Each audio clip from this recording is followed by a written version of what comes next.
No Iran means no Iran in the region means Israel does whatever it wants. If it wants to take Saudi Arabia, it takes Saudi Arabia, and America will let it happen. Okay? They understand that. That's why they're saying Israel is also at fault here.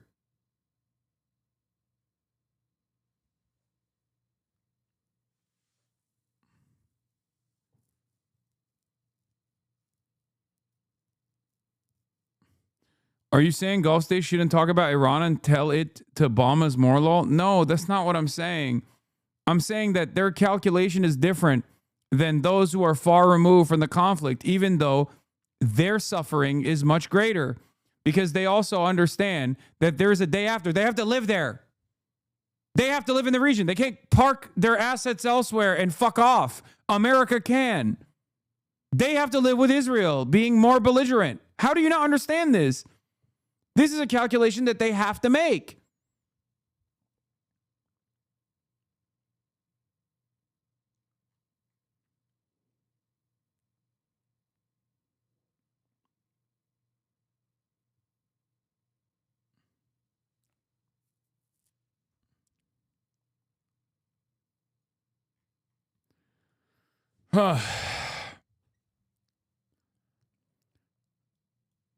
Anyway, likewise, Israel is not far from us. Look here, therefore, we in the Council States must stand as one front, whether towards Israel or toward Iran.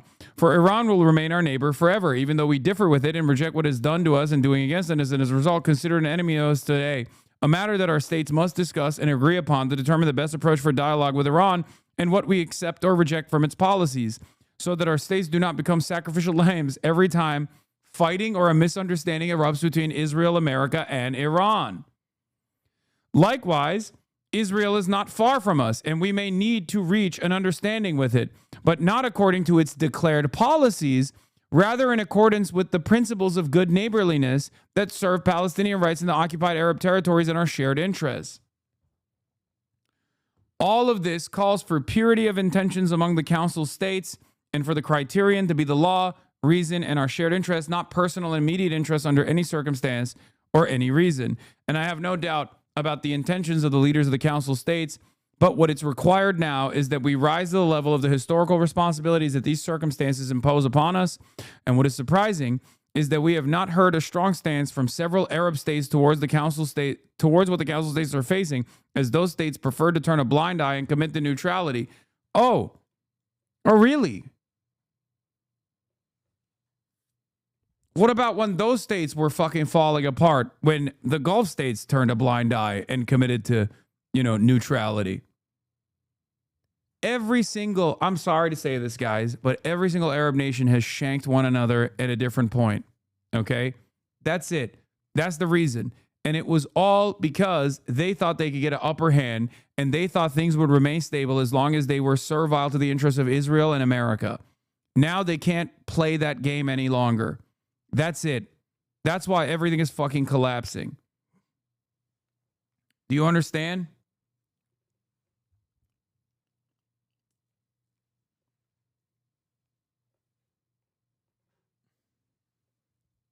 The worst offender is obviously UAE, who doesn't even try to present themselves as a neutral party, but directly a servant of Israel.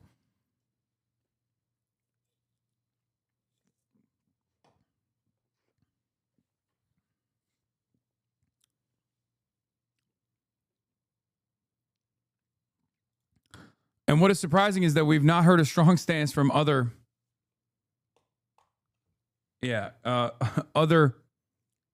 Arab states towards the Gulf. Yeah, why is Iraq not saying anything is really funny.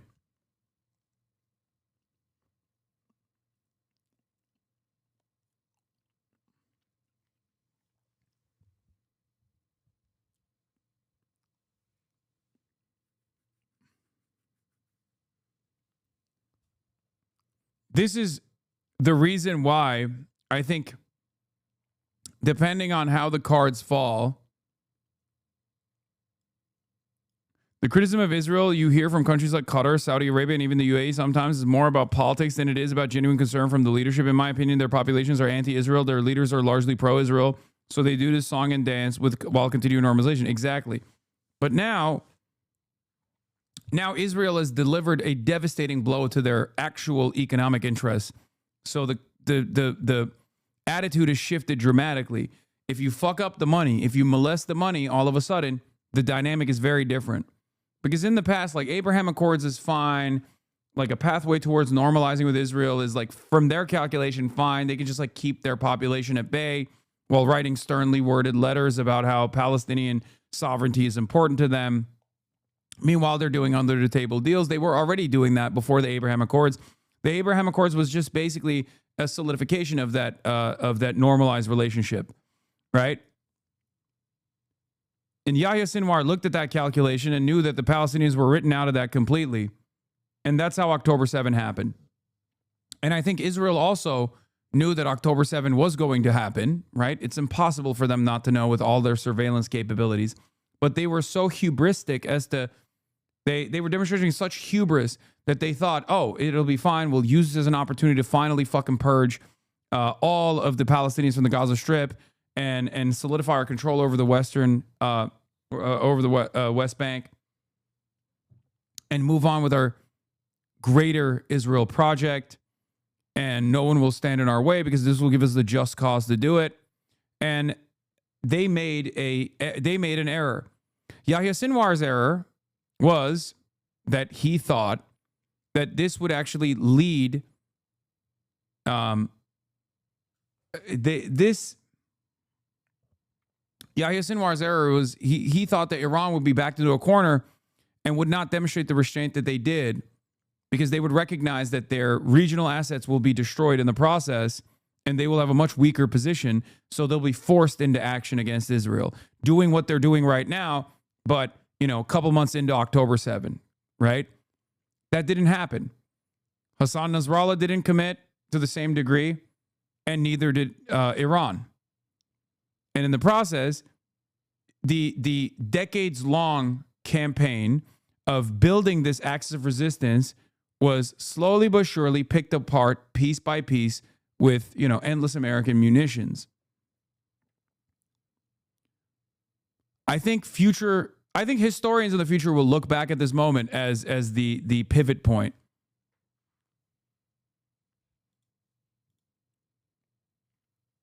Almost the entire Middle East has been set alight. Yahya Sinwar's premonition of a regional religious war that would burn everything green and dry has come to pass. This is a real turning point, unlike Charlie Kirk's assassination. In the Gulf, in Gulf states, if we go after desalination plants, they'll go after desalination plants in places like Saudi Arabia and Israel itself. I think the Israelis have 4 or 5 big desalination plants that they depend heavily on. And I think the Iranians will be incentivized to take them out if we, or the Israelis, or both of us, go after their desalination plants. So you can see that as we go up the escalation ladder, the Iranians will go up with us. And I don't see how you can make the case that we have escalation dominance in any meaningful way.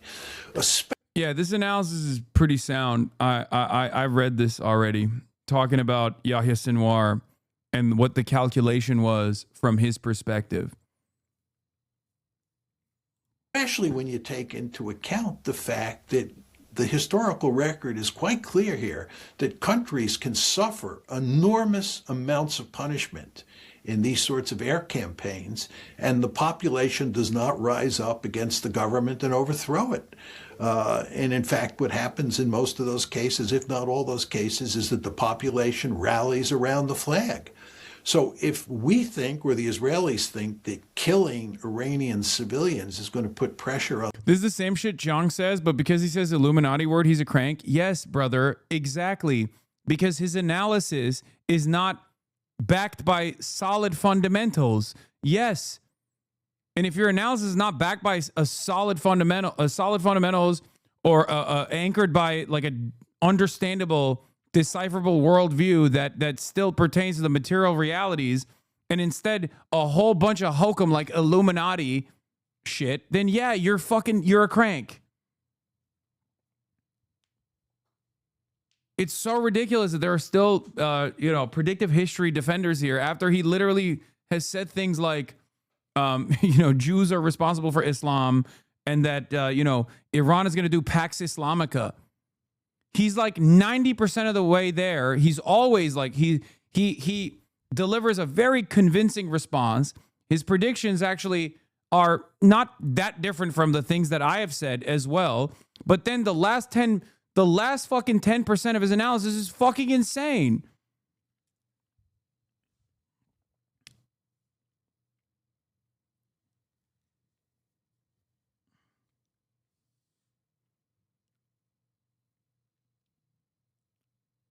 You can arrive at a correct assessment while still, it's like Alex Jones, okay? Alex Jones is right when he said attack helicopters and people are going to get black bagged and put inside of FEMA facilities. He was right about that. Mass surveillance, he was right about that. But whatever the fuck he was anchoring his opinion off of was like lizard people, okay? And of course, that's the reason why in a long enough timeline, you watch him unwind and you watch him fucking come up with like insane, grand, fabulous conspiracies that are totally ridiculous. On the government to quit the war. I think that's such an uncharitable reading. You've literally been catching up to Jiang. I've been catching up to Jiang, 31-month subscriber.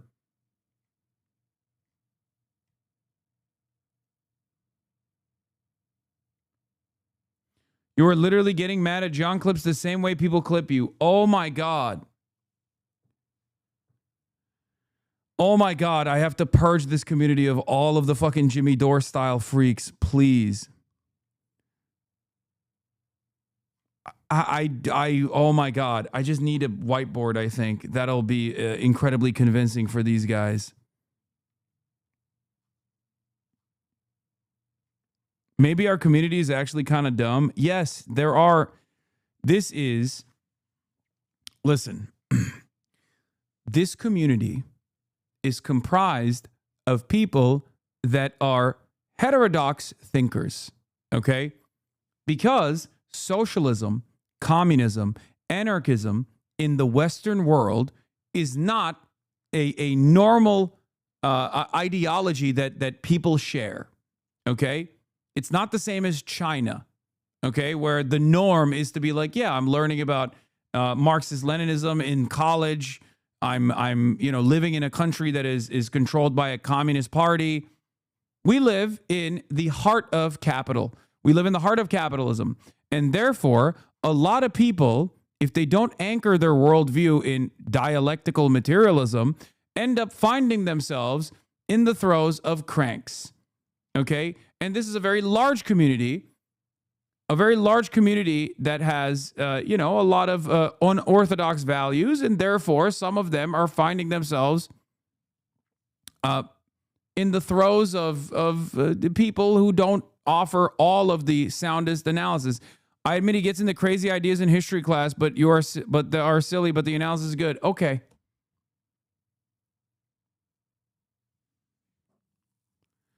I've been saying Jiang is like the Joe Rogan of Geopol, dumb guy, smart guy, and you collabing with him would unironically bring a ton of new people open to one-on-one radicalization. I mean, I want to talk to him. I've reached out to him because I want to understand like where he's coming from, because like from what I understand, yeah, like this one is crazy. He said Israel and Germany are going to be the great superpowers. America done. China done. The next great empires, Germany, Japan, Israel. Not because they're powerful now, but because they've been destroyed before. Humiliation is the greatest teacher in history. The nations that suffer the most are building the world that comes next. In a lot of these circumstances, like, you know what this reminds me of? It reminds me of those Twitter accounts, right? It reminds me of those Twitter accounts that make predictions, right? Like 1 million predictions, and then delete the predictions that they made that look silly. Okay? Do you understand? Because the predictions that are made that are silly can always be deleted. Or in this case, if you have a faucet of videos that you're putting out there that are reaching like peak virality because all the right ones are reaching people's attention, right? Like Nick Fuentes does this very well too. Nick Fuentes one week will say Jeffrey Epstein was based, and the next week that he'll come out and be like, I'm done with Donald Trump because he's Jeffrey Epstein's slave. People see the first video, they don't see the second one, or people see the second video, they don't see the first one, and they go, wow, this Nick Fuentes guy is kind of based. People do this all the time, okay?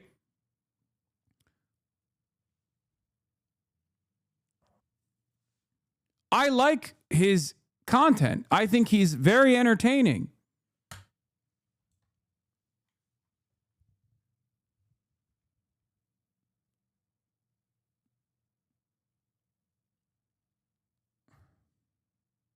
Can you steel man Jiang's argument about there not being enough evidence to prove that the Holocaust happened? I didn't even know that he had a fucking video where he was denying the Holocaust. One of the most well-documented atrocities on the fucking planet. That is insane.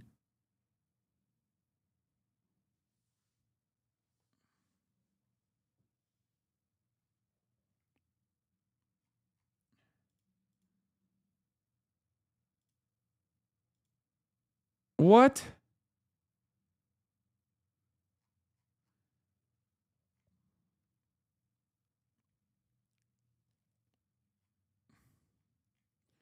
And you are exaggerating again? I didn't even say he has a video such as that.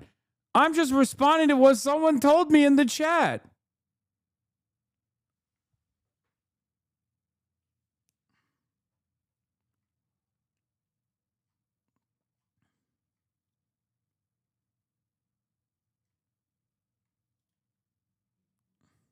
Of the Jewish race in Europe, okay?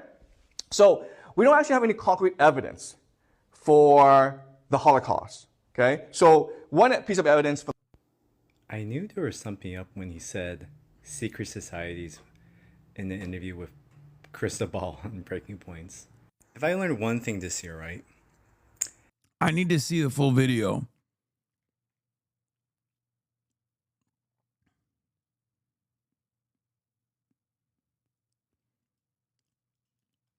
As a person who watched Zhang's lectures for hours, he's definitely cuckoo. If he watches videos on religion and start a civilization, he equivocates religion and science. He's a master of mysticizing.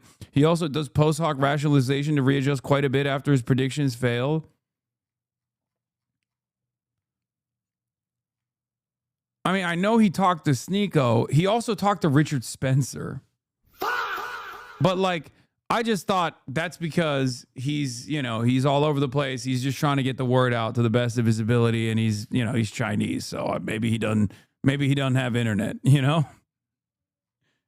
That's what I was thinking. I was like, yeah, he probably don't have internet. Because like, this is the same dynamic with like, the Bangladeshi unks, right? That I talk about all the time, the WhatsApp unks.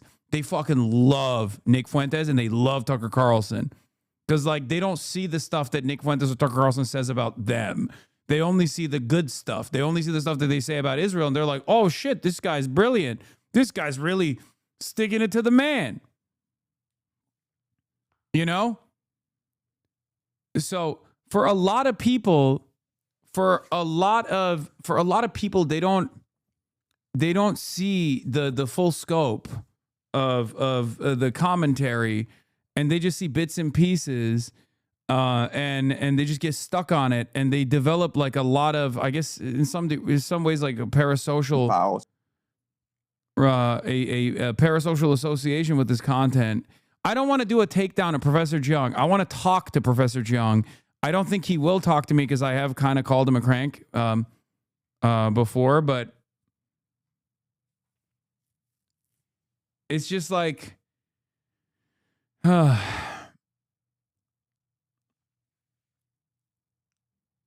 know you were speaking as a hypothetical Nick Fuentes first-time watcher. Please clarify that you weren't saying you find Fuentes entertaining. I don't. I'm saying that other people only see certain clips, and then they find Nick Fuentes to be brilliant or entertaining or on their side because of the clips that they see. And people will say all these clips are out of context, except you fail to consider that I've talked to the people that have interviewed Professor Chung.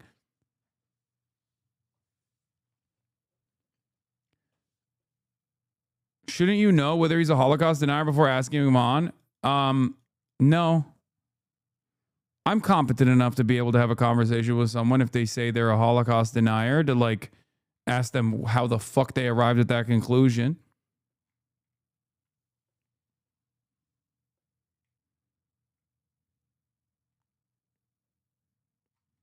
There are different names for these people. You can call them the Illuminati. And the Illuminati are composed of three major groups, okay? You have the Jesuits, who control the Vatican. You have the Sephardim Frankists, which control the modern state of Israel today. And you have the Freemasons, which control the national security apparatus of the United States. And they believe that Israel, this war in the Middle East, is key to the end times in creating heaven on earth. So it's almost like a script that they're following, even though it doesn't make any geopolitical sense. Okay, so I would say that these three are the best reasons why this is happening. Wow. Sagar. Wow.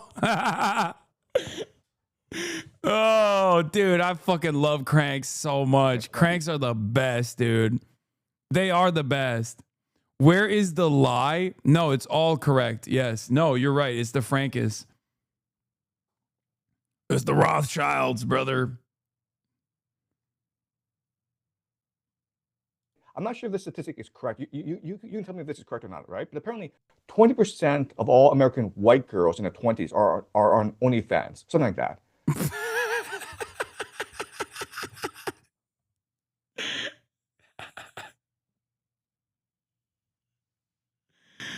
Oh, like what the fuck? What's the number of white women in their 20s in the USA? Let's see what that number is. White women represent roughly 56% of the 18 to 64 demographic. Come on, give me just a fucking number, man. Why can't you just spit out a number? Oh, this guy, this skeptics website did the math. Okay. What is this? I have not been able to find reliable statistics supporting the claim that 1 of 5 white American women in their 20s are on OnlyFans, either as creators or as users. Available statistics seem much smaller. For example, some estimates suggest about 2% of American women aged 18 to 45 are creators on OnlyFans, which is far below 20%. The platform reportedly has around 2 million creators worldwide, with the majority being women. If the 20% figure were true, it would imply millions of young American women in that demographic are creating OnlyFans content.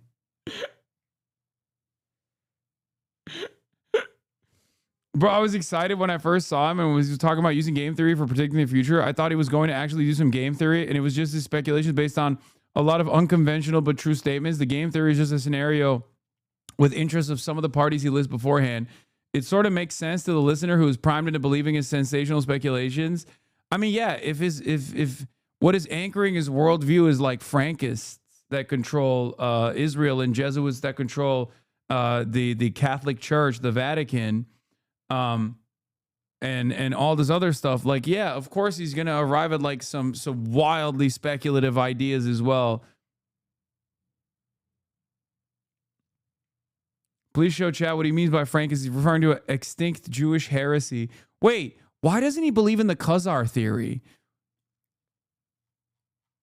Frankism was a Sabbatean religious movement originating in Eastern Europe in the 18th and 19th centuries. Created in Podoli, it was named after its founder, Jacob Frank. Frank completely rejected Jewish norms, preaching to his followers that they were obligated to transgress moral boundaries, embracing antinomianism. The Frankists were engaged in incest orgies and sex rituals, such as the infamous 1756 incident in Langstroon, where they were allegedly caught dancing around half-naked women, symbolizing the Shechnia. At his height, Frankism claimed perhaps 50,000 followers, primarily Jews living in the Polish-Lithuanian Commonwealth, as well as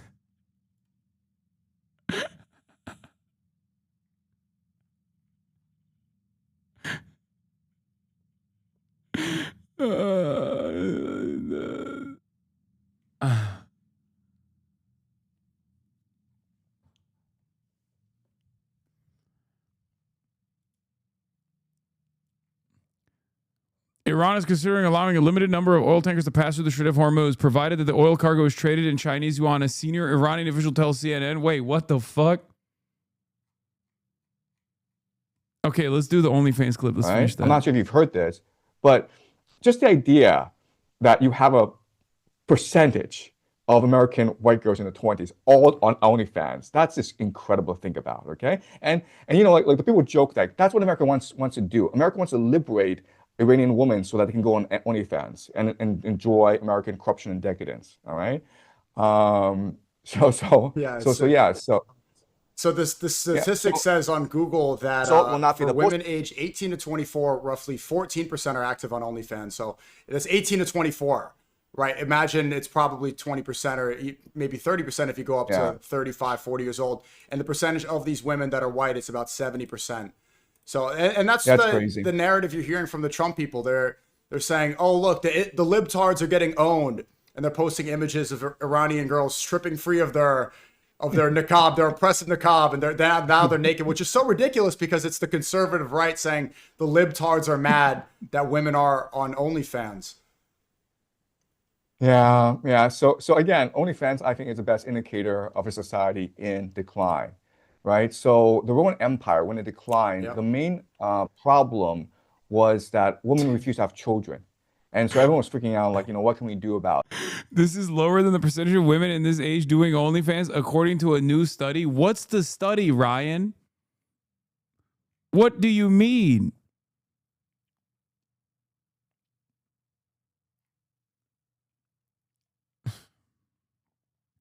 The OnlyFans index.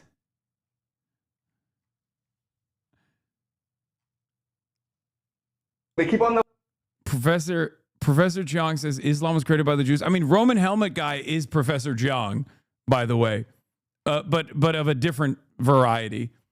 So it's really ironic that he's mad at Professor Jiang when this is literally what Roman helmet guy is as well.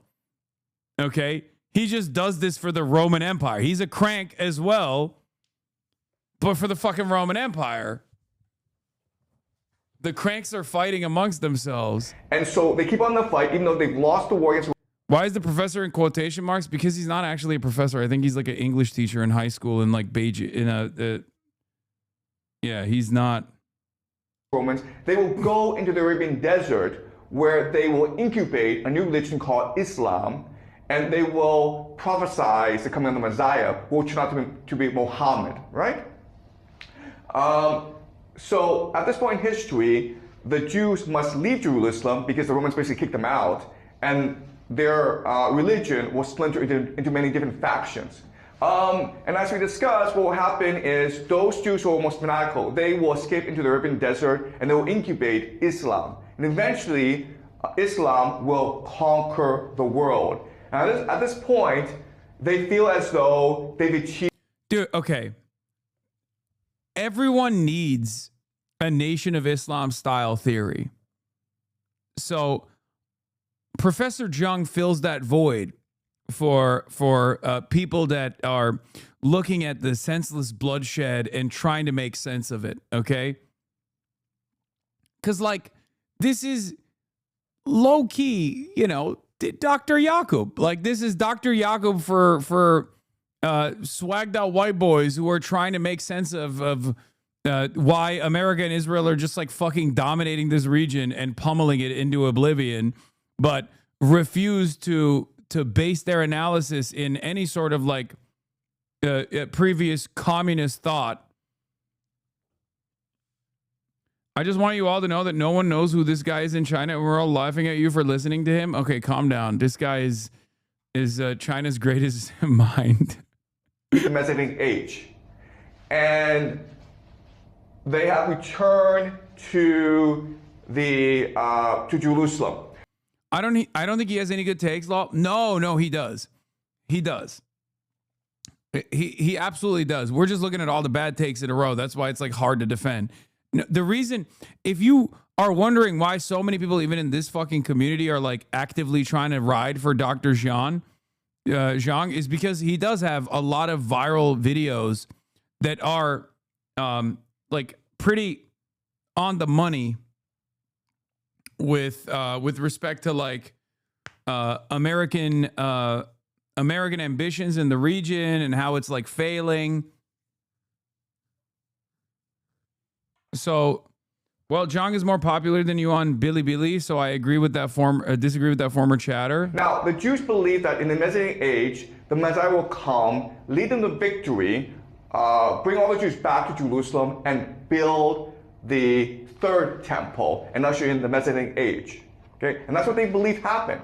And so this is the Al-Aqsa Mosque in Jerusalem, and this is meant to be the third temple. Over time, what will happen is they will change it to become a center of Islamic worship. But in the beginning, it was really the third temple.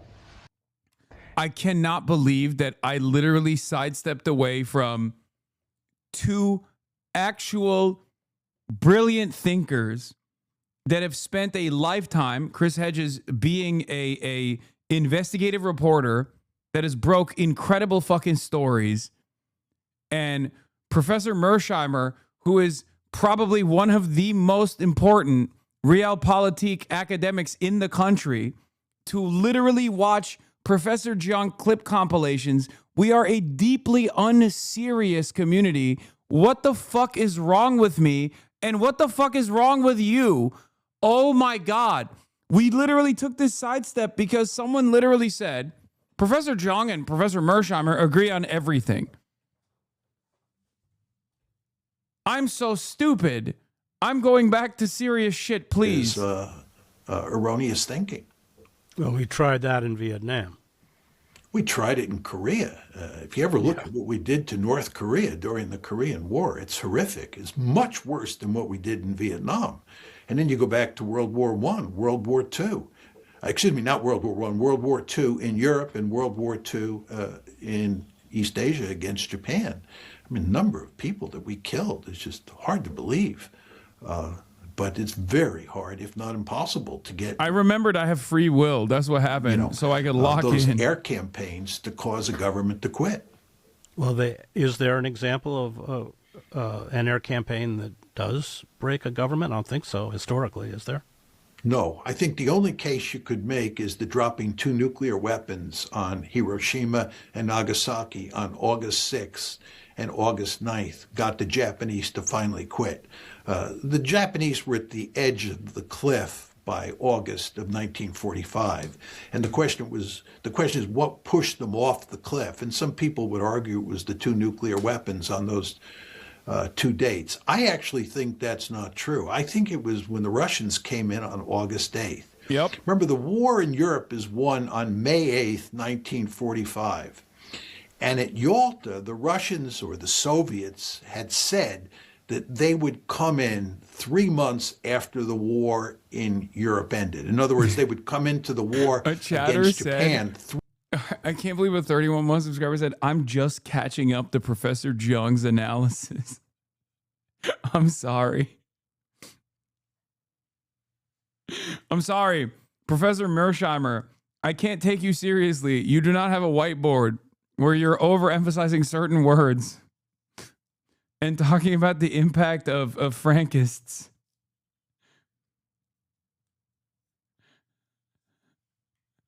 Three months after the war in Europe ended. And the war in Europe ends on May 8th, 1945. And 3 months later, on August 8th, 1945, the Soviets invade against the Japanese Kwantung Army in Manchuria and quickly overrun it.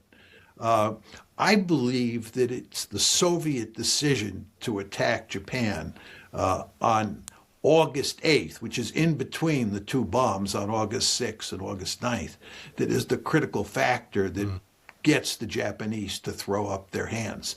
But that's the only case you can make where one could say that air power helped a bit to end the war. But just quickly, Chris, on that case, because it's important to understand it, we start firebombing Japan on the evening of March 10th, 11th, 1945. And the first night that we firebomb Tokyo, this is March 10th, we kill more Japanese than are killed at either Hiroshima or Nagasaki. Just think about that. That's the first night we firebomb Tokyo.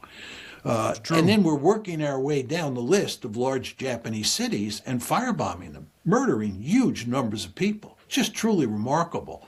And the Japanese don't quit.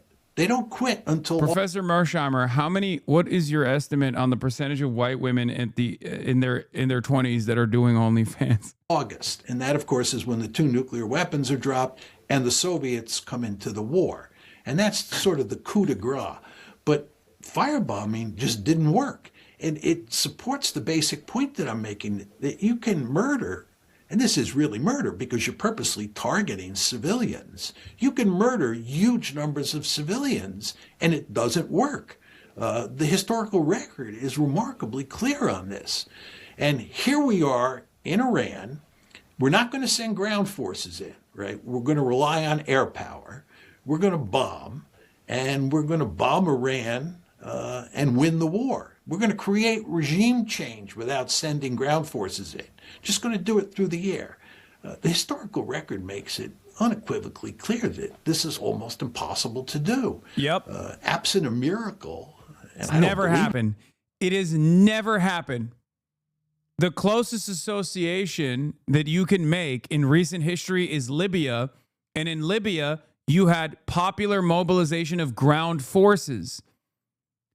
So it wasn't the American military, but you had a popular mobilization. It has never happened. And it will never happen. That's not how things work. Miracles. It's hard to get regime change, or impossible to get regime change using air power alone. You got to send boots. You got to put boots on the ground. This is what we did in Iraq. We had to invade Iraq to get regime change. And if you want regime change in Iran, you're going to have to invade that country. And that's not going to happen. Country's much too big. There are too many people. And furthermore, we've been there before. It doesn't work very well. And even Donald Trump is smart enough to know that sending an army into Iran would be a real prescription for disaster. Let's talk about the economic impact of shutting down the Strait of Hormuz, and just on the issue of desalination plants having worked in Saudi Arabia. You take these out, you have a huge humanitarian crisis. I mean, cities like Riyadh are almost completely dependent on desalination. Yeah. Absolutely. Absolutely. See, okay, going back to Professor Zhang, this is the type of shit that he says as well that is correct. He has talked about how the escalation ladder features America and Israel potentially hitting the Iranian desalination plants before it actually happened, and what Iran could do in retaliation, because anyone with like cursory understanding of the fucking region knows that, yeah, they don't have a lot of fresh water supply, and they rely heavily in Gulf nations, especially, even more so than Iran, in desalination plants. Obviously, Iran relies heavily on its desalination plants as well. But like,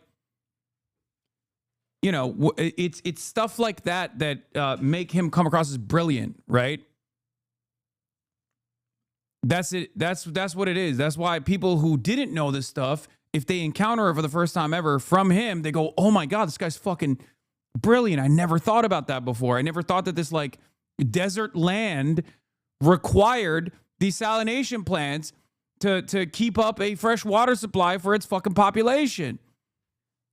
Okay?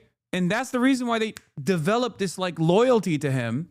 I guess I kind of eat off of that a little bit too, because like a lot of the things that I explained to you guys is also things that you're encountering for the first time ever. So then you're like, wow, this guy's fucking brilliant. Why can other people not see what I'm seeing? And if you see the right clips, you also come in and you tune in and you see this shit and you go, wow, this guy's actually really smart about me as well. Okay? Other people don't see that. They only see, because I have a fucking mountain of haters, unlike anybody else after, 10 years of fucking doing this. Other people only see bad clips or things that are clipped out of context.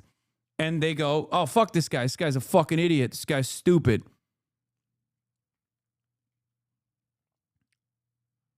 And the administration, the Trump administration, has told the Israelis to stay away from desalination plants. And we do not want to get into a war where both sides are attempting. Wrong. Iran barely relies on desalination, around 3% of total supply. It doesn't matter. It's still, they do rely on desalination plants as well. Nowhere near to the same fucking degree as the Gulf states, but they still do. When you say barely and you say 3%, which I don't think it's 3%, but do you know what happens when 3% of the fresh water supply is taken out? And it's regional too.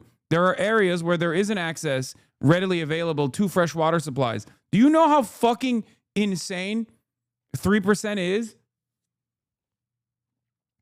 3% in a 90 million country, especially if you're looking at the region that relies on it, is millions of people that rely on it for their fresh water. It's crazy. Especially if there's no adequate way to reroute fresh water supply in the midst of a heavy, intense bombing campaign. I love you, but your war analysis is horrible. Oh.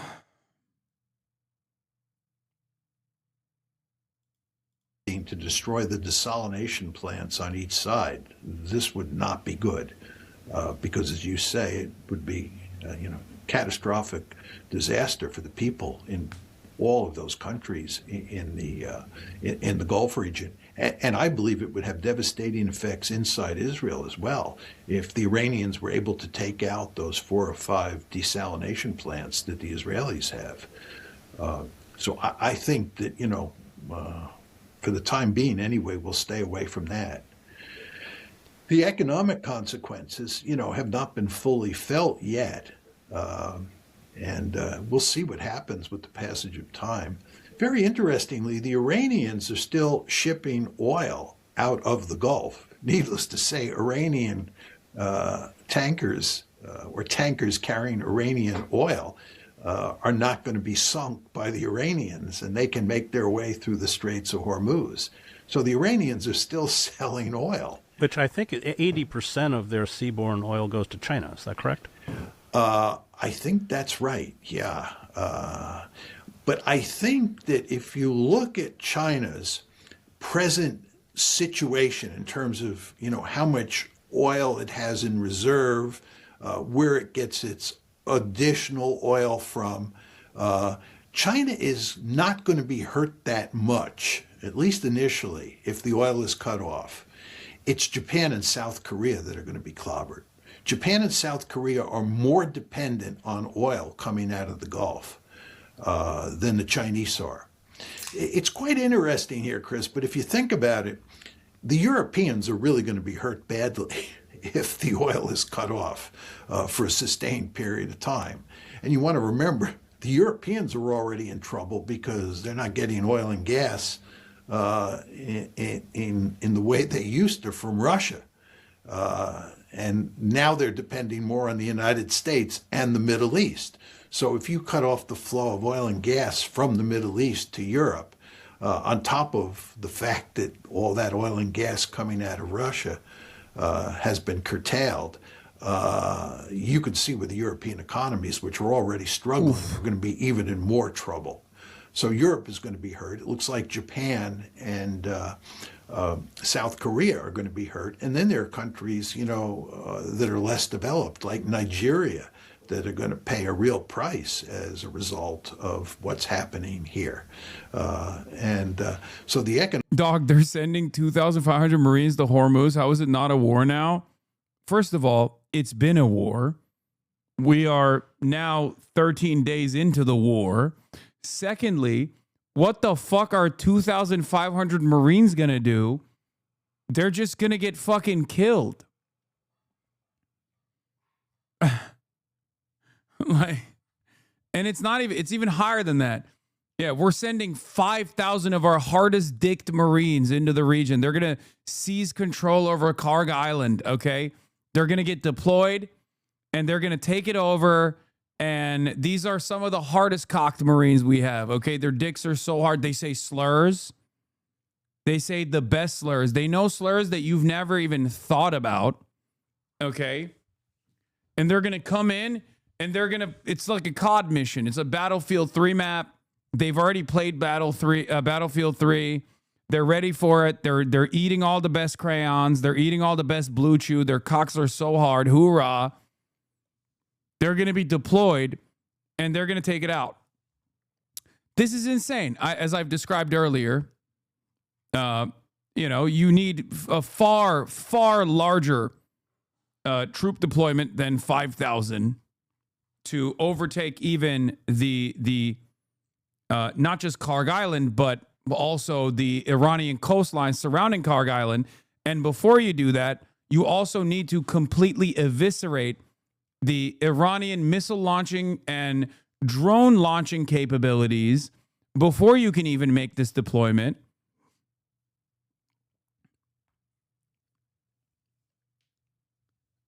It seems like that would be the entry point up the escalation ladder.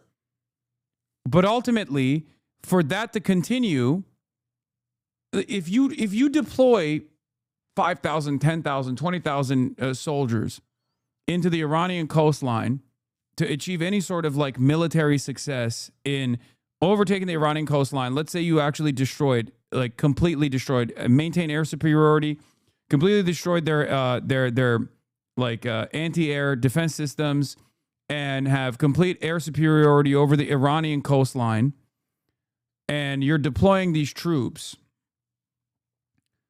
into the Iranian coastline and also Karg so you can take over the surrounding region, okay? You still don't have you don't have a supply route that is clear that can directly feed into the front line, okay? Before you even establish a forward operating base, you need to do that. But let's say you did all that. Where do we go from there, right? You can only maintain that position. It's not sustainable. You can maintain that position, let's say, for a limited amount of time. Like everything went super well. These are basically, these are the Terminator style Marines, and they just can fucking eat a Shahed drone in the face and survive somehow. Okay?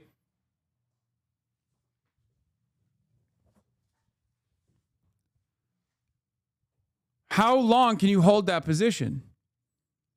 Iranian ground troops are deployed against you. Now you're fighting against them. How long can you hold it?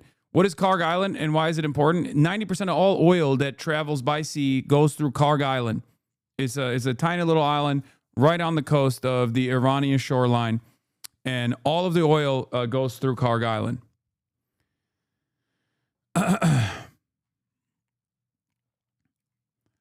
It's unbelievable that they think this would look like anything different than sending some kind of destroyer to tow an oil tanker.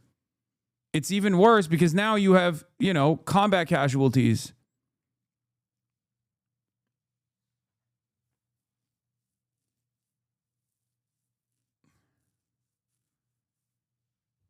All of the Iranian oil passes through Karg Island.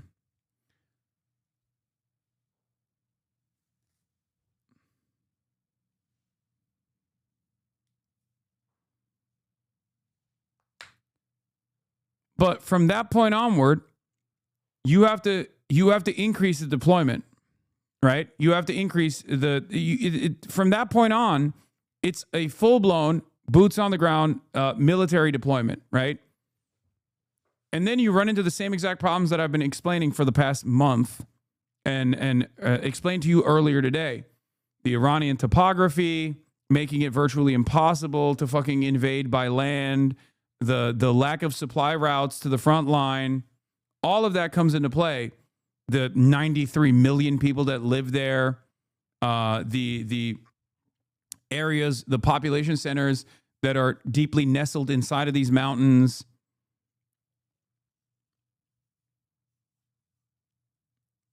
It's just impossible. It's completely impossible. It's a fucking death trap.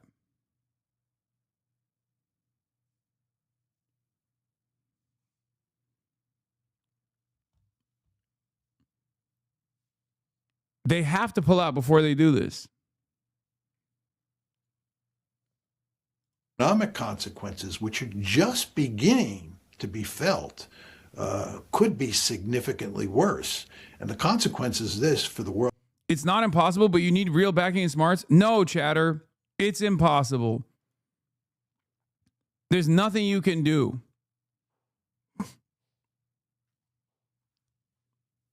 It's functionally impossible to secure a military victory by invading Iran this way.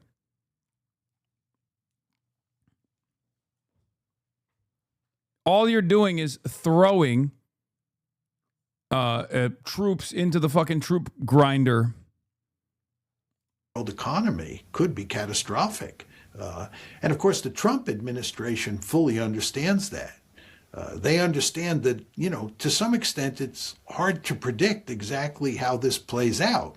But they surely understand that you can tell plausible stories as to how this ends up being one giant nightmare. Again, it's not to say that will happen, but you can tell plausible stories about how this becomes a nightmare. You know, we go far enough up the escalation ladder, and the Iranians really go after the Gulf states and really go to great lengths to destroy their oil infrastructure and gas infrastructure. The consequences could be disastrous for everyone on the planet. And the Trump administration understands that. They don't want to take any chances here. This is why you see evidence that the Trump administration is looking for an off-ramp. Well, the Iranians aren't going to give it to them, are they? They'd be crazy to give it to them unless they get a good deal. You hardly see any talk about this in the mainstream media, but all of the talk revolving around the question of an off-ramp and ending this war has to do with how we think we fared in the end and how we think the Israelis fared in the end.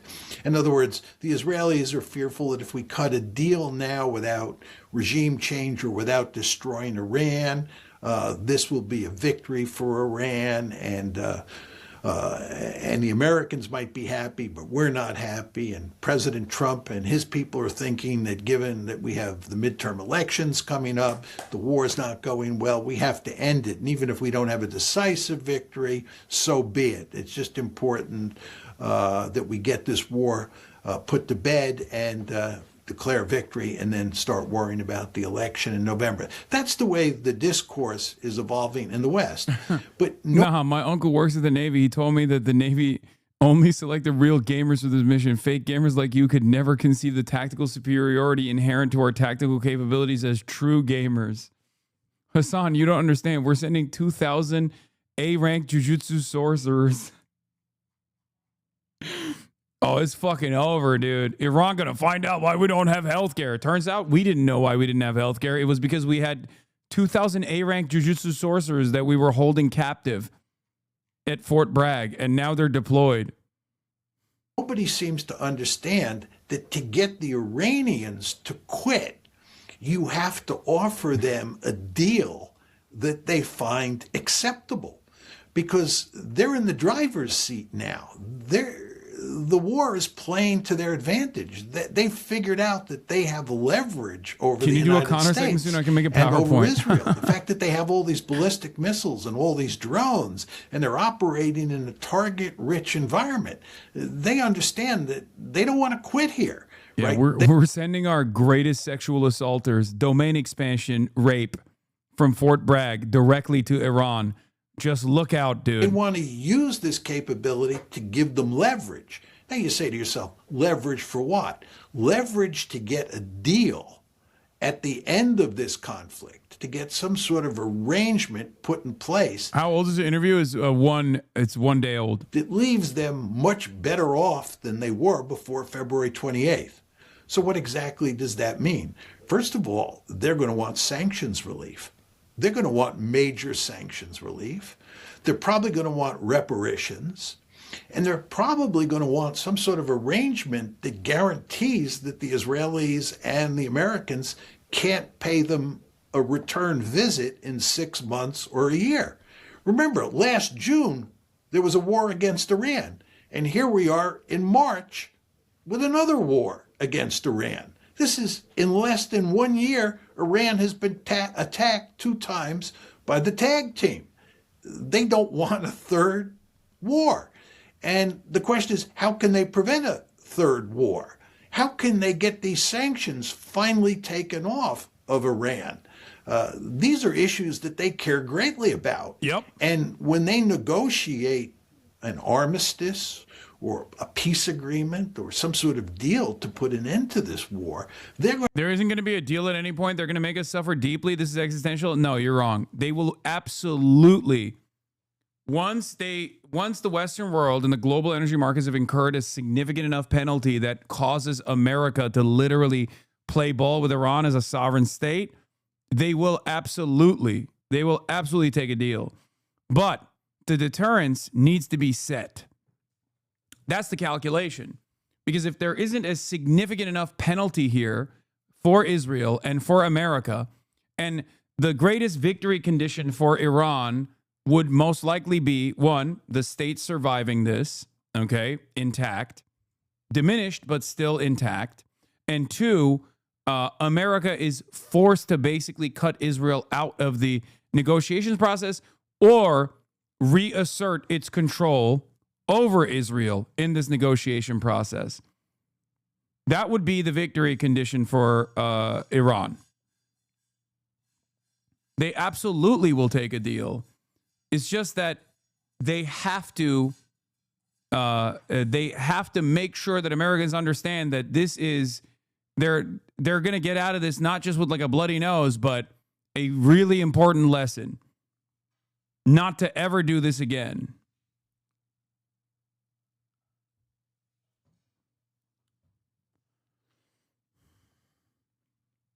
What happens when they go to the table for a deal and Israel, America tries decapitation operations again? Okay, back to square one. Because square one is where Iran is comfortable. Square one means Strait of Hormuz is closed again.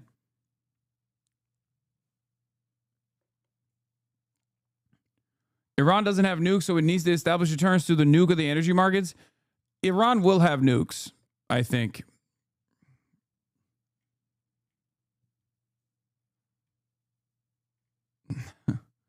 Our 2,200 Marines are going. Ground invasion is ready.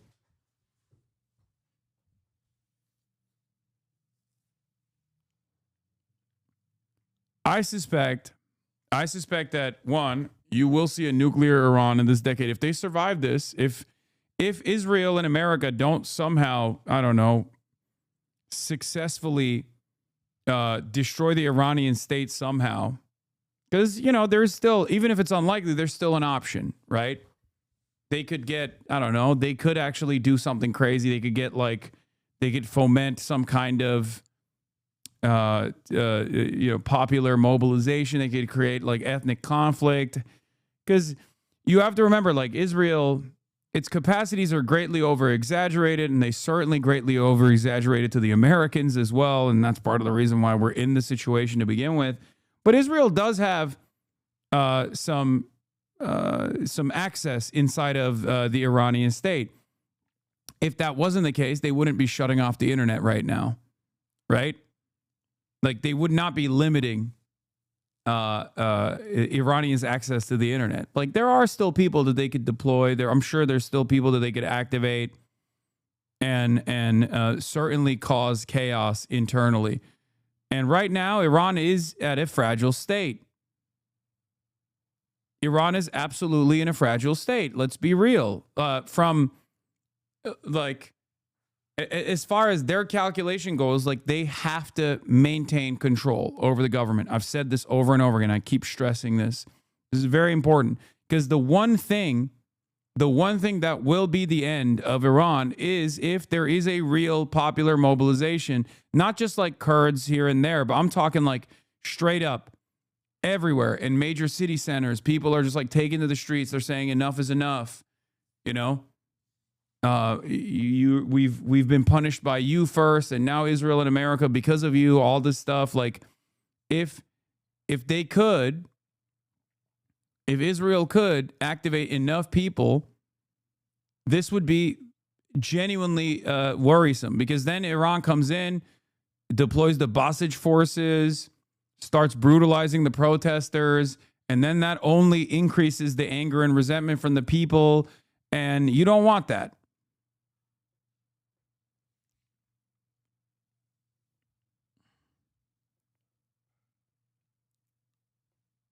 That's the victory condition for Israel. We're going to have demands, and we're going to have to meet those demands. And if we don't meet those demands, they have an incentive to continue upping the ante until we do agree to certain of those demands.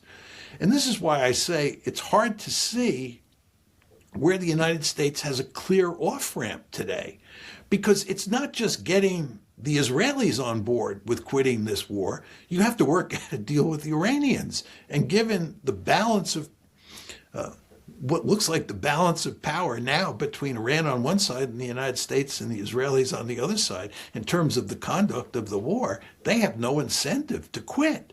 They should continue to fight. Let's talk about the consequences. Let's say this does become protracted, weeks, months. You use the word catastrophic. Paint a picture of what the global economy could look like. Well, you could have a worldwide depression. You could have something less than that, like a worldwide recession that would have huge consequences for people all over the planet, especially in developing countries, less so in developed countries, but even in developed countries. It's quite clear that the importance of oil for running the international economy simply can't be underestimated. You know, it's very interesting, but for people who study grand strategy like I do, and you talk about what areas of the world matter to the United States, where are our vital interests at stake? Almost everybody says that outside of the Western Hemisphere, East Asia and Europe matter enormously, and they have both mattered enormously over time, because that's where the other great powers are. But then the question is, why does the Persian Gulf, not the Middle East, but the Persian Gulf, why is the Persian Gulf considered to be the third most important, or the third important strategic area? You can understand East Asia and you can understand Europe because that's where the great powers are. But why the Persian Gulf? And the answer, of course, is not because there's any great power in the Persian Gulf. There is not. It's because that's where the oil is. And we have long understood the centrality of oil, this natural resource, for fueling the international economy. And if something went catastrophically wrong with the flow of oil coming out of the Middle East, this would have disastrous consequences for the international economy. We've long understood this, and this is why we consider the Persian Gulf to be a vital strategic interest.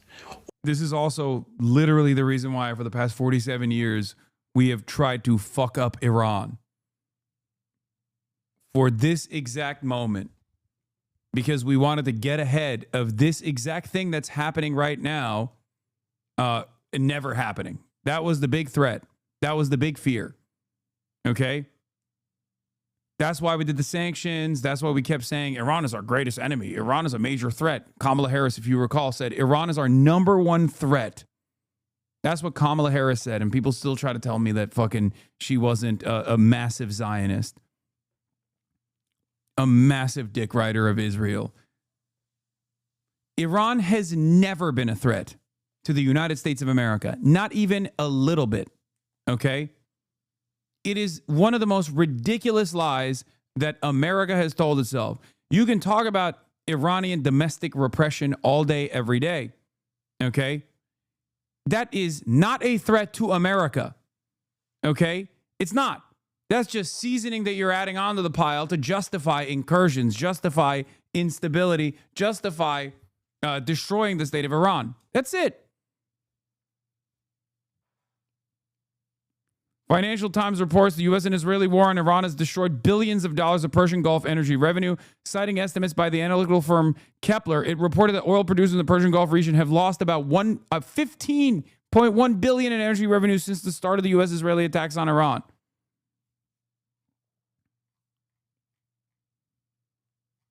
All of that tells you that if this war plays out in ways that you have a serious cutoff of the flow of oil out of the Gulf, or it's almost completely cut off. This will have disastrous consequences for the international. Hasan's still crashing out. What a surprise.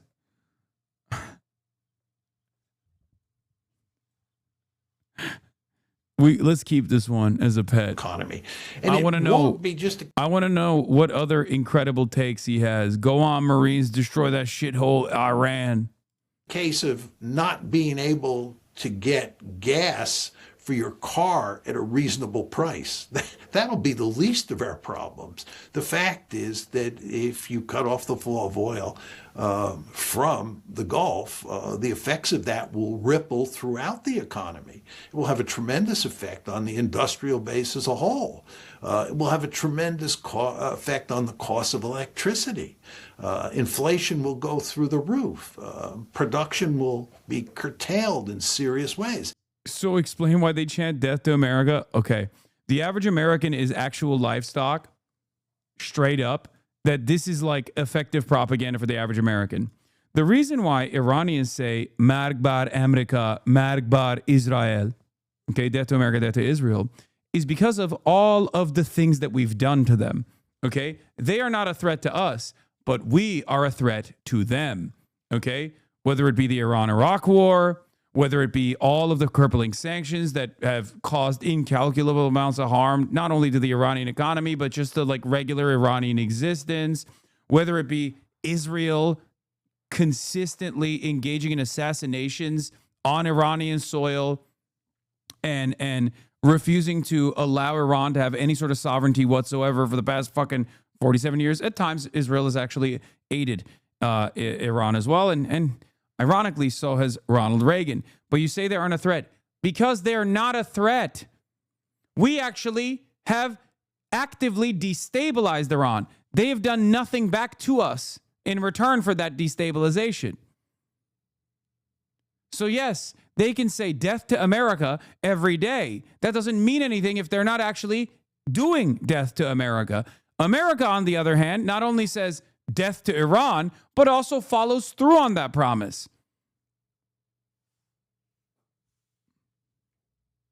We nuked Japan twice. Look at them, so they can't be an excuse.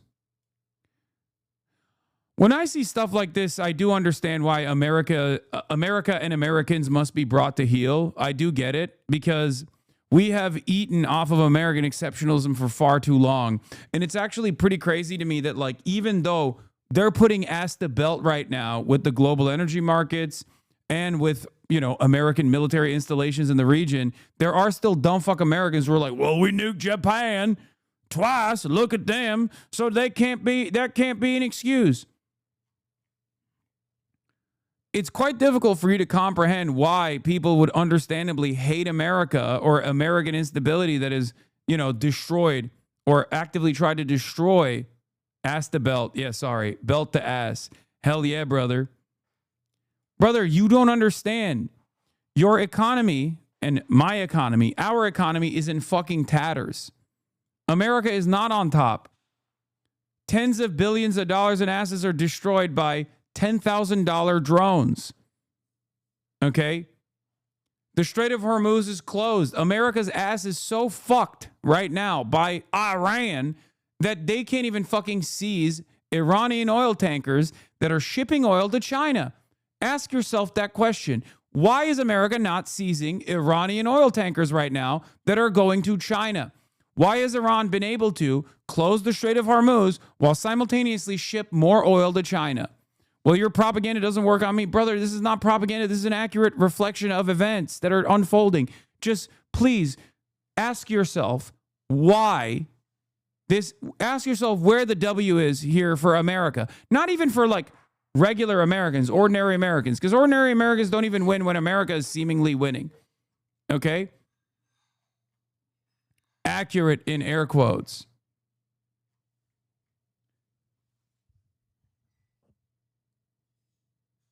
I mean, if you choose to live in an alternative reality, events will always be confusing to you. You've taken the first step. Okay, you've reached across the aisle. You're hearing from someone that you normally don't hear from. So I urge you to try and comprehend. If America and the American Navy is so superior, why is the Strait of Hormuz not open? If the United States of America's Navy is so powerful and we put belt to ass everywhere around the world, why is the American Navy currently not seizing Iranian oil tankers? We did this to the Russian oil tankers. We did this to Venezuela. Why can we not do it to Iran right now? Why is Iran crossing the Strait of Hormuz that it currently controls, okay, with Iranian oil tankers? It will be soon. Make sure you remember this. No, answer my question. Maybe it will be soon. Maybe something is something. Maybe there's going to be a dramatic shift in events, okay? But it hasn't happened thus far. So why hasn't it happened thus far?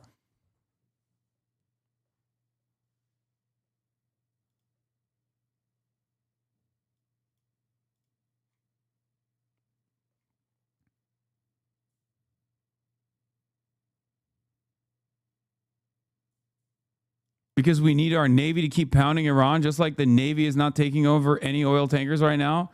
Why? Why are they not doing that? Why do we have to hastily pull our THAADs from South Korea into the Gulf? Why are we completely incapable of defending our own assets in the region? You got numerous American bases that have turned into a fucking crater at this point. The Bahrain one is just a crater. Why are American stratotankers falling out of the fucking sky in Iraq? Why are there 150 casualties so far that we know of? The number's probably larger than that. Why is gas so expensive if we're fucking dominating?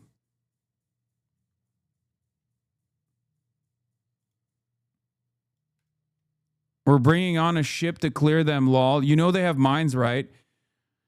Oh, they don't. I mean, they do, but they haven't deployed them. That was also a lie. How are Iranian oil tankers navigating the Strait of Hormuz if it's currently mined? Why is there no military analysis that says that the Strait of Hormuz is mined right now? Why do you think that Iran needs to mine the Strait of Hormuz to hold this 20-mile choke point when they can very clearly do it without mining it? Mining the Strait of Hormuz is a last-ditch effort. It's the last option. It's the nuclear option. The reason why they're not mining the Strait of Hormuz is because they can control the Strait of Hormuz without actually mining it at the time. Plus, they have to pass their own oil tankers through the Strait of Hormuz, as they are consistently doing.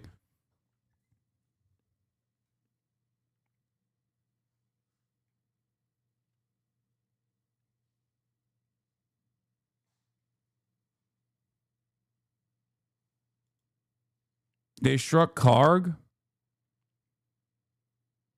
Oh, shit. Footage shows Iranian missile purportedly striking Nevatim air base in southern Israel moments ago, and now chatters are saying we struck Karg. Oh, no. That is... If...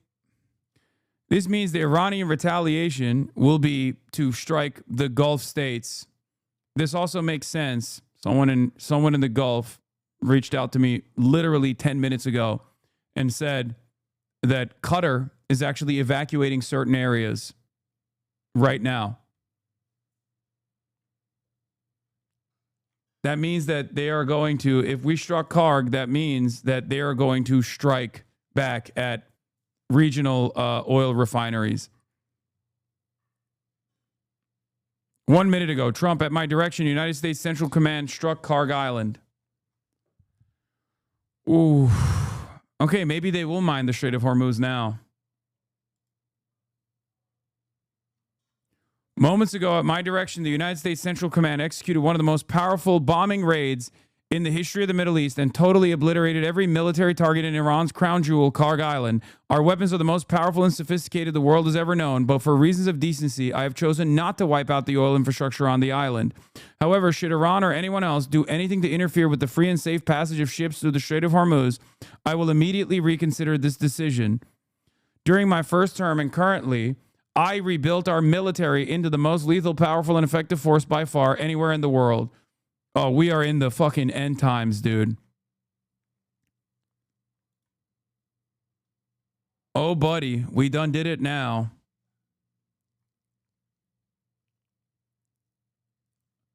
Oh, buddy, oh boy. Let's go to CNN. Let's see what they're fucking saying. Oh my God, they're talking about fucking sports betting. Jesus Christ. Do we have an Al Jazeera live broadcast?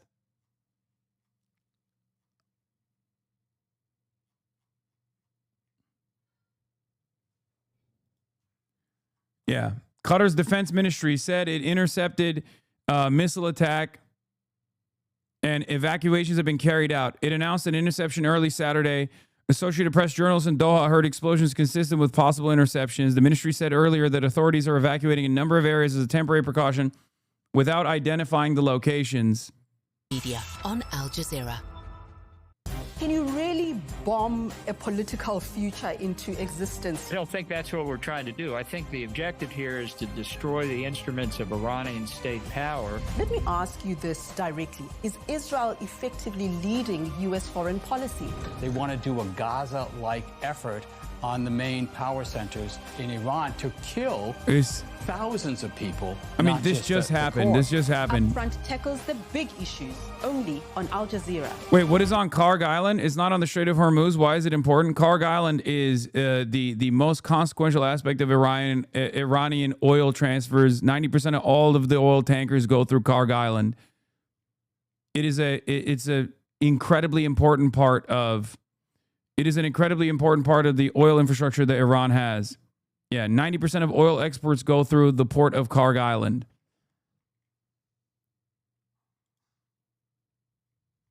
I fear that in the next few hours, Trump is going to throw good money after bad, further digging himself into a self-inflicted hole. We will likely see oil prices beyond anything we have seen. This is a fuck you to China too, by the way. It's not just a fuck you to... This is not just consequential for Iran, especially given the Iranian retaliation. So who knows what will happen? But this is, this is a major escalation. All three Washington, D.C. airports have been shut down. Full ground stops, flights halted. Here, this is analysis from 6 hours ago about why America wants to seize Karg Island. Miles off the coast of Iran, called Karg Island. What is its significance, and why are the US making plans to potentially try and seize it? Hi, my name's Mikey Kay from the BBC's Security Brief, also a former strategic military planner in the British military. So why is Karg Island so strategically important to the US? Why are the US trying to seize it? Well, this is why. 90% of Iran's export crude oil comes through that island. 90%. And the reason for that is it's effectively a terminal. And the terminal allows very large tankers that can carry up to 85 million gallons of oil to be able to come up to the terminal quite easily and then come back down the Persian Gulf and out of the Straits of Hormuz out to China. China is the main user of Iranian oil. So why else is it important? It's also the economic lifeline to the Islamic Revolutionary Guard Corps, or the IRGC. And if you take that island and you hold it, then you're effectively cutting off their lifeline, their ability to be able to conduct war. Now, there's been a lot of chatter, both in open source intelligence and online, about the Americans drawing up what's called a this was an American Enterprise Institute plan that they are, concept of operations. Very stupid. And a CONOP basically means different courses of action or different ways that the Americans could use their military capability to try and seize that island. So how does that work? Well, we all saw the 160th Night Stalkers in Venezuela. That wasn't just about a helicopter assault operation to pick up Maduro. There were a lot more capability and assets involved. You had suppression of enemy air defense. That's aircraft that effectively can look at the radars of anti-aircraft missiles, and basically as soon as the radar turns on, they can launch a missile off the rail to target that air defense system. You've then got intelligence, so Reapers, MQ-9 Reapers, drones effectively with really sharp electro-optic cameras and forward-looking infrared cameras that need to be able to sanitize the area. And then, of course, you have the helicopters themselves. The helicopters would need to be probably the MH-47 Chinook. That has the biggest range and also can carry the biggest troops. The troops involved would likely be Delta Force, which is the same unit that took part in the Maduro operation. And then you have the MH-60 Black Hawk helicopter. That's more about suppressing enemy fire. It's more about protecting the MH-47s as they take Delta Force and the Special Force operators in to seize the island. So how would that work? Well, it's 140 nautical miles from Karg Island to the coast of Kuwait. And helicopters generally travel at about 120 knots, which is 2 miles a minute. That makes it a 70-minute transit from the coast of Kuwait to Karg Island. However, urgent warning circulated on RIGC-affiliated Telegram channels targeting U.S. tech firms in the Gulf. An urgent warning to the employees of several major U.S. technology companies in the Persian Gulf region. Immediately evacuate your offices. Citizens and residents near to these locations advised to stay away from the surrounding areas. The warning names offices of major technology firms, including Qualcomm, Adobe, Dell Technologies, Intel, Apple, Cisco Systems, Palo Alto Networks, Oracle, Salesforce, Amazon AWS, Microsoft, Google, Alphabet, and IBM in Dubai, Riyadh, Doha, Kuwait City, Manama, and locations in Oman. Employees are instructed to leave their workplaces immediately and avoid gathering near these sites. CNN, Iran is considering letting international oil tankers through trade. Yeah, this was earlier in the day. And then Trump's response to that was to bomb Karg Island, which once again is a majorly consequential, incredibly important part of Iran's oil. Ask you about this strike oil production. On Karg Island that the U.S. president announced just a few Iran's going to minutes ago, retaliate with fucking the United States. Iran is going to retaliate through escalation, which means they're going to expand on the targets that they're hitting, and maybe even the Gulf refinery capabilities as well. You will see oil prices go up, and you will understand why this is the nuclear option from the American side. But Iran, if you look at the map, Iran is really in control of that strait geographically, because some of that strait passes just almost through an indenture in the Iranian map, and they surround it from 3 areas there at that choke point. So they have lots of locations, lots of mountainous and very difficult geographic scenes there, and where they can launch from their attacks. So Kharj is very interesting because most of the Iranian oil is exported from there.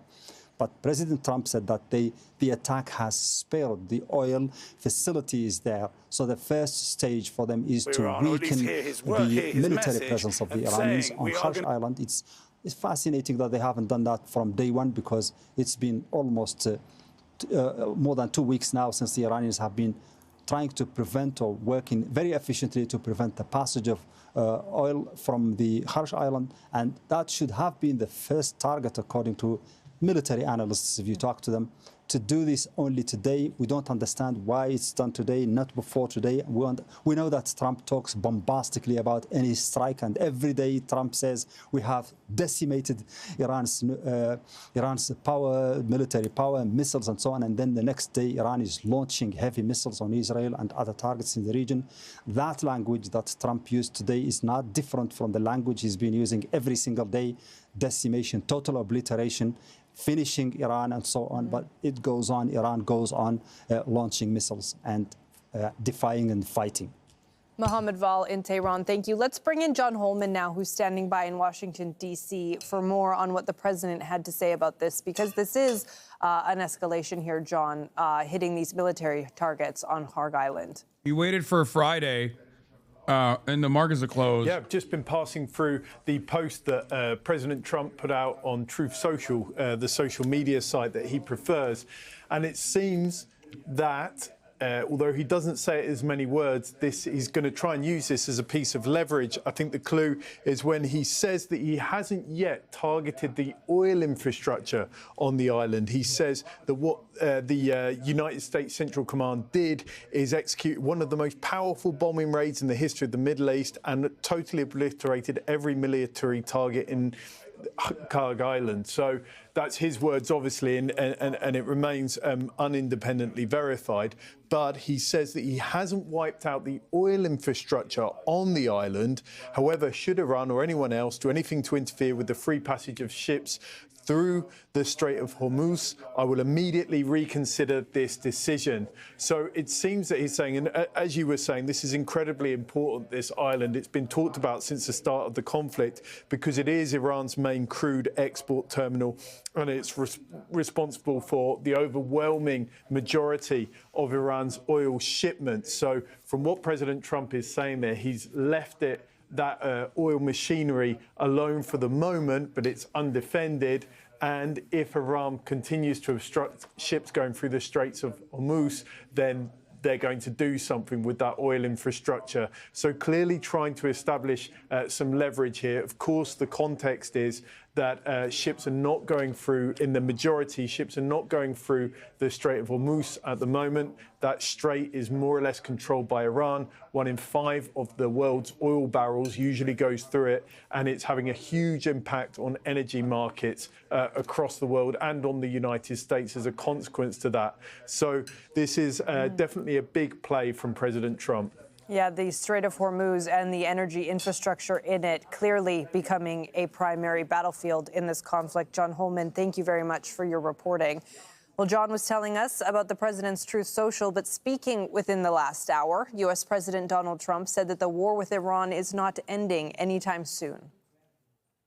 Speaking with Prime Minister Netanyahu, and are your objectives the same in terms of ending the war? Well, I think they might be a little different, I guess. You know, they're a different country than we are.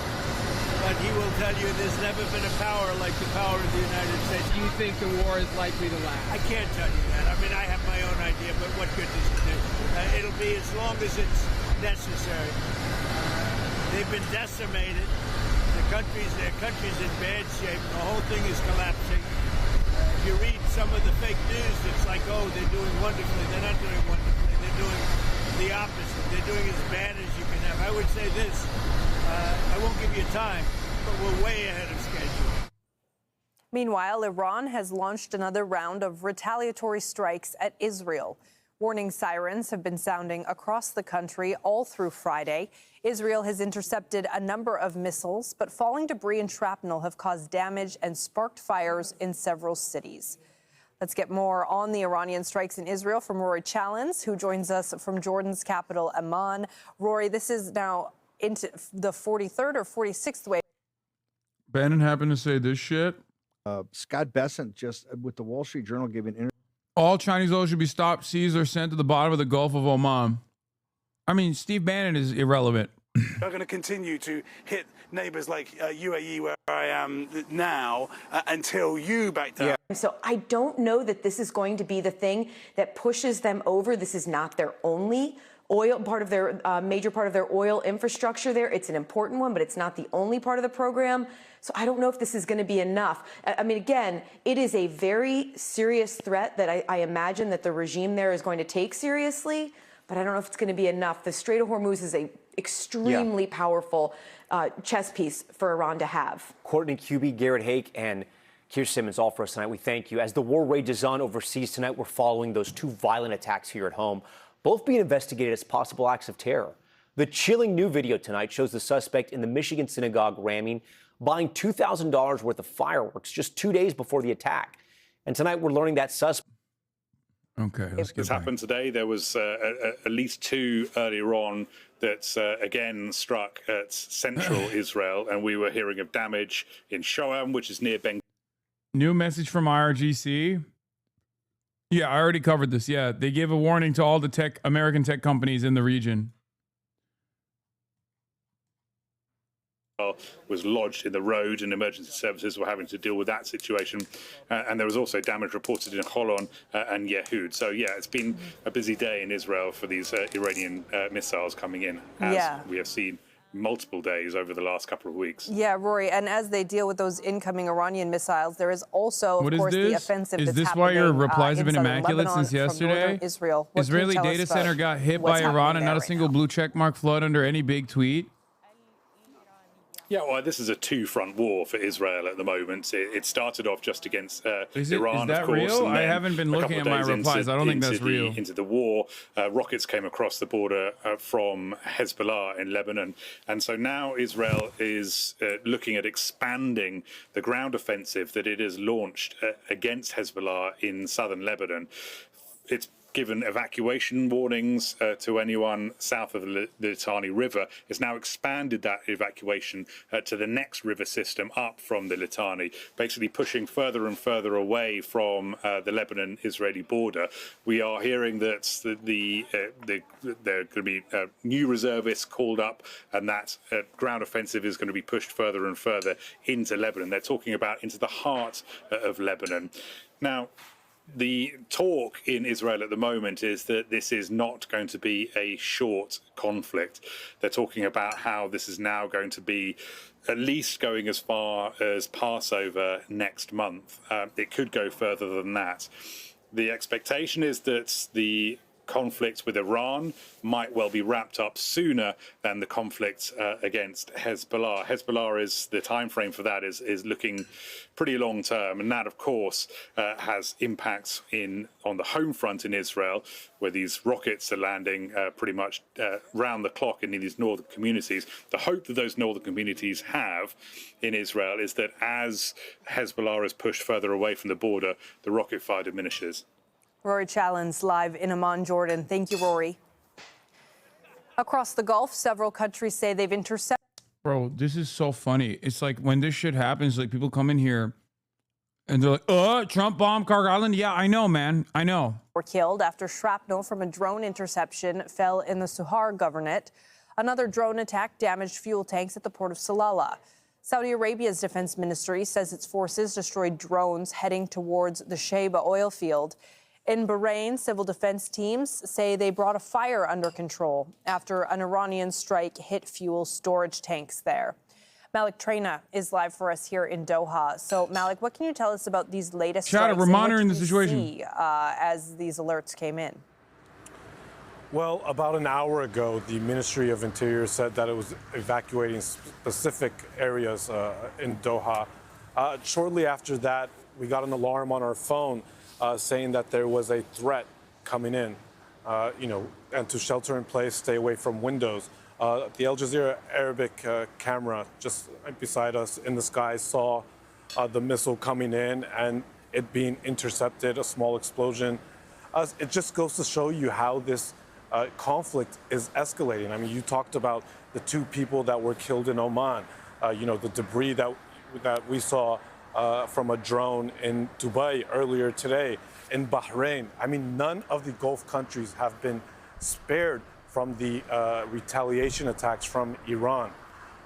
But as Rory was saying, that this, Israeli officials are saying this could be a prolonged conflict. What we're hearing from President Trump saying, as long as necessary, or Iranian officials, this is what people do not want to hear in this region.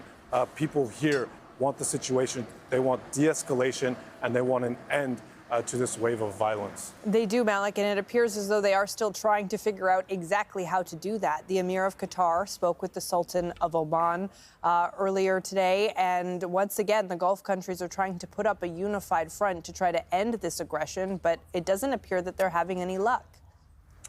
Well, I mean, this is what they're trying to do. Everyone's being impacted. I just saw a clip of you going in a veteran. I just want to say you're a piece of shit. Hope you choke on that food, fat ass. Sultan of Oman. Your mom is choking on my penis tonight. Particularly Iran's brutal aggression, and the two stress the importance just of like your girlfriend did and prioritizing when you deployed. Dialogue to enhance security in the region. And that's what everyone across the region, across the Gulf, want. They want wise minds to come to the negotiating table to discuss de-escalation and dialogue so that this violence will soon come to an end. Malik Traina, live for us here in Doha. Thank you, Malik. An Israeli strike on the Lebanese city of Sidon has killed at least 8 people. The attack targeted a residential building on Friday. Blast debris also damaged surrounding buildings. Lebanon's health ministry says 9 others were wounded. And as these attacks continue, Hezbollah chief Naim Qassem says the armed group is fighting an existential battle with Israel. We will stay strong on the battlefield, regardless of the sacrifices. We are ready until the end. Don't worry about us. Don't think that we will retreat because we are hurt. We will not retreat because our presence is at stake. This is an existential battle, not a limited or simple one. Heidi Pett is live for us in Beirut. And Heidi, it is the people in Lebanon that are bearing the brunt of this conflict. As you reported, you said Israel is trying to spark a civil war inside of Lebanon with the Lebanese army fighting against Hezbollah. They won't do that. The Lebanese army has already refused to fight against Hezbollah.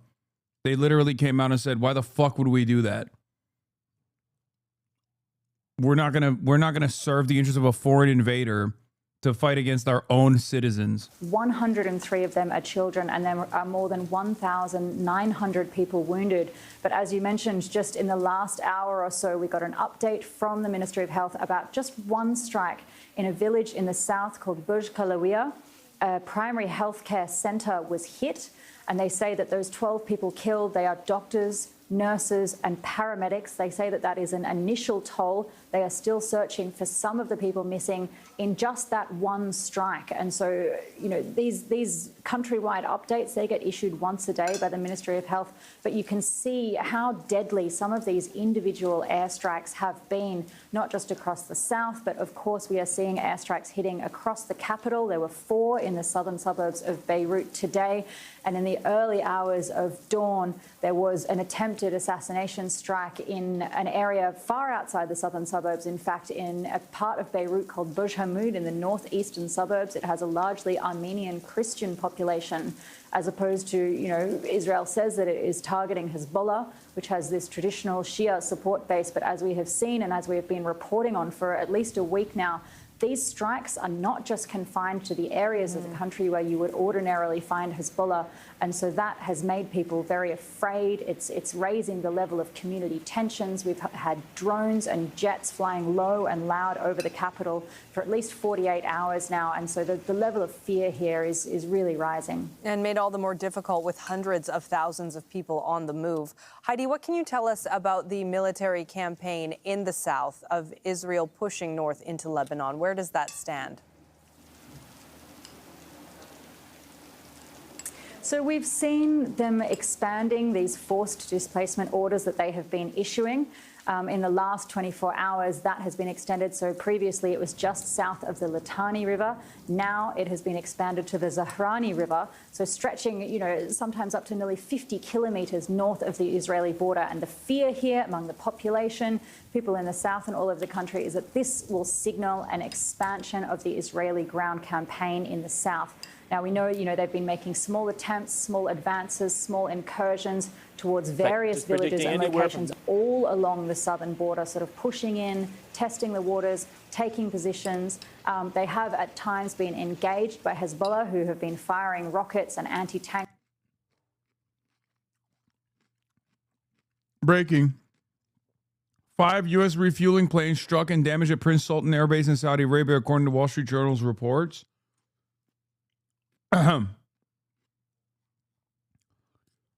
Iranian missile strike hit Prince Sultan Air Base in Saudi Arabia, damaging 5 U.S. Air Force refueling planes on the ground. The aircraft were damaged but not destroyed, and no one was killed in the strike. This brings the total of at least 7 U.S. refueling planes lost their damage recently. Yep. I mean, they're not fully destroyed, right? So not 60 million, but at least another couple million there. Fantastic. Remember, each refueling plane is $60 million a pop. When the aircraft get there, it's not like they're dropping off and then they're returning straight away.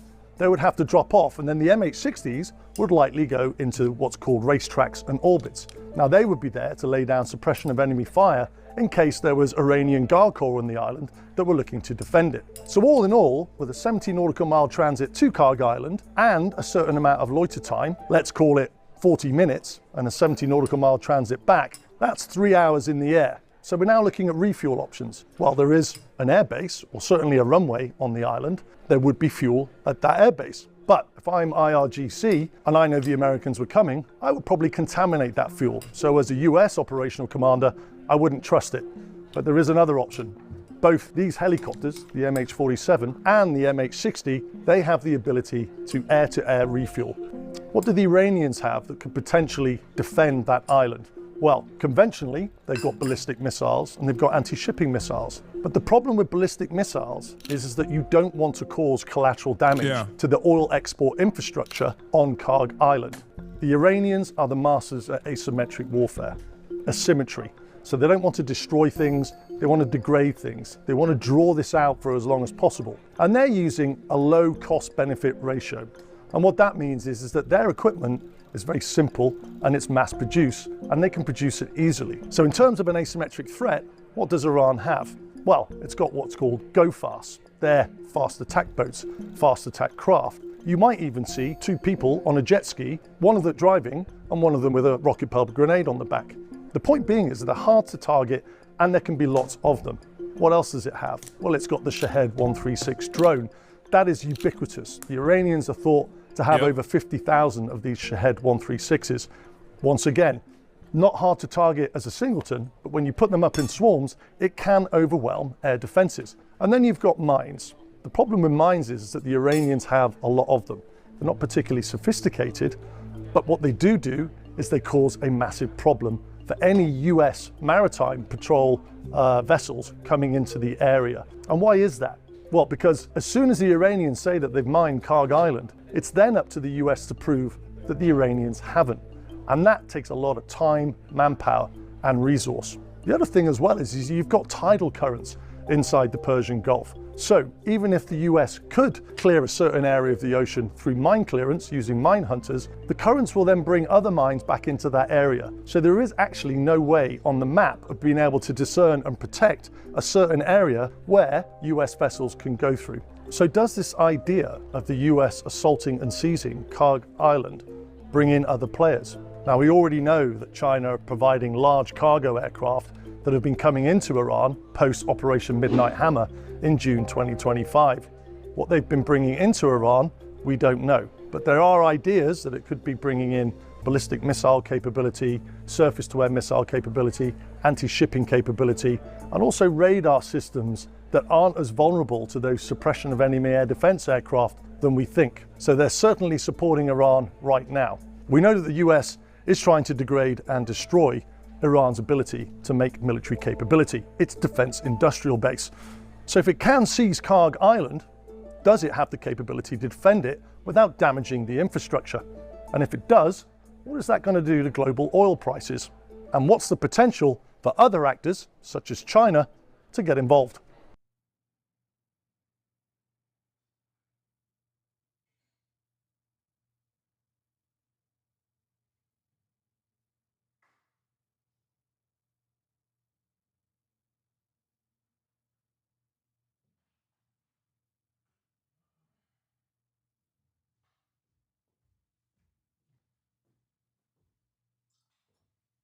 I know. It's crazy. I'm not here. I know. Well, we've gone up the escalation ladder now. While we were having this conference, these brainstorms are getting funnier every day. Well, I'm gonna be honest with you. So let's talk about the escalation trap. So Robert Pape is the guy, right? Robert Pape is that dude. He is the guy who, if I'm not mistaken, coined it. And he had an interview with, I think, Breaking Points as well. Trump is trapped in an escalation nightmare. This is from a day ago with 800,000 views. Let's take a look. Pape. He is a professor of political science at the University of Chicago, but he is also the author of The Escalation Trap, which is a Substack where there will be a link down in the description. All of you should go and subscribe right now. Thank you very much for joining us, sir. We appreciate it.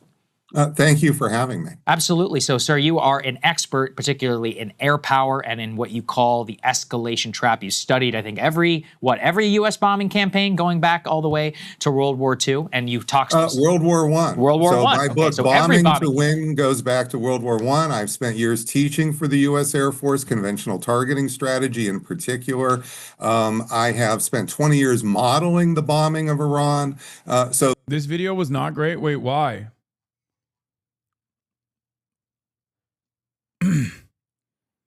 I just published a new essay in Foreign Affairs with an uncomfortable argument. Escalation in Iran war may actually be strengthening Iran. Iran's strategy is horizontal escalation, widening the conflict to shipping, energy markets, and regional partners. That shifts pressure onto the U.S. and its allies. History shows this is how stronger powers get pulled into wars they can't control. Some historians argue American power ultimately restores control. My research suggests escalation often traps great powers instead. This is something I know quite a bit about. I also study economic sanctions, terrorism. So all of that is why I built the escalation trap, because those frameworks I've been using for so long for chiefs of staff of the Air Force, for White Houses and so forth, I thought really time to bring them to everybody. Right, which is why you're such an important guest for us. And we do have some latest news before we get into some of your theory about the escalation. He's the #1 air autist, bro. Trap we want your reaction to. Plain Guys, let's autist. go ahead and put D1 up there on the screen. We have now seen an expansion of Iran declaring that U.S. and Israeli economic banking interests in the region are targets. We have seen this now repeatedly, sir, where we've moved from initial military targets to then the striking of either civilian infrastructure by the United States or Israel inside of Iran, now an expansion to the banking sector. So it does appear as if your theory about escalation and air power continues to spiral as this war now enters what's its 13th day now so far. So your reaction to this particular piece?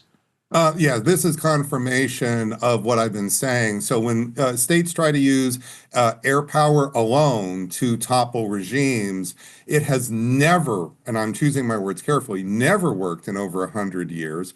And we've tried. Okay, but like, even though two University of Chicago professors, both Mearsheimer and Robert Pape, and numerous other analysts have said that, and numerous historians have said that air dominance alone and air warfare alone has never actually successfully yielded regime change. What do some random America-loving, America hoorah dipshits have to say on the internet? Because these guys are, what do they know? They've fucking written books about this. Lame, gay, woke. I'm illiterate, and I listen to Twitch streamers instead. Many, many times. I'm glad to go through the cases, but what you get is often this lashback effect that you're not prepared for because you're overconfident. You think you're going to win quick and decisively, so you don't prepare for the worst cases. And now the worst cases are coming, and so we're always behind. Now, what Iran is specifically doing in this lashing back is a horizontal escalation concept. It's actually a concept called parallel attack that we developed in the 1990s in the Air Force to use with precision targeting. And so with precision targeting, and they have precision drones, so we're effectively seeing two precision air campaigns collide for the first time in history. So their precision air campaign against us is parallel bombing at the same time, multiple nodes, not one at a time like we did in World War II. They're hitting multiple nodes in a... Nah, gang, you're wrong, bro. You don't know your shit, gang. Yeah, this guy doesn't either. Gangy, have you not thought about how America, the big bad,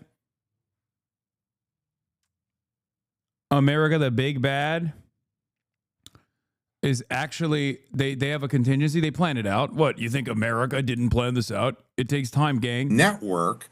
They're treating their enemy as a system like we taught in the 90s to treat others as a system. You see, this is what their intel has been scooping up. They've been learning from us and studying how to do this. And now what they're doing is they're widening that horizontal escalation and those nodes, because the more nodes you can attack at the same time in parallel, the more system shock you produce. So what you are seeing is Trump has triggered a lashing back that is now producing system level shock. This is one of the things I explained. And that system level shock is not just in Iran. It's not even just in the region. It's now going global.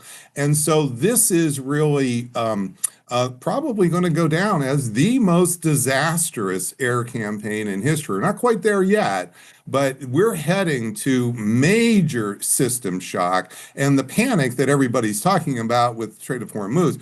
This is just the beginning here. You see, there's no control. The biggest thing I want to say, and then I'll stop, is that we've lost control of escalation. You see, one of the things I'm trying to explain in these writings is that there's the illusion the attacker has control. And now you see, each time President Trump says he's about to stop the war, nobody listens anymore.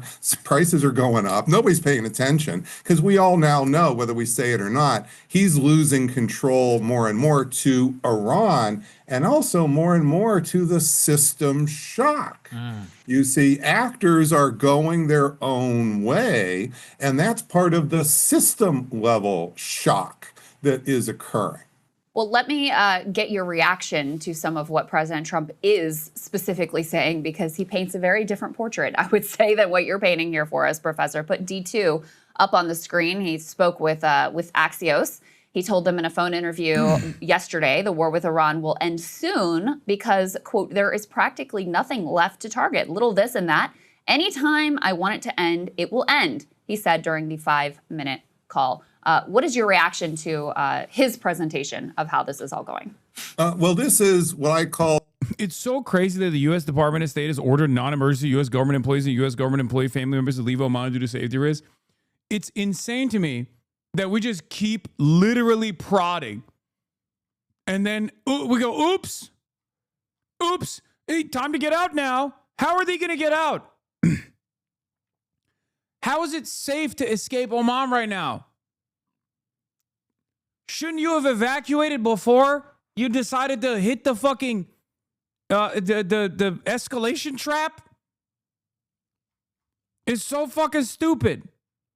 We've done it. We've done it over and over again for the past 13 fucking days. Every goddamn day, there's a new thing. Every day. It's crazy. Oh, how could they have done this? How could they have closed the Strait of Hormuz? It's like, yeah, well, that's the one thing that they can do. Of course they're going to do it.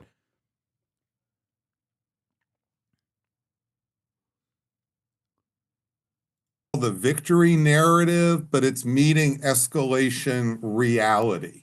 And the reality is that he's one actor in the system now, but Iran is another actor who's actually driving the escalation pretty strongly. So if he's want to shut this war down, he's got to shut down the attacks on Iran. Well, he's already tried to break Iran. That's not working. So what's he going to give Iran to get them to stop? You see, he had a deal on the table the Friday before he started the bombing. He can't, I'd be very surprised and go back to that deal now. And then on top of that, imagine he could even get the Iranians to come back to a third round of negotiators. Keeping in mind, we've killed the previous negotiators twice now. But keep in mind, let's say he pulls that out of the, how's he going to get Israel to stop killing the leaders the next time? You see, so is he going to slap sanctions on Israel and say, you kill more Iranian leaders? So he's got, and these are just, and I haven't even talked about the Gulf states and others and Russia. Oh my goodness gracious. So as this has become a system level problem, those actors multiply who have control, and increasingly more control than the United States. So just imagine, I just named Iran, Israel, and Russia, that he has to get to call this thing off. How's he going to do that exactly? What's the plan here? Any idea what might be Iran's step on the escalation ladder? I mean, they've already said it. They're going to expand their targets to like American tech companies, and they're going to start bombing like office buildings of American tech companies. I'm actually surprised that they're not retaliating by hitting refineries at all. I guess they still want to be they still want to be a regional actor at the end of the day. But who knows?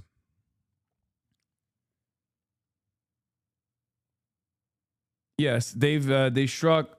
That was before Karg. I thought that was after Karg, but maybe it was before. But these sorts of, I mean, yeah, I think it was because Doha released an emergency, like they did an emergency call and emergency evacuation even before they hit Karg, or before we found out that they hit Karg. So I guess their escalation in this situation would be to strike back at refineries, maybe some more American oil tankers that are stuck in the region, something like that. Of course, the problem is, like, you can't hit oil infrastructure of the United States, really.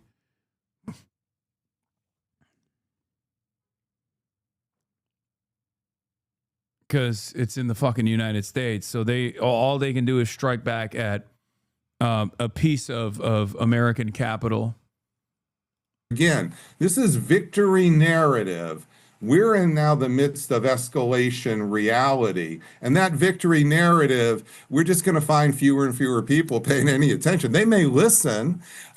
Trump loyalists may say they verbalize it, but that's like as if, you see, it's not real. And we all know that because the prices are going up. And then when the price of the gas is going up, everybody's going to know victory narrative is meeting escalation reality. Very, very true. So let's turn to... Yeah, also, the markets are going to scream. Yeah, that's why they did it literally after market close on Friday, by the way. You know, if you're confused as to the timing of why we hit Karg, you know, it's because it's Friday. It's Friday afternoon, markets close, boom, we hit Karg. He's trying to soften the impact of, they took Karg Island. I don't think they took Karg Island. They just struck it. And even if they quote unquote, take Karg Island, it's going to be impossible to hold Karg Island. But I suspect that the reason why they're hitting it is because they want to soften their approach. They're hitting it ahead of time, and then maybe they're going to deploy troops there, but I don't think they have enough. I don't think they have enough troop deployment thus far to be able to go and take Karg Island. There's also people living on Karg Island. To some of your own points here about the risk, guys. Can I don't know if they've been evacuated. Probably not. Up there on the screen. So you start with multiple risks that we are now seeing. Energy shock. About 20% of the world's oil passes through the Strait of Hormuz. If that flow is disrupted, even partially, the economic 8,000 people that live on Karg Island. Shock would hit, obviously, the entire globe. Energy markets watching that. Risk number 2 is horizontal escalation, which I believe you've just talked about. Risk 3 is global infrastructure vulnerability. Risk 4 is military and economic strain. And risk 5 is strategic distraction. Can you just break some of that stuff down for us so we can get into it? Yeah, so what you are seeing is not this disaster that is unfolding is multi-dimensional. Now, we've had disasters in the past, but they have been more or single dimensional. The reason I'm laying this out in threads here is because the threads allow us to see the different dimensions of the risk, and there are dimensions like a layer cake that are intersecting in real time, you see. And it's becoming, and the point on, you've laid out the risk, and I'll just mention the point on the distraction. As the risks come together, they overload us. We get overwhelmed. Well, that's why I put out these frameworks in the escalation trap and then tie them to the events that are occurring. Because as I have, over the years, I started to develop these when I taught for the U.S. Air Force, because I saw that in war, in crisis, people are overloaded. And that's when the frameworks, believe it or not, become the most important, because they need those to make sense of this complex chaos.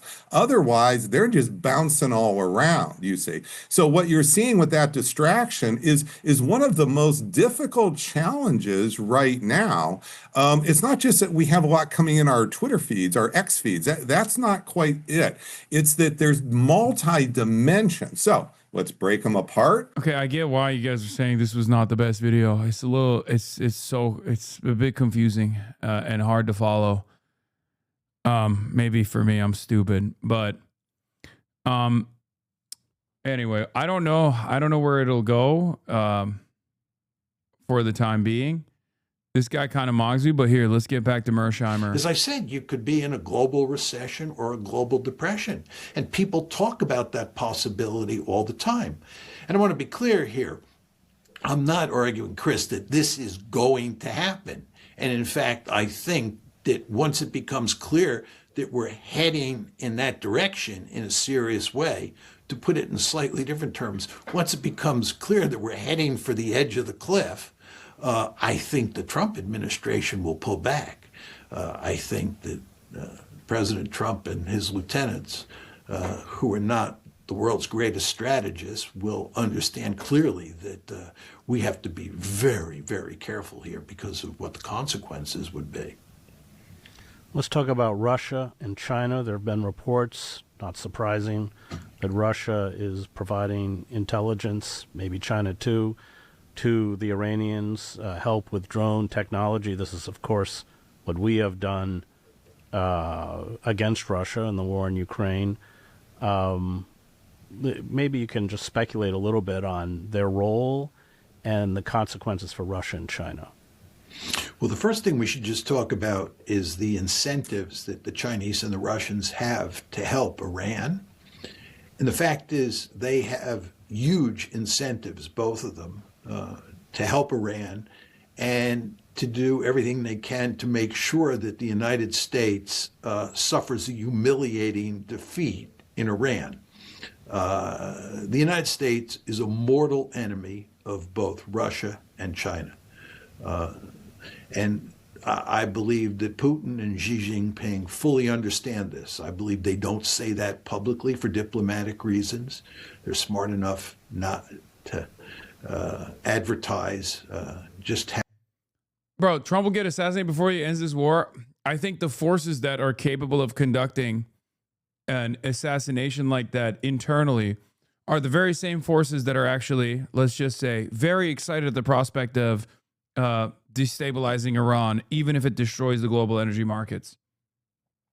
Okay? Do you see what I'm saying? Like it's the same people, so I don't think they will be doing that anytime soon. If you want to think about it in terms of like the deep state, if you will, those are the same fucking people that love what Trump is doing currently. Dangerous they think the United States is, but they surely understand that they're dealing with a country that's basically a rogue elephant that can't be trusted and is incredibly powerful. So seeing the United States pinned down and in serious trouble in Iran is to both. I don't. Why do you care if Iran kills? Why do you care about Iran if it kills the global economy? Wait, what? Because I live on this planet? Like I don't live in a separate universe? What? I mean, I want conflict avoidance in general, right? I want conflict avoidance in general. The forces you mentioned, why do they care? What? Who want it destroyed? Okay, you're a bit confusing, or maybe a bit confused.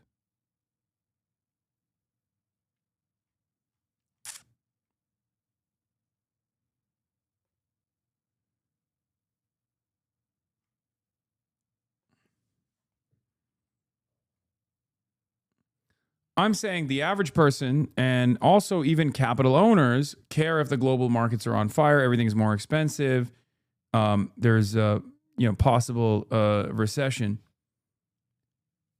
The problem for the individuals that would have the capabilities of like assassinating the president from within, you know, like the CIA or Mossad, let's say, just, you know, throwing some names out there for no particular reason. Well, those are the people that actually are in line with destroying everything as long as they can get their military goal accomplished, as long as they can get their military goal across, which is the destruction of, oh my God, dude, stop. This guy keeps spamming the same shit. Destroying Iran. Okay. In the middle of an interview, my colleague, U.S. Secretary Scott Bessent, is called away after a message in the White House Situation Room. Yeah, we saw this yesterday. Both Russia and China's interests. Now, in terms of what the Russians and the Chinese are actually doing, there are limits to what they can do in terms of direct intervention. The last thing the Russians want to do, given that they're fighting this major war in Ukraine, is get bogged down in another war in Iran. So they're not going to get directly involved. And the Chinese don't have the power projection capability to do anything significantly to help Iran. They can't get involved directly either. I agree, but chill with the anti-Semitism. The Chinese are still helping Iran, and they're providing intelligence. By almost all accounts, the Russians are providing significant intelligence information to the Iranians that they're using for their advantage. It's quite clear that they've helped them with technology. There were all sorts of reports before the war started that the Chinese had sent in air defense missiles to Iran, and they had sent in a radar, a long-range radar that could track stealth aircraft. And that, coupled with the fact that the United States, that Russia is providing China with detailed intelligence information, has really helped the Iranians wage this war against Israel and the Gulf states and the United States military assets in the region. So they're helping for sure. And I think, very importantly, that as time goes by, Russian and Chinese assistance to Iran will grow. I think the problem that Israel faces in terms of destroying Iran as a functioning nation state will only increase with time, because I think the Chinese and the Russians will go to greater lengths in the future to help Iran than they have in the past. And as China in particular develops more power projection capability, and you want to remember China's building a blue water navy, and China's Belt and Road initiative extends into the Middle East, I think you'll see the Chinese getting more and more involved in the politics of the Middle East and more involved in Iran, and they'll help Iran more than ever. And this will make it increasingly difficult for the United States and Israel to attack Iran, which in my humble opinion is certainly all for the good. What is this going to do to the projection of U.S. power within the Middle East?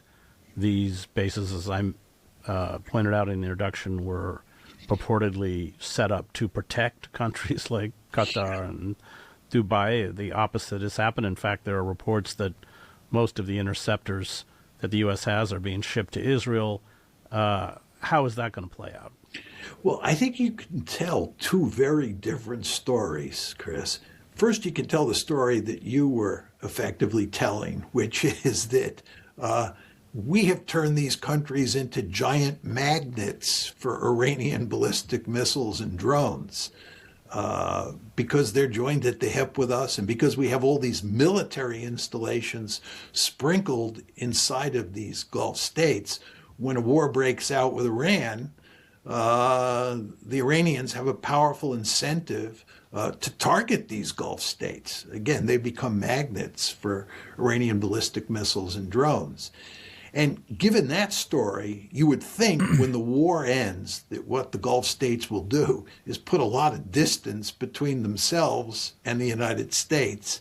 and tell the Iranians if there's another. See, Hasan, magnets, not sponges. You were wrong again. Yeah, that's true. Yeah, the proper analysis is to say they've become missiles magnets and not missile sponges. Conflict, they're staying out. They're not helping the United States, and they will not let the Americans use the bases on their territory, and maybe even they'll throw those bases out. That's one story you can tell. A different story, which points in exactly the opposite direction, is that when the war is over with, the Gulf states will move even closer to the United States and work closer with the United States to form a defensive shield against Iran, because this war will prove to the Gulf states just how dangerous Iran is. In the second story, Iran, not the United States, is the principal threat. In the first story, it's the United States, not Iran, that is the principal threat. I find it hard to say where the Gulf states will come down on. I think it's the first story, not the second. I don't think they lean into, judging by what I have heard from the people I have spoken to, there is a likelihood that this is like their enough is enough moment, because they've eaten a lot of shit, right? I mean, Doha being struck by Israel was definitely a moment where a lot of Gulf states were like, wait a minute, what the fuck? Our partnership means nothing.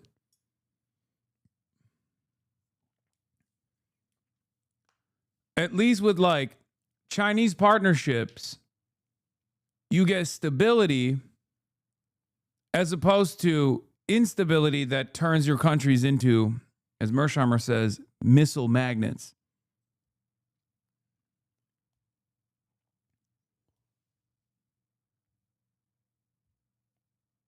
So this one, when the war ends. But I do think there was evidence even before the war started that the Gulf states were moving away from the United States. I think if you look at the Saudis, they had serious doubts. This is before February 28th, as to whether the United States was a reliable ally. As I'm sure you remember. Wait, to clarify, do you mean the Arab states are done with the U.S.? I think, well, it entirely depends on which way the winds blow here, but I think they don't want to be, I don't think they want to be partnered with the United States anymore. It would be incredibly idiotic for them to continue seeking an arrangement where the United States doesn't offer them any help whatsoever, and also simultaneously will act out Israel's desires, and Israel's desires do mean diminishing the regional power of the Gulf states. Remember, the Saudis formed a strategic partnership with Pakistan, and Pakistan literally said it would put its nuclear umbrella over Saudi Arabia. And now the Turks are trying to help, or trying to join that Saudi-Pakistani alliance, make it triangular, because the Turks are worried about the Americans as well. The Turks and the Saudis see that the Americans and the Israelis are a tag team. And yeah, a couple major pivot points was first, America allowing Al-Udeid to be struck, but that was fine. That wasn't that big of a deal. It was symbolic, right? That was from Iran. Then a major pivot point for Doha getting struck by Israel. Then, and this sounds really fucking stupid, but I think Mike Huckabee, before this armada, while this armada is forming in the region, Mike Huckabee coming out and saying Israel has a right to do the Greater Israel Project, that also, I think, terrified a bunch of fucking people. And now that, like, now that these countries have, like, America's withdrawn from these countries and they're just eating missiles nonstop, I feel like, you know, it's not You're underselling the Huckabee line, to be honest. I mean, yeah, it's just such an insane thing that he said as the American ambassador to Israel. Witness testimonies from Karg Island. Trump says all military infrastructure obliterated. Hello, my family lives in Karg. The sound of explosions was terrifying. More than 10 to 15 explosions at 2 o'clock. Karg is a small island and its sound spreads everywhere. Even several of our relatives who are not from Karg but live in the port cities of Bushehr province said the tremors reached here as well. I got this information by phone from my family. Hello?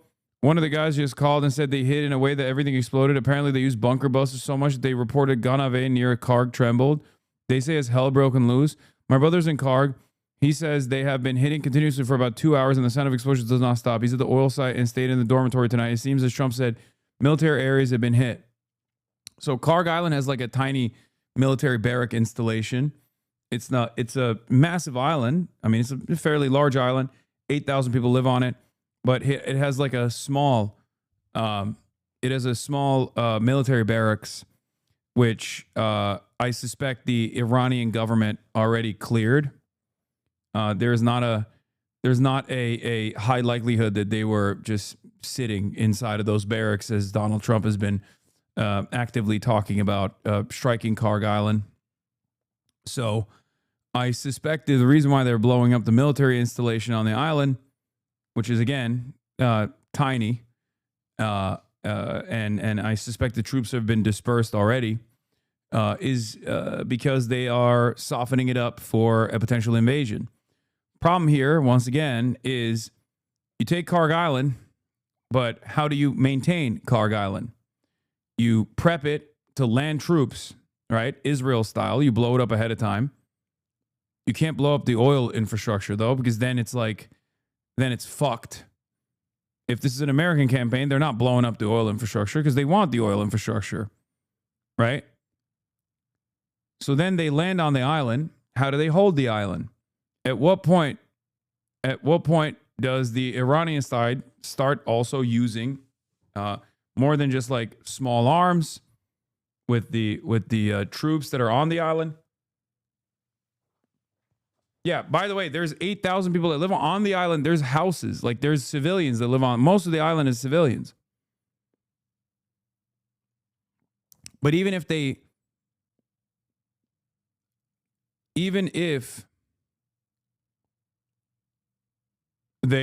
take on the island, even if they invade the island, how are you going to hold it? Especially if you don't hold the shoreline. And you don't have complete air superiority. I don't even know how they actually invade the island without complete air superiority. That's another question. Because there is no naval support.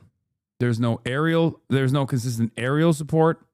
Even if they have air cover, that's still risky. Even if they have air cover, that's still risky to land. So the year was 1988. This future president, Donald Trump, was selling a book called The Art of the Deal. He gave an interview to a British newspaper, at which time you talked about Iran. You said we have to win back respect for America on the world stage, and you had stern words for the Islamic Republic. You said they've been beating us up psychologically, making us look like a bunch of fools. One bullet shot of one of our men or ships, I'd do a number on Karg Island. I'd go in and I'd take it. Now here in 2026.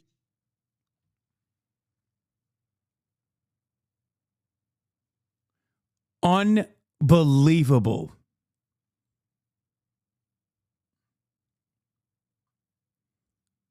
You are president. Are you thinking about taking Karg Island, where 90% of the Iranian oil goes through? And what do you think about, do you remember that interview and that school of thought? Yeah, but Brian, I can't answer a question like that. You should ask it. You should be even asking it. It's one of so many different things. It's not high on the list, but it's one of so many different things. And I can change my mind in seconds. But, you know, for you to ask a question, who would answer a question like that? I mean, you're asking me a question, Karg Island, okay, and I think, who would ask a question like that? And what fool would answer it, okay? Let's say I was going to do it. Brian killed himself after this. Brian, kill me. Mr. President, please. Mr. President, please don't. Or let's say I wasn't going to do it. What would I tell you? Oh, yes, Brian, I'm thinking about doing it. Let me let you know what time and when it'll take place. It's not, it's sort of a foolish question.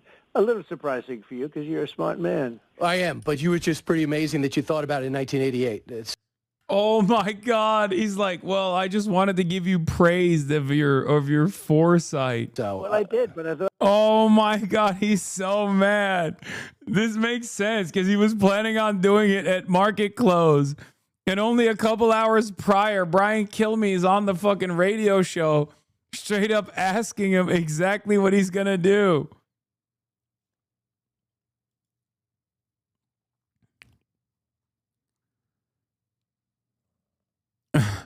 Moments ago, at my direction, we already covered it. That's so about funny. A lot of other things. You know what else I thought about a long time before it happened? 1 year before it happened, almost exactly, is Osama bin Laden. I said, you have to go out and kill Osama bin Laden. He's big trouble. Kill him. Right. Nobody did anything. A year later, he knocked down the World Trade Center. Let's talk about China. It turns out. Oh my God.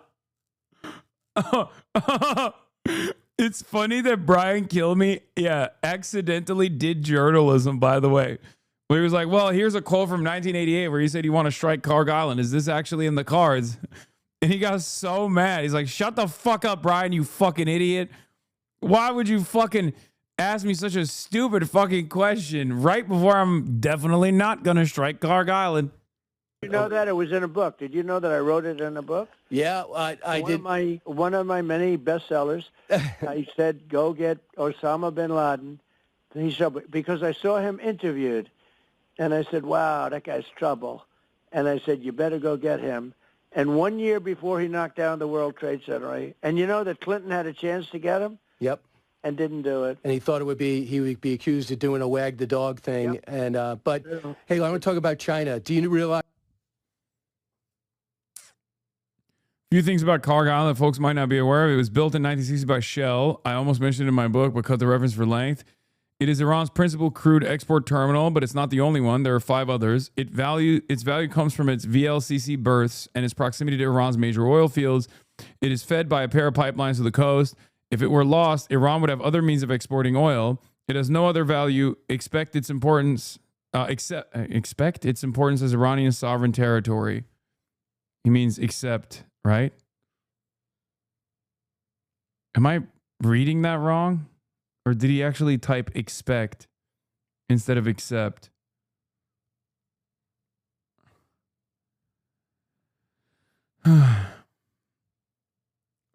Why is he lying for no reason other than why is he lying for no reason about predicting 9/11? Bro thinks he's LeBron. He is. He's LeBron James, dude. He's the real LeBron James. At least, but even the Americans are willing to use military force. Does Shell still have control over it? Brother, Shell does not have control over it. This is Iran we're talking about, man. Force very liberally in the region. And who's to say they won't use it against a Gulf state? You remember that the Israelis actually attacked Qatar in the past year. That had a shocking effect on countries in the Gulf. The Israelis, right, who are joined at the hip with the Americans, attacked Qatar. What does that tell you? Are we safe? Are the Americans going to protect us? They didn't protect Qatar from an Israeli attack.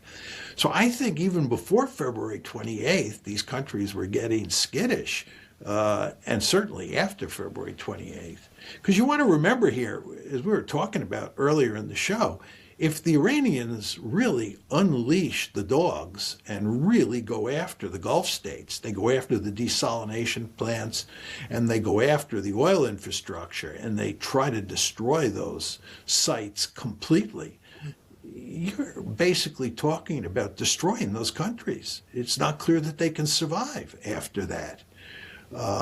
The damage would be literally catastrophic. And what I'm saying is this is a real possibility. So you see what your close alliance with the United States has done for you. So you would think that this would at least to some degree push them away from reliance on the United States. because it seems to me that it is the United States, not Iran, that's the principal threat. But as I said, you could make the opposite argument. Well, there must be a deep feeling of betrayal. They weren't consulted. They weren't part of the decision process, and they're paying a horrific price. Absolutely. But as we know, the Trump administration doesn't really care what its allies think. The Trump administration does what it wants. President Trump is, not into, he's not into taking the allies' interests into account. He's a unilateralist par excellence. Yeah, only one ally's interest is taken into account. It's the only country that matters. The beautiful nation state of Israel. He does whatever he wants. And I think, as I've said on numerous occasions, he treats allies worse than he treats adversaries. So, John, let me just close by asking you about the effects on Israel. There's heavy military censorship. You're not allowed to film the aftermath of strikes. The interceptors apparently cannot do much against Iranian hypersonic missiles, which they have held in reserve. What do you see happening in Israel? Well, as I said before, it's important to understand that in the initial week or so of this conflict, the Iranians have concentrated more on attacking the Gulf states and the American military assets in the Gulf states than they have focused on Israel. And they now have indicated that they're going to turn their attention. Trump treating Qatar like he treats Tiffany, shaking my head. And just like Tiffany, what do I always say? Qatar is the pearl of the Gulf, and Tiffany is the pearl of the Trump daughters. To mainly attacking Israel. And it's very hard to determine what's been done so far to Israel, what sorts of damage the Iranians have done to Israel, because of the censorship, as you described it. It's really quite remarkable how tight and effective the censorship has been. But I would imagine that quite a bit of damage has already been done, even though the Iranians have not been focusing on Israel per se. But with the passage of time, I believe more and more damage will be done. I believe the Iranians have the assets to attack Israel and to do great damage. And as you and I both know, Israel is a postage stamp-sized state. It's a small state, and the Iranians, with all those ballistic missiles and drones, can do a substantial amount of damage, especially if this war becomes a protracted conflict. So I think that Israel is going to suffer. And I think the fact that Israel is constantly at war against its neighbors, and you want to remember the Israelis are now engaged with Hezbollah. They're not only fighting against Iran, they're fighting. To be America's enemy is dangerous. To be America's friend is fatal. It's a often misattributed quote to Henry Kissinger, to the chatters who keep asking. Against Hezbollah in a serious way as we speak. And of course, the genocide is ongoing in Gaza. So you have this multi-front war. There's no sign that it's ever going to end. As you and I both said, they're not going to destroy Iran. Iran is not going to disappear from the map. You're not, in all likelihood, going to get regime change. The person who's now in charge in Iran, or Kissinger did say that, but it's out of context, is more likely to pursue nuclear weapons than not. He's more inclined to pursue nuclear weapons, certainly, than his father was, who was the principal bloc against Iran getting nuclear weapons. So you can easily imagine a situation where Iran has nuclear weapons or is beginning to push down that road. And the question you have to ask yourself is, what effect is that going to have on Israeli society? If you're an Israeli citizen and you're constantly fighting these wars and you're running to bomb. Nah, this is where he's wrong. I swear, dude, Israeli society is fucking insane, dude. Is there any new polling on this? Because, like, I've been checking the polls for, like, the last week, and it has not dropped off from 85%. this is the one aspect that I disagree with Mearsheimer on. Israeli society doesn't operate like a normal country anymore, okay? It's like, it's the more they get bombed, the more they want to do the war. And part of that is because they have unlimited protection from America, right? So I think that's part of the reason. If their protective umbrella diminished and Israeli society started actually receiving the impact, because like think about it this way, they get like what 10 plus deaths in the last 13 days. Sometimes it's like an old person falling when they're trying to run to the bomb shelter. If those numbers actually reach like 100 or 200, maybe at that point there would be like real fear and it would cause them to potentially react differently. But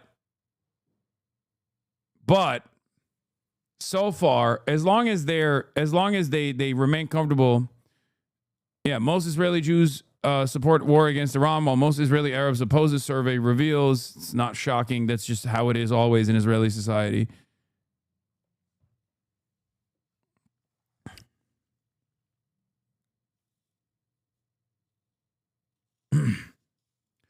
Zelensky moving Ukraine further from peace.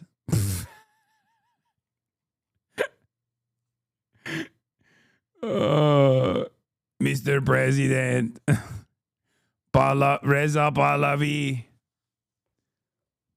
you are the best president for Iran. Bro, he's always doing side missions, bro. It's so funny. He's like, he just tries to keep himself preoccupied with like every single no motion initiative that the American State Department is like half-heartedly engaged in. Like, bro, the CIA doesn't even give a shit about Reza Pahlavi. Why the fuck are you trying to make yourself a more reliable ally by going to him? It almost feels like he's keeping up with what the CIA wants by looking at Twitter or something. But the Twitter he's looking at is like a week old. Like, he's not even up to date. They're not giving him any information at all. He's just trying to make himself look useful. Next week, he's going to meet with Machado. He's desperate for American arms to continue fighting the war. Can you blame him? Brother, what are we talking about? None of this matters. You think if he doesn't meet with Reza Pahlavi, that like America's going to be like, oh, we're not giving you arms anymore? What are you, fucking stupid? No, he's not getting arms because Israel's getting arms. Okay? That's it. That's it. That's the only reason why he's not getting the arms that he needs. What, you think if he links up with fucking Maria Machado next week, they're going to be like, you know what? You know what? Good guy Zelensky. Time to send you all of our fucking remaining THAAD interceptors, dude. What are you talking about?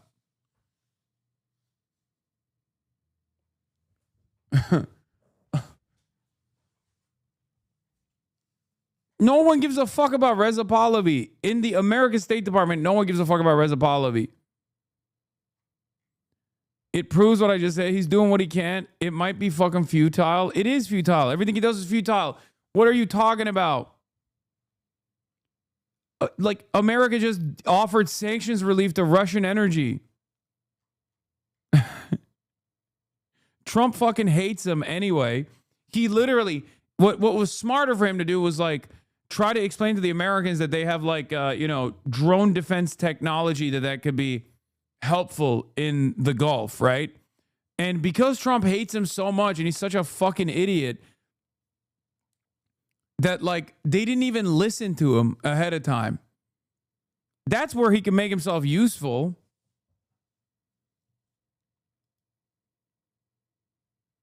Cheering on a conflict that is giving a power with which his country is at war, Russia, upwards of an additional $50 billion a year. Social media made everyone really stupid, pure vibes. Yeah, he's just so cooked. And everybody always babies him like he's a little baby. Like, oh, what is he supposed to do? He's desperate. Well, he doesn't need to do this. I'll tell you that. Like, because this is not moving the needle in any direction, really. It just looks like he looks like a clown. Because do you see what I mean? Because like Reza Pahlavi is not an asset for America. America doesn't give a fuck about installing Reza Pahlavi. So you look like a clown. You look ridiculous. You look unserious. Israel's planning to seize an entire area of South Lebanon's Litani River in a massive ground invasion, Israeli and U.S. officials say to Axios. Wonderful. Yeah, never let a fucking crisis go to waste by Israel, by the way. They're just going to take more and more Lebanese territory in the process.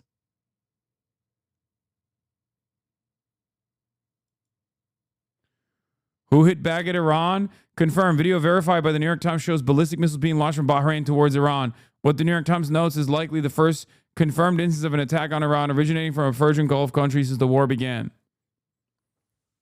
Boom. New York Times outing Bahrain as being complicit before everybody goes, how dare you? How dare you strike back at the Gulf regions? I wonder why they're striking back at the Gulf regions, chat. U.S.-made HIMARS launcher was filmed firing missiles at Iran from Bahrain. Most of the Gulf states have denied that the U.S. has launched attacks from its soil against Iran. There were ATACMS in fucking Kuwait that they found too, by the way. Isn't it a week old or something? Yes, they're just coming in with confirmations now from the New York Times. It takes their sweet ass fucking time they're taking their sweet time to make these confirmations. But,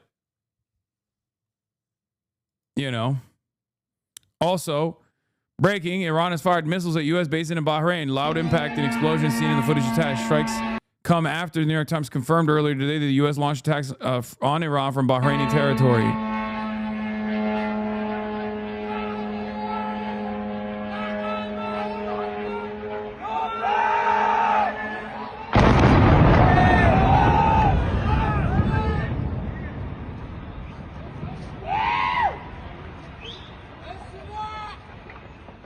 No, this isn't all. This is new.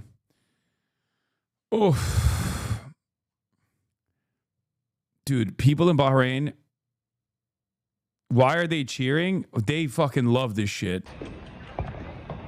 I've yet to see a single video. They aren't celebrating.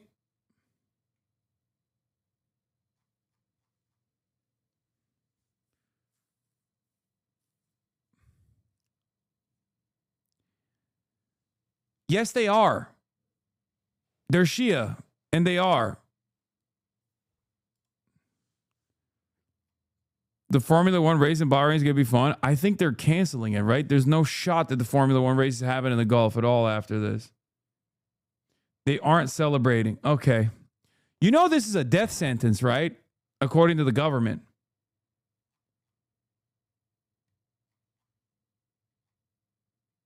Yeah, Formula One is canceled.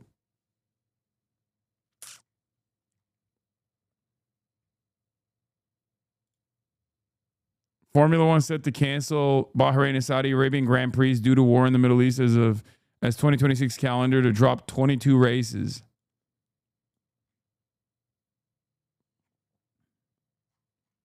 Wait, why are they doing that?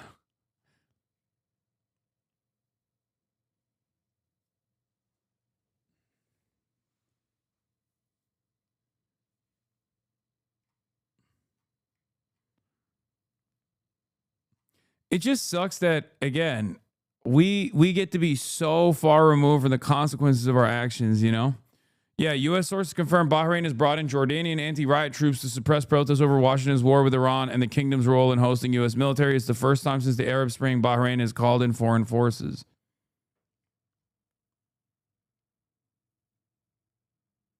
Dropped to 22 races, not dropping 22. Okay, my bad for all the Formula One freaks out there. Shelters when either Hezbollah or Iran is lobbing missiles and shooting drones at you. What does this say about your future life there?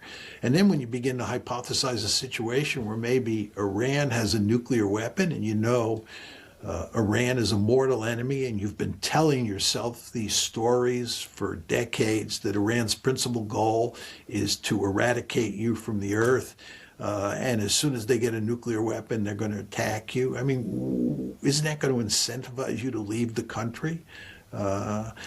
So I think Israel's future is very bleak here, and we haven't even begun to scratch the surface when you talk about the state of affairs in Israel, because there are just all sorts of other cleavages in this society that don't bode well for the future. So I think Israel is a country that's in real trouble. And I think the idea that they can get themselves out of trouble by fighting more and more wars is a fallacious argument. I think war has a corrupting effect on societies. I think the founding fathers fully understood that when they created this country, and they wanted to create a situation where we went to war as infrequently as possible, and that was wise thinking. I say this as a realist, IR theory person, right?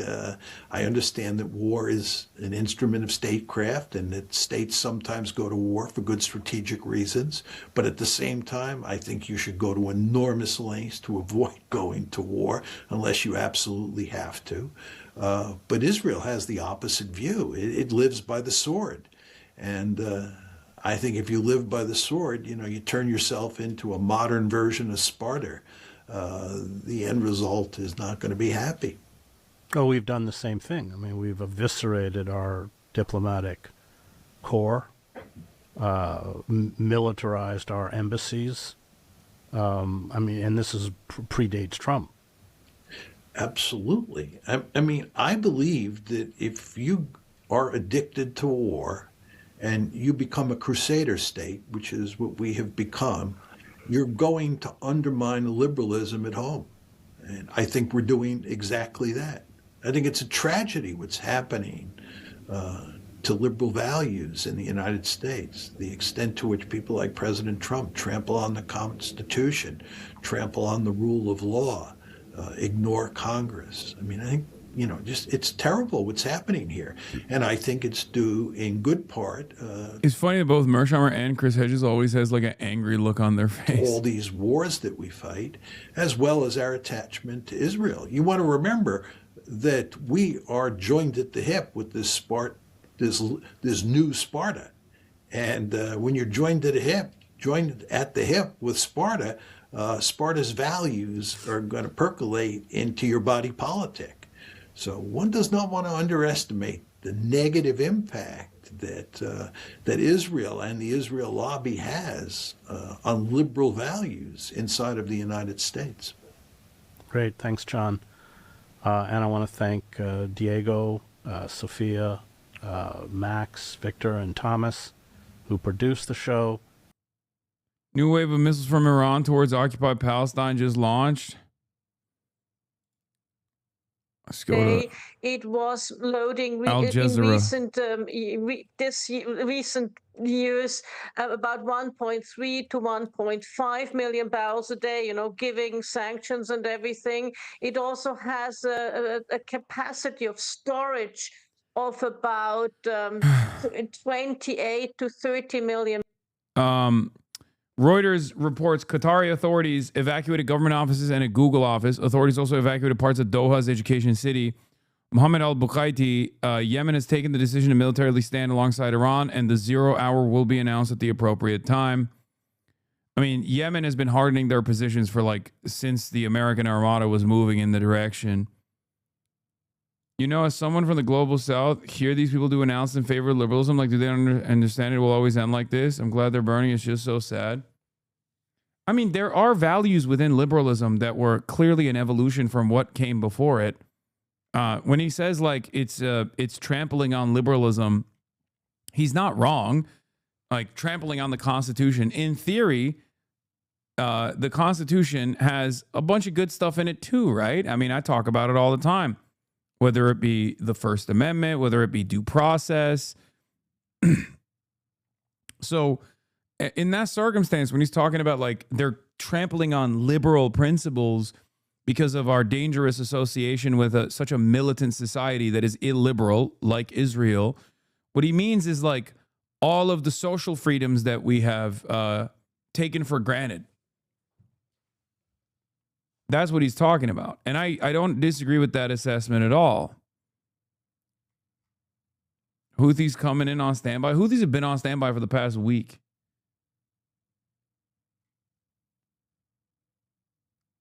This is fucking insane. They're threatening genocide openly. Axios, an Israeli official, we will do in Lebanon what we did in Gaza.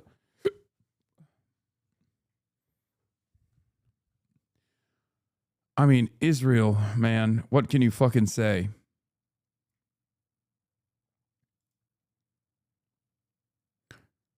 But They hate our freedoms is actually a good description of many pro-Israel people. It's true.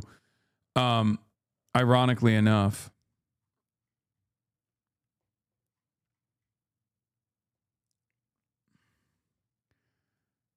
There's also this incredible interview that took place, apparently. Trump was talking about how he's woke on Iran. I was a bit shocked too. Like, everyone else in the world was like, this is the greatest thing. And I think what you're doing is phenomenal. And I was shocked that so many activists, like, in America didn't like it. But meanwhile, they're like, oh, well, we support women. We want women to have. Jake, you don't support women. Like, what are you talking about? Like, it's so funny that these guys are doing like, oh, we're bombing Iran, but wokely. We're bombing Iran into woke. Who is this fucking for, man? Does this even work for anybody at this point? I feel like they're just running the same route over and over again. You got to have the same level of CTE that Jake Paul has to listen to Jake Paul go, yeah, we're bombing Iran because they're not woke or they hate the gays. Like, you have to have the same exact level of CTE and brain damage to be like, yeah, that makes sense, actually. Yeah, that doesn't. That's fucking stupid. All these rights. Meanwhile, you're liberating the women of Iran. And yeah, from their fucking bodies, dude. From their lives, from their livelihood. Then they have an issue with it. I thought that was very confusing. We support gays, but they throw gays off the buildings, okay? We support this. I mean, the things they do, and they're fighting. But I think I have tremendous support on this. This is something that's been incredible. You don't. I don't know how hermetically sealed Donald Trump is at any given moment, but considering the fact that he keeps talking about how the news media is lying, they're lying about it, they're saying it's bad, I suspect that he's reading the reports, right? I suspect that he has been reading the reports. I suspect that he is aware that the war is not popular. I suspect he's getting phone calls from at least a couple wealthy people, right? The best poll numbers I've ever had now. Yeah. And it's not because of this. I think we've just, the economy is great. It's a little bit of we take a little winding road for a little while, but we have to wipe out the evil. It's an evil curse. They're evil people. I was a bit shocked too. Like, everyone else in the world was like, this is the greatest thing. And meanwhile, at home, we literally just made it legal for ICE agents to round up trans citizens just because they look trans, and we're stripping trans people's identification and right of mobility. These projecting fucks. Yeah, I mean, but that's good. Also, we can do whatever we want to gay people and women. We just don't like it when we suspect our enemies of doing it. By ordering strikes on Clark Island, Trump has done something both Jimmy Carter during the 1979 Iran hostage crisis and his successor Ronald Reagan during the 1980 Iran-Iraq tanker war had refrained from doing. Prioritize protecting shipping and targeting Iranian vessels, missile batteries, leaving Karg untouched. Trump loves this sort of shit, though. He loves this kind of escalation. He thinks that makes him look powerful. And clearly, he does not think about what will happen in retaliation. I have a very hard time believing that they've deteriorated the Iranian strike capabilities to such a degree that they feel like they could just accomplish this mission. It's true. We will be able to hit the boats, and we will not lose the battle. It's not an issue of losing the battle. It's an issue of it could well be costly. Amphibious operations are simply that. But there's a bigger point I want to make, besides simply it could well be costly, which is that strategically, taking Karg, seizing it means taking Iran's oil off the global market, because Karg is a choke point for Iran's export of oil. Well, is that really going to work in America's advantage? I'm skeptical, because right now Iran. Oh, go ahead. No, please go ahead with your point.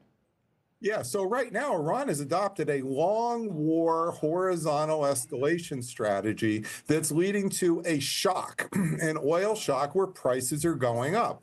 Well, if America takes more oil off the market, now takes Iran's oil off the market, this is going to cause more shortages. It's going to reduce the supply and Tucker Carlson in Iran, Trump is being shown polling that this war is like a 90-10 win for him. No, that's not true. Tucker Carlson is wrong. It happened. Okay. As I said, he's just wrong. He just says shit sometimes. This is one of those moments.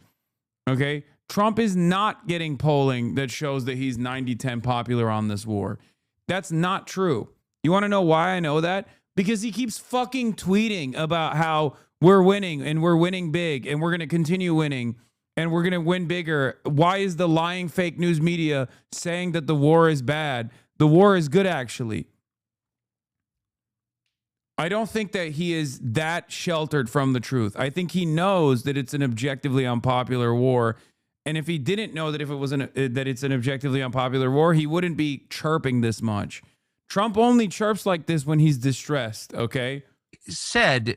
I flipped to DC 3 times in the last month to try to convince Trump not to do this. It didn't work. It happens. I'm looking at this and I'm thinking, boy, this is not going to get better. So then I think, like, at most he's watching Fox News and he's seeing that, like, 85% of his base likes the war, which is fine. I mean, that's always going to be the case. I'll fly up again and ask him. I mean, I don't know if anyone else is doing it, so I'm going to try to just declare victory and go home. Like, you killed an 86-year-old cleric. Let's just call that a win and then pull back. And so then, meantime, he got convinced to denounce me. Okay, I don't care. I'm going to fly up anyway and see him, right? Even though he's like denouncing me. So I call over there to see, call someone who knows him to see. I said, I'm just going to fly up anyway and tell him this because I think it's so important. And the person says, don't bother, because he's being shown polling that this war is like a 90-10 win for him.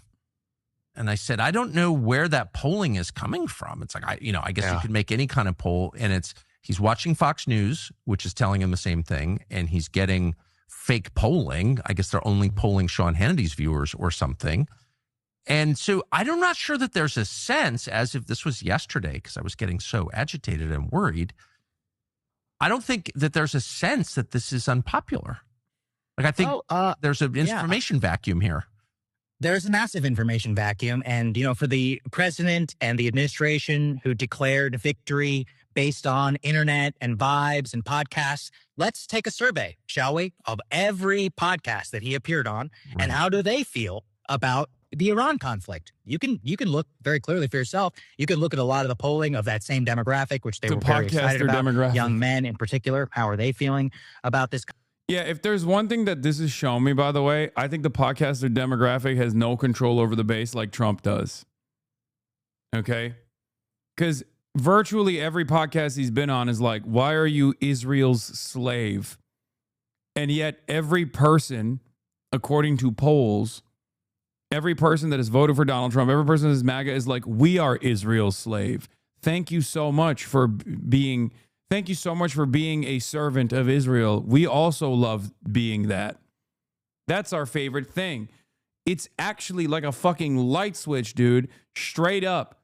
It's unbelievable. I've never seen anything like it. I don't think I've ever experienced this in any country. Like, Turkey doesn't have this level of cultish attitude towards Recep Tayyip Erdogan, and he's been around for a lot longer than Trump has.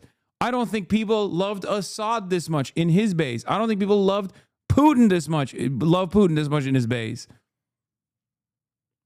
Like, I'm sure if there was something that Vladimir Putin was doing that was disagreeable, he would have to, like, consistently do propaganda. What I'm trying to say is, with Donald Trump, it takes one day. It takes a moment. If you looked at the polls, as we did here on this broadcast, leading up to America striking Iran, there was I think it was like 35% approval and, 65% disapproval for among Republicans, right? 35% approval, 65% disapproval among Republicans in terms of striking Iran. The day after, it had shot up to like 55%. By the second day, and Donald Trump was straight up saying, like, I'm doing this for Israel, whatever. By the second day, it was 75%. And by the third day, it was up to 85% approval.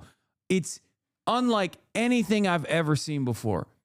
It is unbelievable. It might be one of the most unique collective psychosis incidents in the history of mankind.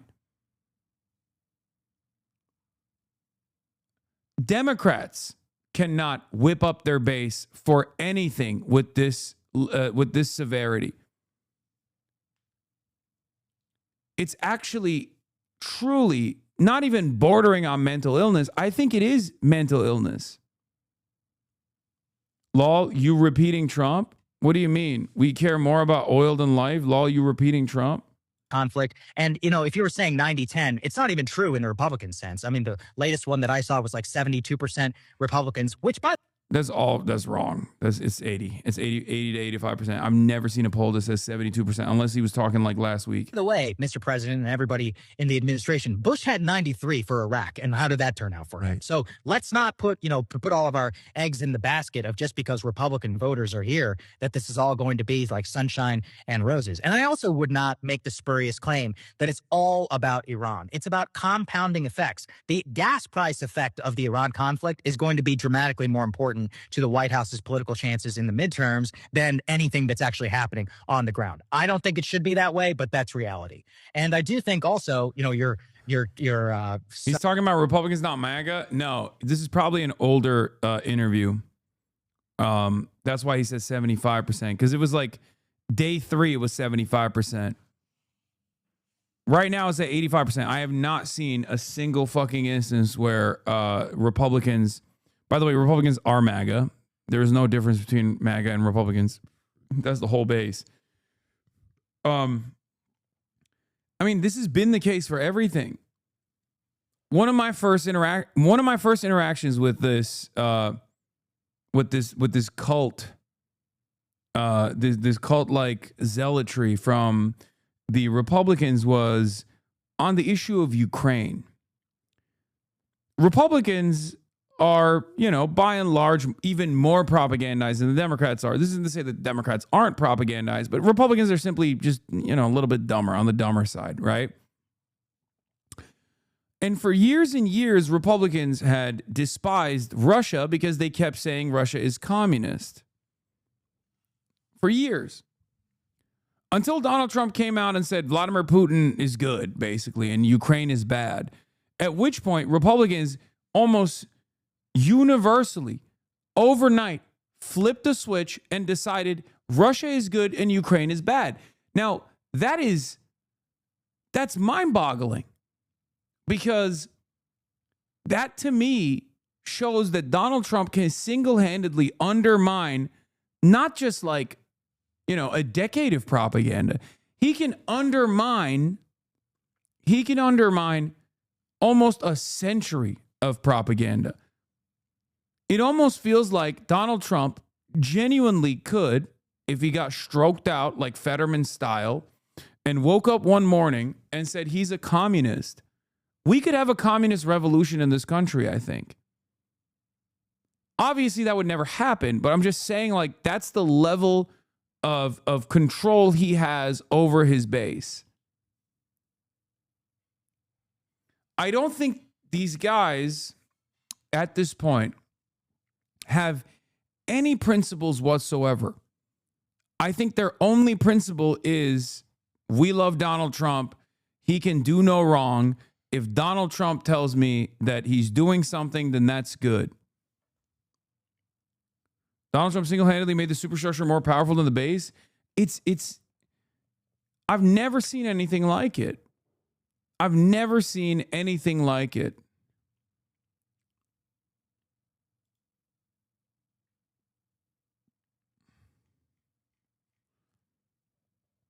This is $2 trillion wiped out from the U.S. stock market. It's good.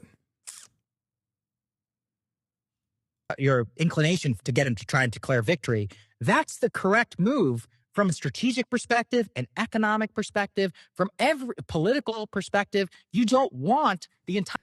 He wasn't able to get them to be pro his vaccine, though. Well,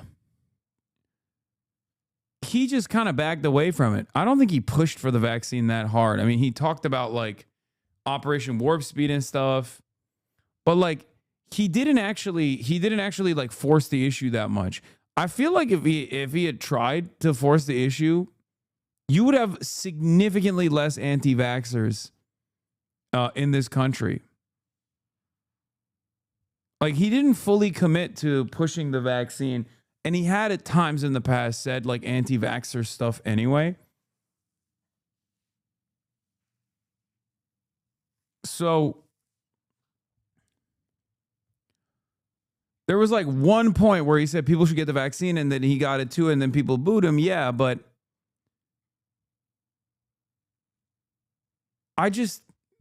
I think if Donald Trump was actively farming the vaccine, like if he was actively talking about how good the vaccine is, I think you would have seen a lot more people be pro-vaccine. The only time where I've ever seen the base at odds with the president is Epstein. That is the only time. So there is something that his base cares about more than they care about him, but they still love him.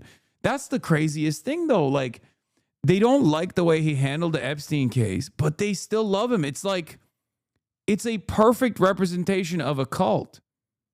Because, like, you're not going to be 100% on board with everything that the cult leader is doing, but your admiration for the cult leader is complete. It's remarkable. That's also precisely the reason why you rarely ever hear from the likes of Tucker Carlson a direct admonishment of Donald Trump. Like, he doesn't say Donald Trump is at fault. He says everyone else around Donald Trump is at fault. You know, good czar, bad boyars, right? Like, Tucker Carlson does that, plays that dangerous tightrope, dangerous for himself, because I think he's aware that, like, he can't totally say fuck Trump.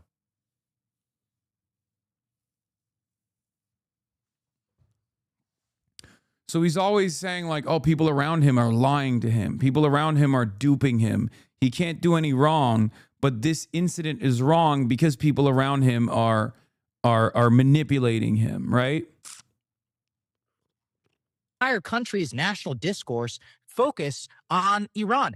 I'll give you a good example. Just yesterday, the White House did a summit where they were trying to address rising electricity prices on data centers. In another world, no Iran, that's a... Hitting Karg. Karg Island doesn't have any military targets. It's all oil shipping. No, there is. There is a military barracks on Karg. Like, I don't think they have weapons on Karg because it's like, obviously, you know, a part of the civilian infrastructure. But I'm pretty sure they have like barracks on the island.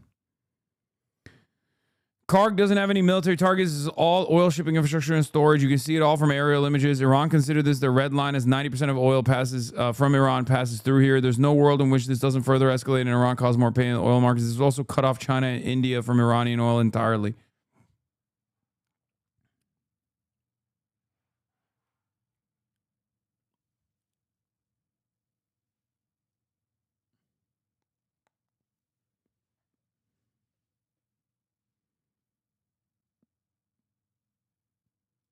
main topic of conversation on my show, a major topic, maybe one of yours interests as well. But in the middle of war and peace and death and everything that's happening, the amount of coverage that got is zero. Exactly. The president just gave his State of the Union. He had a lot of things in that State of the Union. Iran, what, it didn't come until the 70th minute, I think. By not losing. Can Iran tolerate far more punishment than we can? And the answer is economically, they're killing us with what's happening in the Strait of Hormuz. The economic penalty is going to be huge, and they're going to persist. They're going to be defiant, and we have no way of Western analysts are a joke, but I don't want to change because your establishment actually listens to their bullshit. Publicly, at least, told that this would be a short, sharp offensive. It's clearly now turning into a much longer, protracted conflict. then does that lead us to think that where does the balance of power now lie? Where does the United balance States of went into power this with a now completely lie? wrong assumption that the Iranians are much weaker than they are. That's part of the reason why Trump told regional leaders that this will only take 4 days. It's going to take some time for Mainstream media is overselling Karg's importance to cope. Are It's not. They're not overselling it. I mean, they have other alternatives to do pass-throughs, but it's still a very significant part of the Iranian infrastructure. They have a say in this as well. They're not just going to accept any ceasefire. They're going to extract the price beyond what they already have extracted. Harlan, the US military is using, as we just spoke about, a suite of very advanced technology and artificial intelligence. Now, that has been, obviously, to their benefit in some cases. There are now military investigations in other circumstances. However, how much would you say that the use of this advanced technology has contributed to the success, if you would call it success, of the mission so far? Not very much, because, as I said, air power never wins a battle. It never wins a war. The only time that air power strategically was successful was in August 1945 when we dropped 2 nuclear weapons on Japan, forcing their surrender. Unless you can threaten on the ground and use ground forces, air power will not work alone. What is it going to take for us to relearn that lesson? We failed to use it in Vietnam when we thought we had military superiority. We failed in Afghanistan. We failed in Iraq. And on the current course, we're not doing very well in Iran. Well, of course, Donald Trump is already vowing to hit Iran even harder if it continues to block global trade. Tehran's been using multiple strategies to interrupt the global economy, jolting international markets. Let's take a look at this report from Mani Rapolo from Washington, D.C. Remember those who have not returned. The United States top diplomat Marco Rubio said this week that Iran's military has been all but destroyed. I want everyone to know your military is getting the job done, and every single day, this regime in Iran has less missiles, has less launchers, their factories work less, and their navy is being eviscerated. And the world is going to be a safer and a better place when this mission is accomplished. Despite reports that Iran's missile capabilities have been degraded by as much as 90%, analysts say Tehran still holds a powerful form of leverage as it tries to continue to resist both the United States and Israel in the widening conflict. That strategy largely centers on geography. Iran sits along the Strait of HORMUZ, one of the world's most important energy choke points. Roughly 20% of the world's oil supply passes through this narrow shipping lane every day, and Iran has long threatened to shut it down. From placing mines in the waterway to targeting tankers or even striking Gulf oil infrastructure, Tehran has several ways of causing significant disruption to global energy supplies. Analysts say the goal may be one of 2 things: either force Washington and its allies back to the negotiating table, or trigger a global energy shock, pushing oil prices to record highs and sparking a worldwide inflation crisis. Though formal direct diplomacy between the United States and Iran has effectively collapsed, the economic impact this conflict could have globally may leave U.S. officials with little option but to work diplomatically to keep energy shipments flowing. The U.S. and Israel continue to rely on military might, which includes some of the most advanced weapon systems in the world. But despite degraded military capabilities, Iran still holds a strategic card, perhaps not on the battlefield, but in its ability to damage the global economy. Manuel Rapolo, Al Jazeera, Washington. All right, Harlan and Trita, I'll bring you back in. Trita, Pete Hegseth, the Secretary of Defence, has said the only reason the Strait of Hormuz is closed at the moment is because of Iran. What do you make of that comment? Well, in some ways, it's obviously true, but it's only true Pete because the Hegseth. United States started a war of choice. Had the United States not started that war together with Israel, the Strait would be open today. What I think is also very important now is that key states are now reaching out to the Iranians to try to find a way to negotiate their own safe passage. The Indians already struck a deal. The Europeans, France and Italy, have done so as well. They've gone to Iran to do this, not to Washington. And that reflects very clearly who is in control of the situation over there. You make an interesting point there, Trita, because one of the promises, obviously, the Strait closing is bad for a multitude of reasons and a multitude of interested parties. Oil, shipping, global trade, all of those things just mentioned there. President Trump, though, has said the US military or the US Navy will be able to escort those ships through. Now, we've seen other leaders in the administration perhaps be reluctant to reinforce that view, but do you see that as a possibility that the US can escort those shipping lanes and make them open again? No. It will be exceedingly difficult to do. It will be very, very bloody. The fact is that Iran has a huge advantage here with mines, suicide craft, and so forth. And all they need to do is hit an American ship. They don't have to sink one. So you can imagine the perceptions of what happens then. The biggest question is, what will it cost to open the Strait? My guess is about $1 trillion. And my guess is that the Saudis and the Emirates will be delighted to pay, well, not delighted, but be forced to pay that price because it's the cheapest way out. Otherwise, Iran can keep that closed until oil is 8, 9, 10, whatever it is, $100 a barrel. And gasoline is going to be $5, $6, $7, $8, or $9 a gallon. And what do Americans have to say that with November looming? $1 trillion is a lot, right? But until you look at the cost of everything the November else. elections are looming, and Donald Trump must be aware of that. All right, one last question here, and I want to quote to make sure I've got this right. Security Chief Ali Larijani has said, Iran will not relent until making America sorry for this grave miscalculation. What does that look like for Iran?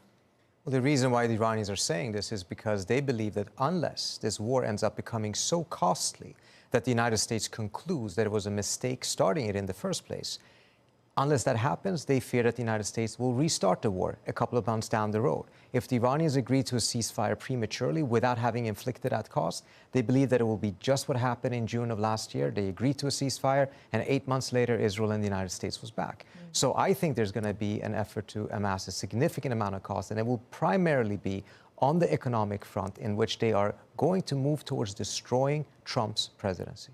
Harlan, we've looked at a spokesman for Iran's military has said the gates of hell have now been opened. Now, this was in a media released across a number of social platforms and internet sites. The US military will also be watching these sorts of videos and the sorts of rhetoric coming out from Iran's leadership, just like you and I are. What will they be thinking about those sorts of comments? They will be ignoring that. The fundamental problem is that military force cannot and will not resolve the situation. And unless and until American presidents learn this lesson, these are going to be future Vietnams, they're going to be future Iraqs and Afghanistan, and we're repeating this issue right now. No matter how good the American military is, it ain't good enough to win this by air power and naval power alone. And unless we learn that, again, we're going to be in big, big trouble. And as I said, gasoline at $7 or $8 a gallon may be one of the final outcomes that will end this war. Former US Naval Officer Harlan Ullman and Trita Parsi, former officer of the President of the National Iranian-American Council and now at the Quincy Institute. Thank you both. Thank you so much. The impact of this war on the future of the United States military has been getting a lot of attention in the media. Iran's been hit by billions of dollars of high-tech weaponry, much of it enhanced by the use of artificial intelligence.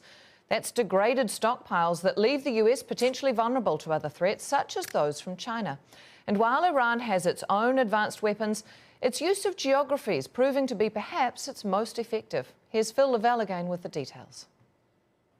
So this whole issue of the balance of power, what that looks like is really getting a lot of media attention here in the United States, both in terms of the economy, but also the weaponry. So let's take a look at how it's being reported in the Wall Street Journal. It's really leaning into how these weapons are financed. So it says, Pentagon races to secure money for Iran operations and munitions. And it highlights the position that the Defense Department is in now. Look, wrestling with how to pay for a war with an indefinite end date. It also is facing an industrial base that was already stretched to meet current demand and potential threats from China. Next up, it is the Washington Post. It says how the US is using AI and space tools in that conflict with Iran. So it's really leaning into the AI aspect here. And it's quoting the head of CENTCOM, US Central Command, saying the US is leveraging a variety of advanced AI tools. And there is more, because AI is big news at the moment in the defense industries. These systems helped us sift through vast amounts of data in seconds, so our leaders can cut through the noise and make smarter decisions faster than the enemy can react. And one final quote from that head of CENTCOM, advanced AI tools can turn processes that used to take hours and sometimes even days into seconds. Next up, it is NPR, National Public Radio, and it says old school tricks and AI tech are weapons in the Iran war. So it's really showing how the battlefield has changed. Look, being fought on a hybrid digital physical battlefield with old school deception tactics and cutting edge AI technology. This is a quote from General Dan. Yeah, I'm going to talk about Zohran Mamdani and his wife now in a second. Hold on. Yeah, we're moving away from this. So Zohran Mamdani's under fire. Another Shia king unjustifiably being attacked by those who love the nation state of Israel. I covered it yesterday briefly, but obviously, like the more he talks about his social media, his wife's social media, all this shit, the more they attack him. Okay? And it's not going to stop. And this is the latest round of missile salvos being launched at him and his wife. Before she took that job, and do you think that type Mayor Mamdani says his wife, Rama Dawaji, was not aware of the anti-Israel post, like calling some Israeli citizens parasites, from an author she illustrated an essay for. Mamdani calls that rhetoric reprehensible and said his wife booked the gig through a third party. took that job, and do you think that type of rhetoric is acceptable about? Like, we're no longer just talking about Zohran Mamdani being potentially anti-Semitic. We've now moved on to Zohran Mamdani's wife potentially being anti-Semitic, which is also bullshit. It's not the case. But we've also moved even past that. Now it's Zohran Mamdani's wife was commissioned artwork for another person who also isn't anti-Semitic, by the way. The person that they're talking about, I know. She spoke at the Oxford Union. Okay? The person that they're attacking now at this stage is like 3 steps removed. I think it's People are booing the fucking questioner. I think that rhetoric is patently unacceptable. I think it's reprehensible. And as is common for freelance illustrators, the First Lady was commissioned to illustrate an excerpt of... He doesn't need to respond to this. Like, he just doesn't. He doesn't need to respond to this. I've been saying this since the globalize the intifada situation. Okay? Just say, I'm not an anti-Semite. My record speaks for itself. My wife is not an anti-Semite. I love my wife. Please stop asking me about this stuff while I'm trying to run one of the most important cities on the planet as the world is on fire all around us.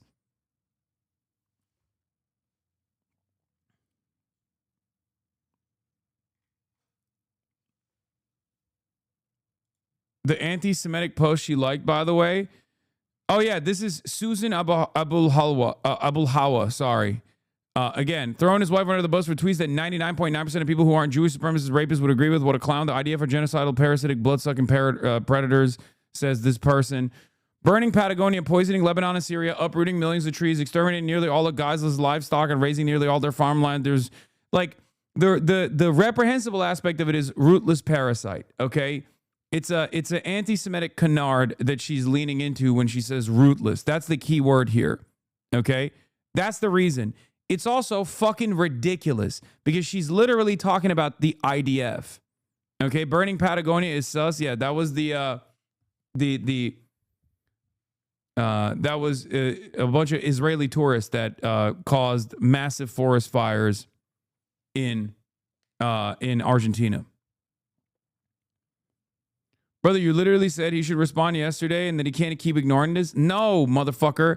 I said he should respond forcefully by literally saying enough.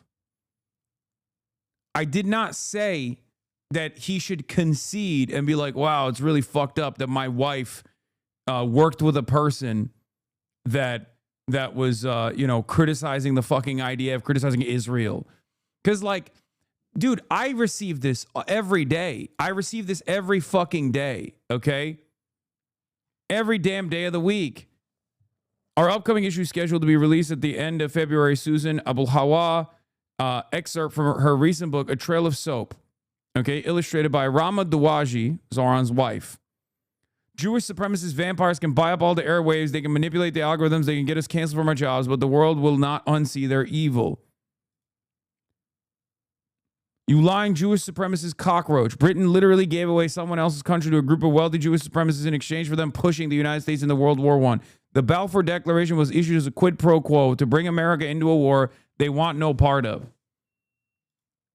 And then the last one is the burning Patagonia, the take.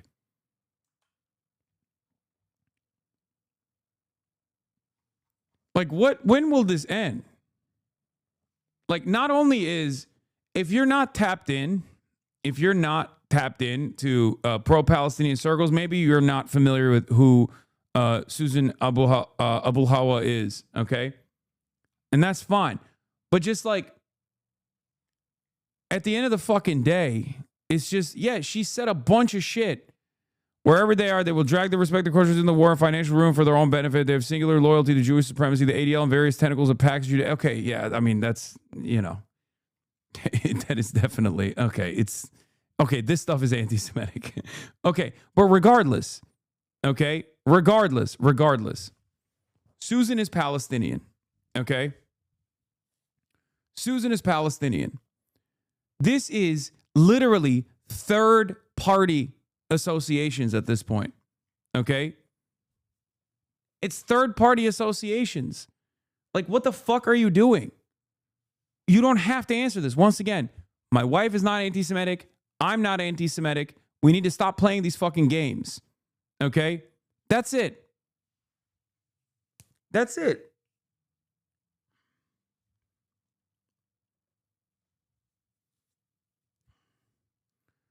And it's not going to stop. It's just not going to fucking stop. It's never going to stop. It's never going to stop because the idea, like the other example I use is Graham Plattner, right? The other example I use is Graham Plattner. Graham Plattner goes on someone else's podcast, okay? The guy who broke the story is obsessed with me too. Yeah, I know. John Levine has been obsessed with me since fucking the Young Turks.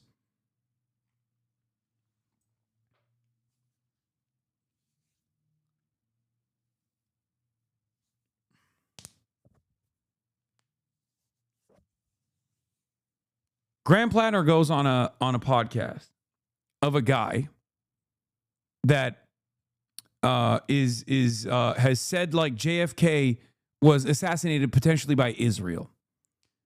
They get mad at Graham Plattner because the guy whose podcast he went on another anti-Semitic person's podcast. What level of association do we have at this point? Like, what is this? Oh, you sneezed in the direction of a guy who actually slapped the ass of another guy who is anti-Semitic. Okay, well, I guess fucking, you know, what should we do? Throw a party? Like, what are we doing here? What the fuck are we doing? It's ridiculous, okay? It's completely ridiculous. Stop conceding on this shit. Like, what are we doing? What are we actually doing? This is the most ridiculous version of cancel culture that I have ever seen. Okay? We're no longer placing emphasis on what people say. We're no longer placing emphasis on what people do. Okay? We're no longer placing an emphasis on like what individuals think. We're now looking at their close partners associations with other people that at a certain time might have said something that comes across as anti-Semitic. That's ridiculous. Okay? That's fucking ridiculous. And this game will not end. It's the shit that I deal with on a daily fucking basis. You have to straight up refuse to play ball with this. Okay?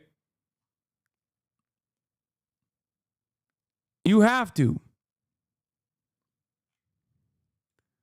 Yeah, Felix had a funny approach. Throwing his wife under the bus is a good start, but I'm not satisfied until he condemns Hinge for allowing them to match, the people that attended their wedding, the officiant, and the city for certifying their marriage. Also, any future children they may have, just to be safe. In the last decade, we've seen countless right-wing freaks weather controversies 1,000 times greater than this by simply doing nothing. How has absolutely no one on the left noticed this? Please, I do it every day. Okay? These are not attacks in good faith. Stop responding to attacks in bad faith. And if you're going to respond to attacks in bad faith, then just say, this is a bad faith attack. My actions speak for themselves. Enough. I sent Felix a tweet a while back, initially. That was one of the funniest tweets I had seen. This was the first round of missile salvos that Zoran was receiving when they first came out. And they were like, your wife liked some tweets. There was a guy who had added New York City mayor, demanded they divorce. Okay? There was a guy hysterically crying, being like, how can I feel safe as a Jew in New York City when the mayor's wife has liked Instagram posts on October 7 at New York City mayor? It's like, how could the New York City mayor be married to someone like this? It's like, what do you want him to do? Fucking divorce his wife? Like, what are you, fucking insane? Like, the entitlement, the sheer fucking arrogance. That's fake. Come on. No, it's a real tweet, dude. What are you talking about?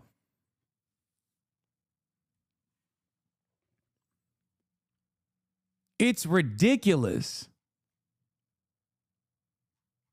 Zoran is not getting good advice or he's winging it. No, I know what's going on. He's just fucking, he doesn't want to constantly have to deal with this. So he thinks that if he says, oh, my wife is, I apologize for my wife. I apologize for my wife fucking working with a third party, a business that, did illustrations for a person that may have said something that could be perceived as anti-Semitic. Like, it's just fucking ridiculous. Like, just say, I'm not an anti-Semite. Everyone knows this. My wife is not an anti-Semite. Everybody knows this. Enough is enough. You guys can't defend the state of Israel, so you have to keep constantly trying to manufacture outrage and drama over like perceived anti-Semitism. And now we moved on to 6 degrees. What's next? Tomorrow, are you going to say there was a guy who was being anti-Semitic in my vicinity and I didn't fucking kill him with my bare hands? Stop negotiating with fucking terrorists. A book by a third party. She's never engaged with or met with the author, nor had she seen the tweets that you're referring to. And we stand in our administration, and I can tell you our administration, which is separate from the First Lady, as she doesn't have a role within it, against bigotry of all forms. And we do so on. He needs to respond at least once. No, his response should not be to concede. Okay? It's that simple. I learned this the fucking hard way.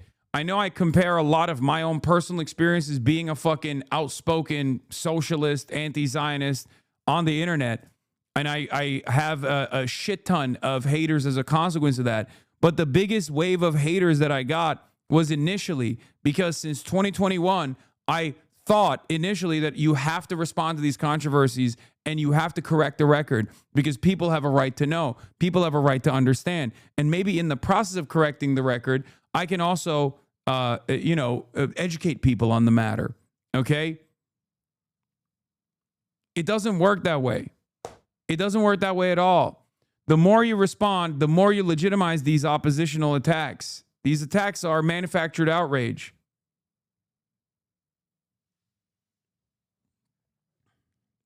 The thing that fucking irks me is that we have actual proud anti-Semites and everyone's chasing these suspected anti-Semites because this is, of course, I don't fucking hate the Jewish faith. Are you insane? Yeah. He's a politician, bro. He can't get away with saying the same stuff you can. Donald Trump is a politician. What are you talking about? All of a sudden, Zoran has bad strategy. Homie, he got elected with a strategy that all the left are now using. Let him do his thing. Yeah. I don't know if you noticed, but his strategy when he was actually getting elected was a lot more aggressive on this stuff, and he unnecessarily started conceding when he was already about to seize it. He was already winning.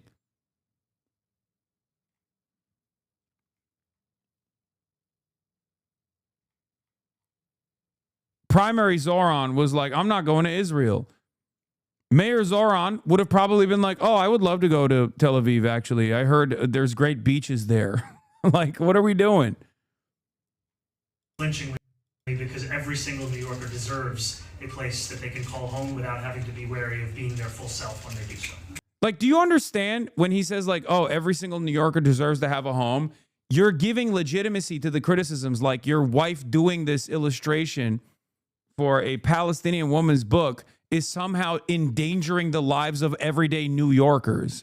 Do you not understand my anger and frustration with this response? Because this is a concession, okay? This is a concession to one of the most insane fucking lines of attack thus far, and it's going to get fucking worse.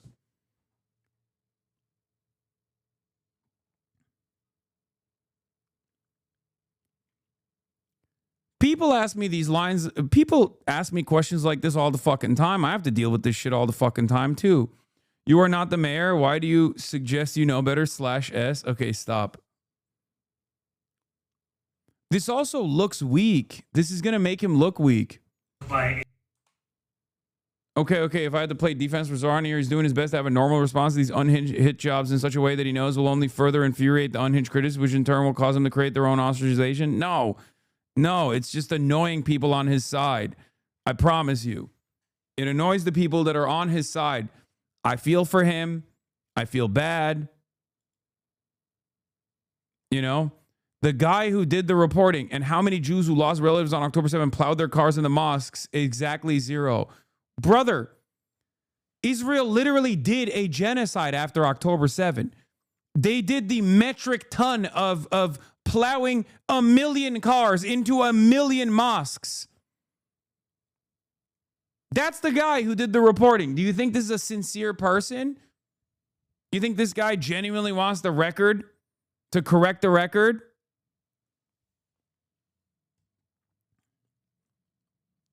I do give Trump a lot of credit for dealing with this shit by just being like, fake news, shut the fuck up, and moving on.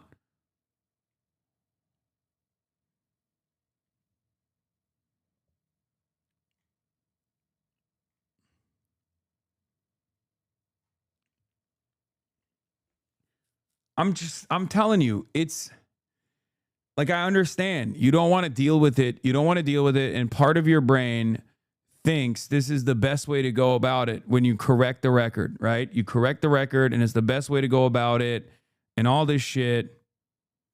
It's utterly irrelevant. There's no need to do it. It should never happen.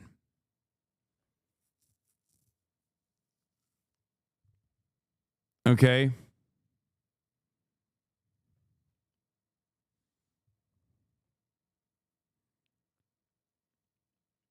It's just trying to gum up the works. It's the Jeremy Corbyn. And this is a very, very different moment in time, partially because of Zoran's initial courage. Right? This is also really dangerous to give this guy any credulity with a concession because it encourages this kind of behavior from these reporters, and this behavior from reporters creates real anti-Semitism. Yeah, no. If you care about Jews, you have to be honest. You're wrong here, like you were with the strategy with Hochul. I'm not saying I wouldn't personally agree with your strategy, but this is the best way to essentially let the story die. Standing firm invites more scrutiny. I don't think this is the same as Corbyn, who was far more conciliatory than Zoran. Woman protector. One of my oldest chatters, and a Chapo head, shocked the world with his lack of interest in protecting women, it seems. Woman protector no longer living up to his name. Woman protector no longer invested in protecting women, ? Protect your woman. Woman protector throws wife under the bus.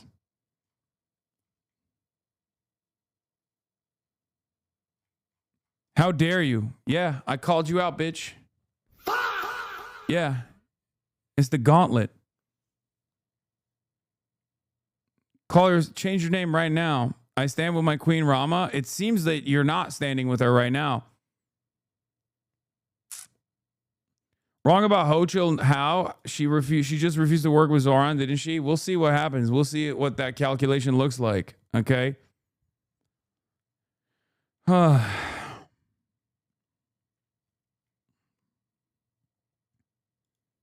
General Kane leaking to the press again. I told you so. General Kane briefed Trump several times that an American attack could prompt Iran to close the Strait of Hormuz. Trump acknowledged the risk, but told his team Tehran would likely capitulate before closing the strait. And if Iran tried, the U.S. military could handle it. Now, this is old reporting, I'm pretty sure. I don't think he leaked it just now. I think they're just running all the old stuff. But now they're actually revealing who was the one who probably told people in the media.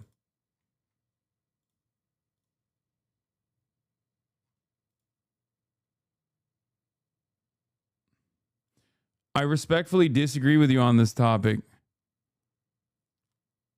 What? We have Super Mario? Mario Kart was a... Okay, dude. Woman protector is actually Islamophobic? I don't think he is.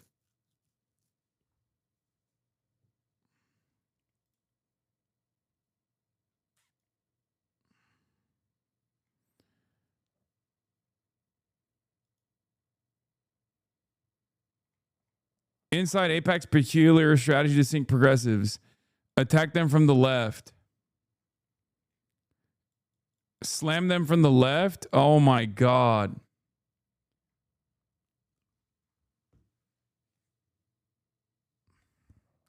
I don't want to say I told you. You see? Better response for him.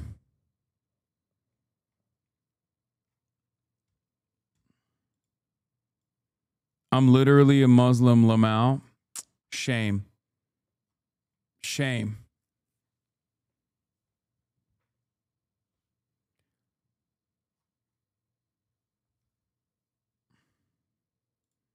Archive link.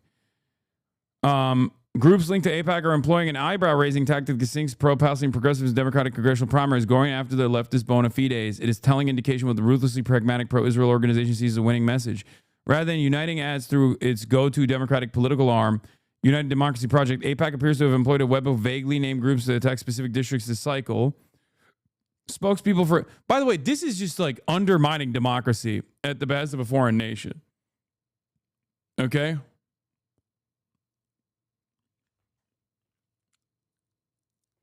Like, understand that this is like, you know,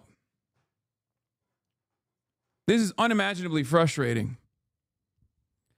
Chicago Progressive Partnership, which shares vendors, donors, and treasurer with other AIPAC-linked PACs, went on the air Thursday against Junaid Ahmed, the Congressional Progressive Caucus-backed candidate in Illinois. Rather than going after Ahmed's well-documented criticisms of Israel, the CPP ad highlights the left-leaning tech consultant's personal wealth. It also cites an investment in Tesla that he disclosed in 2022 to time to Trump ally Elon Musk. The group has run a similar ad campaign against Kat Abu-Ghazaleh in Illinois' 9th District, alleging the outspoken Palestinian-American progressive received funds from right-wing donors and noting her past Republican views as a teenager. And some of you were championing that in here, by the way. Some of you were literally bringing that bullshit up. Okay?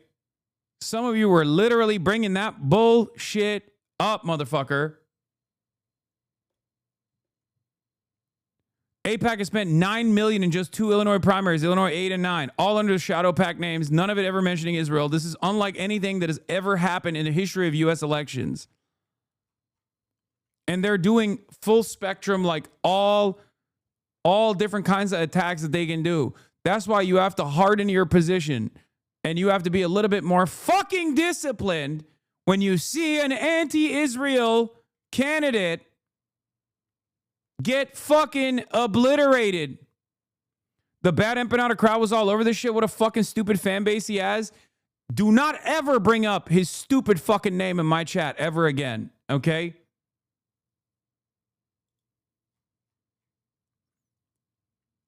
MSNBC reveals dark money group Democracy Unmuted has been paying influencers $1,500 per negative post about Kat Abu-Ghazaleh. One post from the woke ginger with over 1 million followers recited whole sentences from the Democracy Unmuted brief.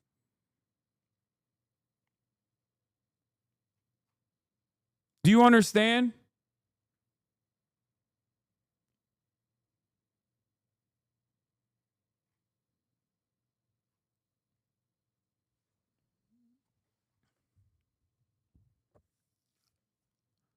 There are people that are certainly just invested in their own personal clout. And no, Michael from Pennsylvania is not one of those people. What is this? Bro, you're so scared of him because he's spitting the truth. Just fucking go and live in a different country. Okay? If Graham Plattner joined ICE and killed a white woman, would you still support him? Yes, totally. I love that. That seems like a totally real thing that's going to happen.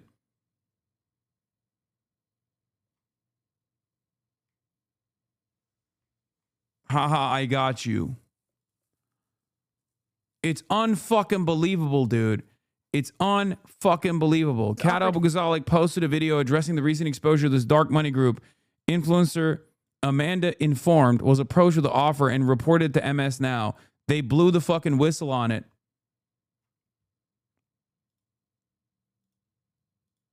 You got to ask yourself why. This is the same thing that happened with fucking Graham Plattner. Okay?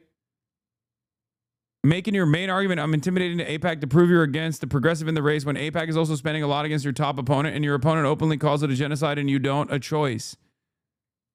Yeah, there's more to the story as well. The guy coordinating the dark money campaign, which we're going to be talking about right now, according to Prem Tacker, actually worked for a company called Advocators AI. It just won an award for work for Daniel Biss.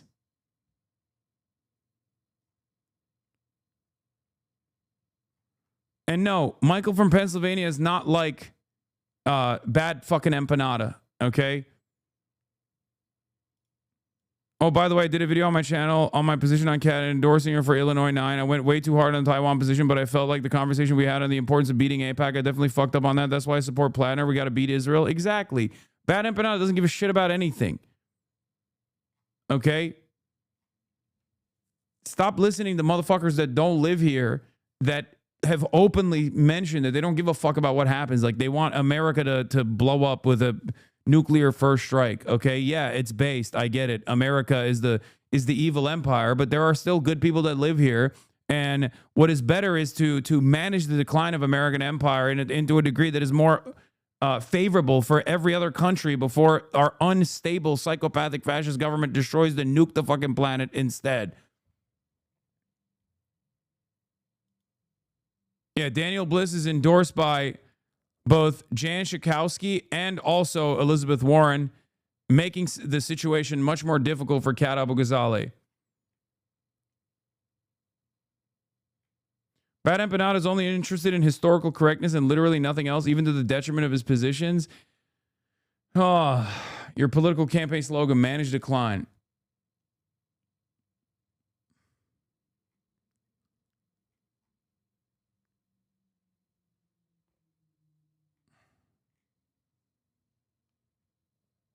He just wants to appear as the most based person, okay? I can entertain differences in opinion in terms of methods if we're, moving towards the same fucking goal. But there's only so much I will entertain until it just becomes like such a fucking nuisance that I can't get a word in edgewise about whatever my agenda is, okay? If your goal is like silly nonsense, if your goal is to literally stop organizing from taking place because the organizing that you're doing is not firebombing a forward operating base, then it's just fucking bullshit. Then you need to shut the fuck up. You need to stop getting your information from these people. Okay? We don't have the opportunity. Nor do we have the time to be able to cast away any kind of movement in the right direction. It's fucking ridiculous. Anyway, let's watch. Do you ever this get now. the feeling that shady organizations are paying people thousands of dollars to post incessantly about how much they hate you? Well, that's happening to me right now. My name is Kat Al-Ghazali. I am a researcher and journalist running for Congress in the 9th District of Illinois. And Bad Empanada is a revolutionary, doesn't care if... No, he's not. He's a fucking YouTuber, man. Shut the fuck up. Revolutionary my fucking ass. No, he's just a fucking sweaty, unwashed YouTuber. What the fuck are you talking about, revolutionary? What revolution is he a part of? Go fucking combat Malays thugs in the fucking streets. Okay, go do your revolution in Argentina then. No, he's just a fucking loser. Jesus Christ, he's just a ultra and a fucking loser and deeply, deeply unfucking productive.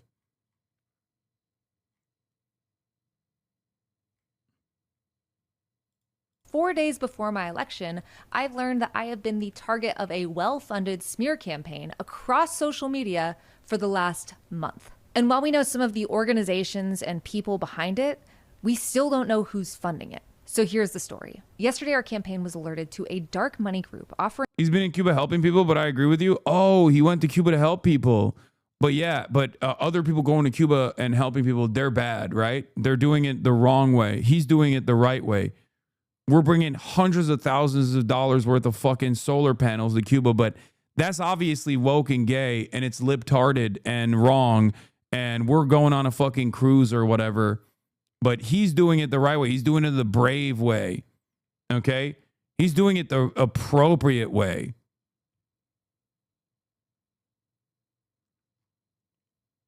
He cooked you on. Oh my God. Shut the fuck up, bitch. influencers thousands of dollars to post negative comments in videos not about my policies or about my career, but about myself, my friends, and my family. And all of this coincidentally comes as polls show me statistically tied for first place, with our momentum growing by the day.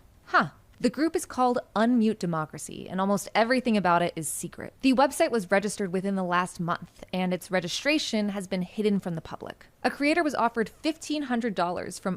You're using this guy as a scapegoat if he's so irrelevant. Why do you use him as strawman opposition to entry strategy? Because there are fucking people in my community that get like duped by cranks and then go against what I'm trying to fucking build here. And that's precisely the reason why I get frustrated. How is that hard to comprehend? Unmute Democracy for just one Instagram post to, and I'm not making this up, attack how we use our campaign office as a mutual aid hub. Sound gross? It gets worse. The group isn't revealing their funding sources publicly, but even behind closed doors, they won't disclose it to the creators they're trying to pay. When asked, the contact for Unmute Democracy, Matt Anthus, said this: "I can't disclose the funders behind it, but I'll tell you this. I am a big Democrat, and the funders are people you would appreciate and be proud of. Maybe you can read between the lines here. Individuals from the Illinois area who have served in the highest offices and been at the top of their game in the media. First off, weird, but also if you're so proud of them, say their names." Anthus also said that payouts would come from the Upstart Factory, which is executing this campaign. Now, Upstart Factory is, something. According to their website, our unique blueprint helps founders navigate the startup landscape effortlessly, leveraging AI to create unparalleled efficiencies. I don't know what that means. The Upstart Factory is based in DC, but it has satellite offices in New York, Denver, and Tel Aviv, not Chicago. And once again, we don't know where this money is coming from. And that's a problem. This group isn't registered with the FEC as anything. So it's not just hidden money. It also doesn't appear to be legal. Creators who were hired to make these smear videos were told to repeat my district IL9 to reach the right audience, as well as Evanston, Glenview, Skokie, and Rogers Park. Those videos were then reviewed by this secretive group and posted on the creators' personal accounts without any disclaimer. Don't forget to maintain authenticity, everyone. So just to reiterate, Democracy Unmuted is running a campaign by the Upstart Factory, which is paid for by anonymous funders from the Illinois area and the highest offices,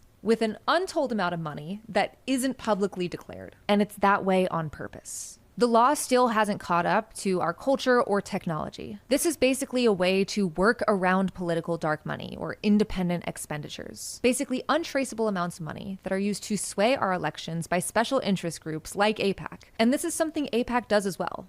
In fact, they've already done it in our race. Operating under the names Chicago Progressive Partnership and Elect Chicago Women, AIPAC has been pouring millions of dollars against myself and other progressive candidates across the state. And they use those names because they don't sound scary. I mean, who doesn't want to elect a Chicago woman? Who doesn't want to partner with Chicago progressives? And do you really want to mute democracy? But by law, these expenditures are not supposed to coordinate with campaigns. So who is funding this? And who is leading it? And I also want to be clear, this is not a dig at creators or influencers for getting paid for their work, but they at least deserve to know who's paying them and why. And these undisclosed donors shouldn't be allowed to purposely deceive creators who are trying to inform their audience under the guise of unmuting democracy. We don't know the scale of all of this, but we do know how covert influence operations, whatever form they take, whether it's foreign governments or Fox News, how those impact our reality and our democracy. These expensive astroturfing campaigns have caused Americans to distrust their neighbors, to blame each other rather than the billionaires manipulating us. It's the worst part of our politics. And it's also what I used to cover for a living. I spent my career before running for Congress trying to stop these very same smear campaigns, documenting and speaking out against the powerful liars that use immigrants, trans people, and other persecuted groups as scapegoats. Creators on the left like Bad Banana always give a path for Western leftists to absolve themselves of being in the imperial core, but they never ever are organized. It's just edgy nonsense and academic leftist language. Every single leftist I've found in those communities think posting about nuking EU capitals is practice. You are being grifted. Exactly. Like, there are those who understand the damage that America causes around the globe, myself included, who try to do their very best to understand that change doesn't happen overnight. So we just move the conversation in the appropriate direction. We just move and organize to the best of our ability to make that change. Okay? Even if it doesn't happen overnight. Even if we fucking agree. Even if we agree that America is the great Satan. Okay? It's just incredibly fucking frustrating because at the end of the day, it just turns into, like, when you do that, when you just constantly just chirp and have no interest, no investment in like taking advantage of the existing dynamic, no investment in trying to get people to organize in the right direction and have an objectively nihilistic approach to politics, then you are no different than any other poster. All you're doing is just fucking posting. That's it. You have no solution. You have no solution to the problems whatsoever. You rarely do anything. It's mostly just cynical. Even the fact that he went to Cuba, like, I'm pretty sure he went to Cuba to show how easy it is to go to Cuba, right? Which there is some educational component in that. It is actually remarkably easy to still go to Cuba, okay? And I'm glad that he did because it's like objectively a good thing that he went to Cuba. But he went because he wanted to like talk about how the flotilla and all of the fucking work we put into it is actually for nothing, for no reason. It was literally just to prove a point. Like, that's a psychotic reason to do something. And no, not for non-Americans. You could literally go to Cuba right now from America still.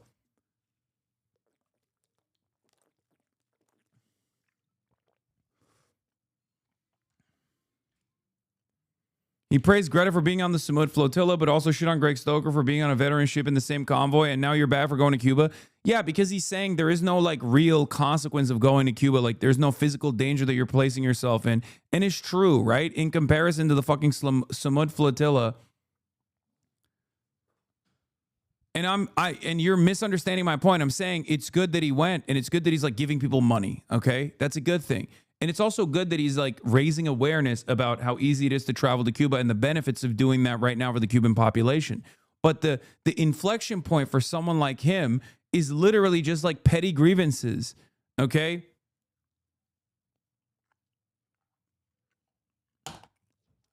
The existing dynamic is currently ripe for splitting from the DNC and electoralism. It isn't chirping. No, it's not. You are just fantasizing because you've never been around other Americans.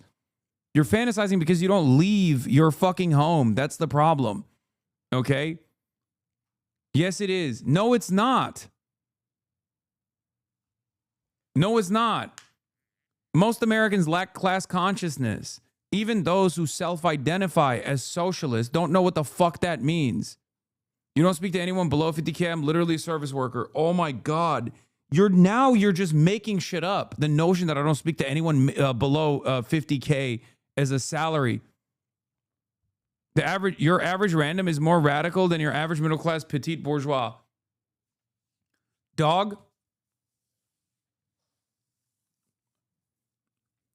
I don't think you comprehend what you are saying. Okay? I do not think you understand. You and a couple of your buddies at your place of business want to build communism today, and that's fantastic, okay?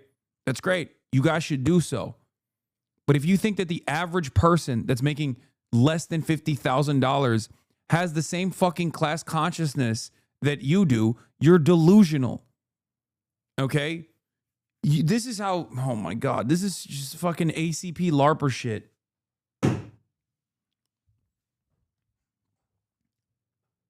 I speak to random construction workers and bus drivers every day. Yeah, really?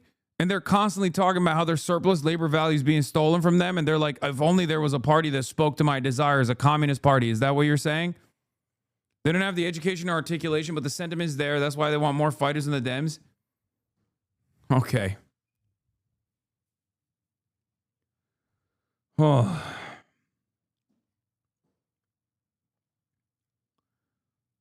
The greatest example of this is even Mike conceded on this position. Before the election, even Mike was like, oh, it's time. It's time for a third party now.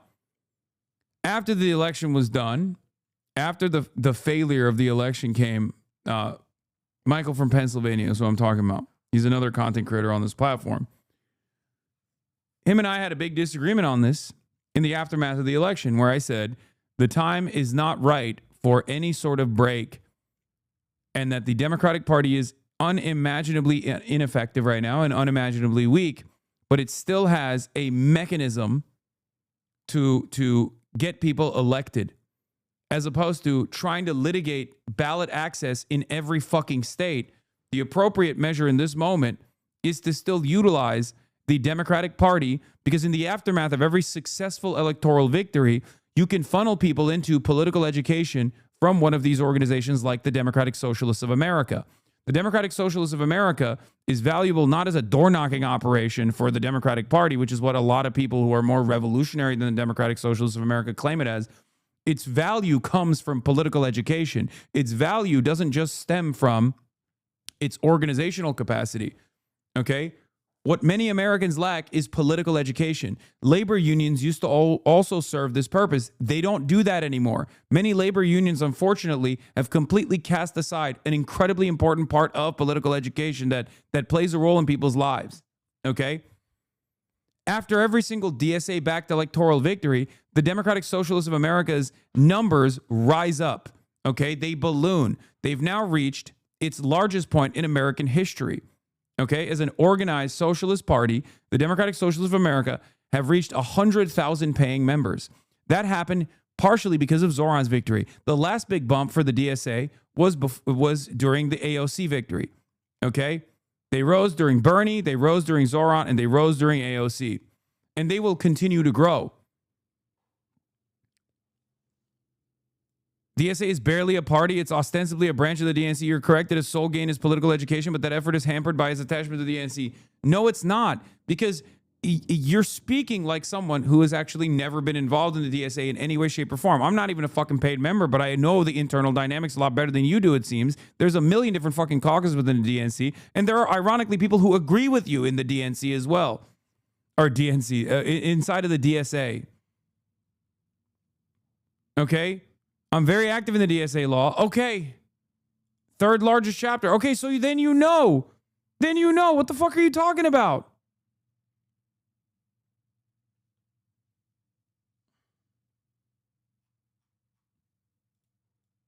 Then you already know this is a conversation that's literally taking place within the DSA all the fucking time.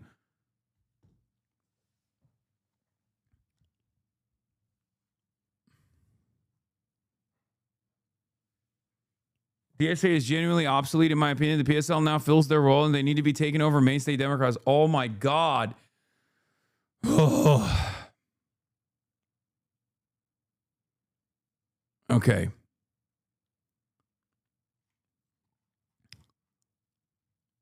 The greatest tool that the DSA has at its disposal is to actually educate people in political ideology, what it means to be a socialist, to give them the tools to spread awareness, to give them the tools to also continue organizing and to bring more people, to create an active party apparatus to have, for example, a mechanism of punishment if they choose to do so. Right now, Zoran does whatever the fuck he wants, and the New York DSA can't do shit about it, okay? Because the DSA doesn't have any fucking power to actually correct. The DSA does not have any power to course correct when their electeds that they've either endorsed or their electeds that literally come from the DSA do something that is not in line with the Democratic Socialists of America New York chapter. Okay? We're not anywhere near the level of organizing or the level of class consciousness that we need to bring about a third-party run. It's not our job to treat people who aren't completely on board like trash. The entire point of democratic socialism is incrementalism so we can move in the right direction. I don't understand the impetus of chatters right now.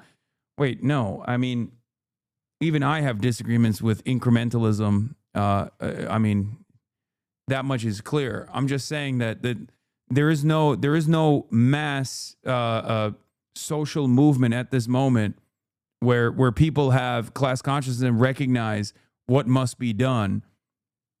Okay? Incrementalism only goes so far. Then you'll receive setback after setback.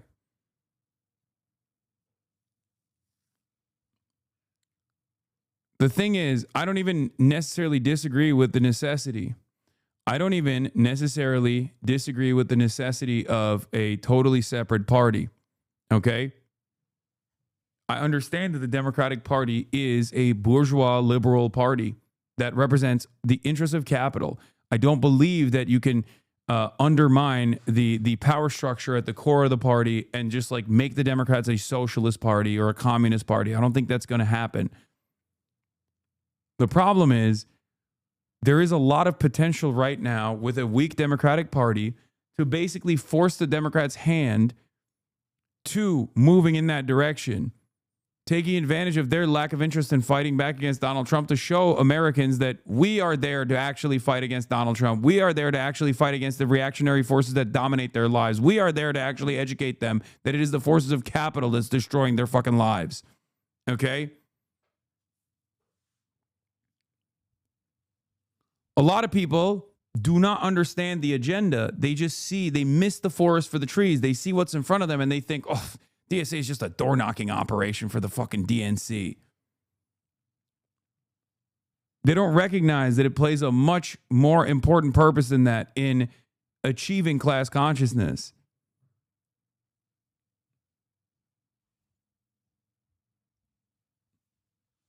Redirecting the angst and the energy. You're the one missing the forest for the trees, man. No, I'm not. Because you think, here's why you're wrong, okay? Simply put, Zoran Mamdani runs as a third party. He doesn't even make it out the fucking primaries. That's it. Is the job of the socialists to mold into a revolutionary movement, not just wait enough for the population to catch up to us? What is the revolutionary movement then? How are you any different than what the MAGA communists thought the revolutionary movement was when they were talking about how ACP was talking about how Andrew Tate is awesome? Meta chasing, trend chasing over and over again, having no ideological discipline whatsoever, leaning into reactionary ideology over and over again because they thought that the base was too predisposed to the culture war, so we must become culture warriors ourselves. Culture warriors on the side of the right, mind you. This is a serious convo. I know you're not used to that from your chat. Man, shut your bitch ass up, okay? Take a second off, dumbass. Oh, you're not used to that. Yeah, I've never had serious conversations. You're right. You're the first time I've had these thoughts. You're the first time I've talked to a person who knows what the fuck they're talking about. You know, when I have these conversations in public and in private with people like Yanis Varoufakis, for example, or those in the Progressive International who have different perspectives than I do, from all around the world, mind you, not just the United States of America, I'm actually talking to a bunch of dumbasses, unlike one Mindspace one. Your community long-timers are seriously deluded. It's quite common, unfortunately. I know.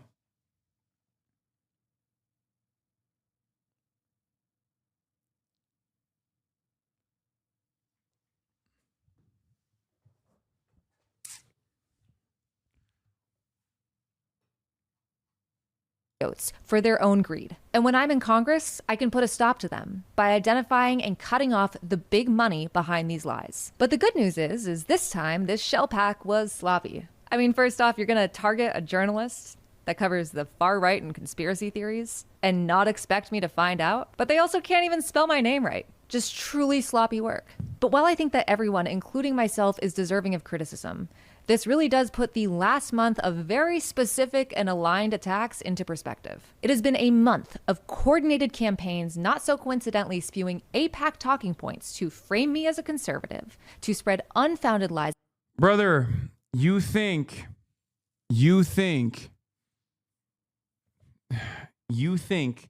individually that there is a third-party viability right now for a self-described socialist organization. That organization already exists, okay? And they fight for ballot access all the time. There's two of them. One is the Green Party, the other one's the PSL. Okay? Yes, they have their own issues. Yes, they have their own problems.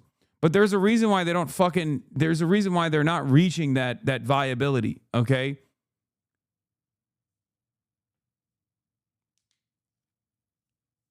That's it.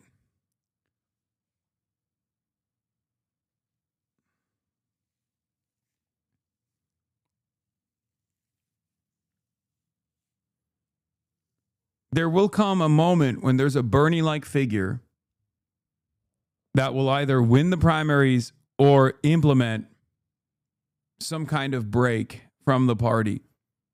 And even then, they will not be able to reach viability across the board.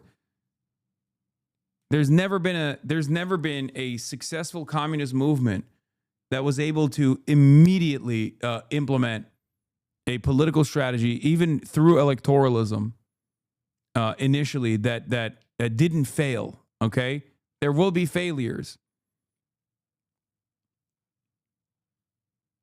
but we don't even have the bare bones of that movement yet. We have not reached that stage yet. It's that simple. Never individually. Third-party viability is not possible at the moment. I agree on that. An org, like I said, DSA would be better off being able to build infrastructure outside of the DNC if it's split. That's why I said you're missing the forest for the trees. They have to run from their own ticket because if not the fault of the Dems, you're undermining your own point. You said never individually third-party viability is not possible at the moment. I agree on that. An org like, say, DSA would be better off being able to build its infrastructure outside of the DNC if it's split. That's why I said you're missing the forest for the trees. They have to run on their own ticket because if not the fault of the Dems, it will be our fault, like with Featherman on some other instances with AOC, correct? We don't have those bare bones, but we can only begin to build it beyond the DNC. So how do you suggest that this third party, which doesn't have viability right now, reach anything beyond what the PSL has reached thus far?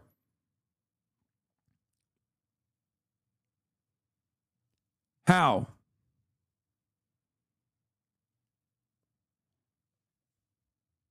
If third-party viability currently doesn't have any legs, how do you choose to even bring the numbers in to build a third-party movement? You want to create the infrastructure for it. I've given you examples of parties that have tried to build the infrastructure for it and failed to do so. Right now, those methods have been largely unsuccessful.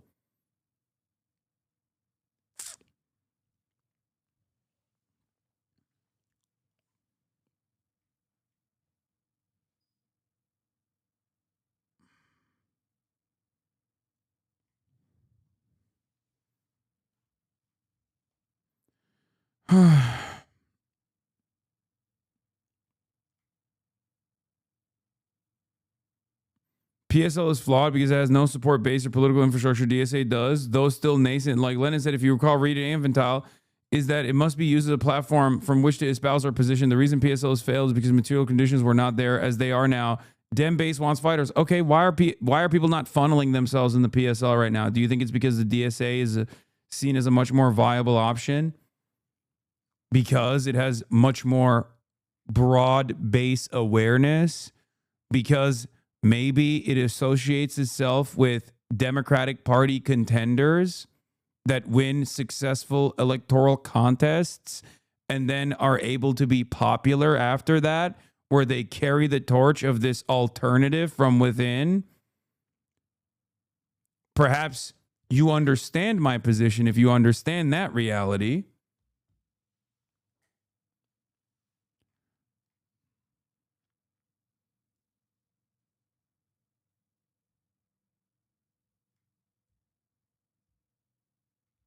Did the DSA endorse Kat? No. And Bushra wasn't even endorsed by the DSA either, by the way. I looked into it.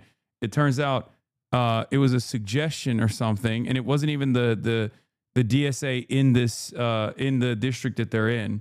It's about my life and to straight up slander my family, my friends, and myself. But why attack me now? Well, it's because there are 4 days left in my campaign and my opponents are scared. I'm statistically tied for first place. I have massive momentum in the polls and on the streets, and they don't know what to do. These people have spent months writing me off as some dumb bimbo who is trying to canvass my personal brand by handing out tampons and backpacks at our campaign office and getting federally indicted for standing up to ICE in our community. And the truth is, this is uncharted territory. They are trying this for the first time. And if they get away with it now, we are just at the start of primary season. Special interest groups... AOC is always a late endorsement I can see this weekend. I don't think AOC is going to endorse Kat Abu-Ghazaleh. Are you kidding me? Elizabeth Warren endorsed her main opponent just today. There's 0% chance she'll endorse Kat. Bernie didn't endorse Kat either. Nah, Bad Empanada is right. Nah, fuck off Hasan. You supporting Platinum, you shitty Shopify, pretending you're going to Cuba. Some big boy move is bullshit. You're an American supremacist. You want Americans to get better and be rewarded for their aggression. Not even Americans figuring out that they are being ruled by baby-eating pedos. Push them to change the system. Let them suffer enough to change their government. That's how they're pushing it in Cuba. So what's your suggestion? What's your suggestion? What do we do in the time period? Should I just also stop showering, grow my beard, grow my hair, move to Argentina and just make videos about how America's the great Satan every day? Will that accelerate the contradictions, you think? Will that cause America's collapse? Will that further America's collapse for your liking? Is that the true revolutionary cause here? Is that the best thing to do? Just succumb to nihilism?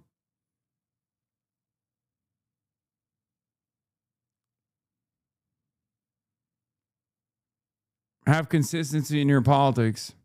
No, I'm asking you. I do have consistency in my politics. You have not exposed any inconsistency whatsoever. You're just simply chirping like a fucking unwashed hater. That's what you're doing currently. And you're doing it for your favorite parasocial daddy that you think is the true revolutionary. It's the most pathetic.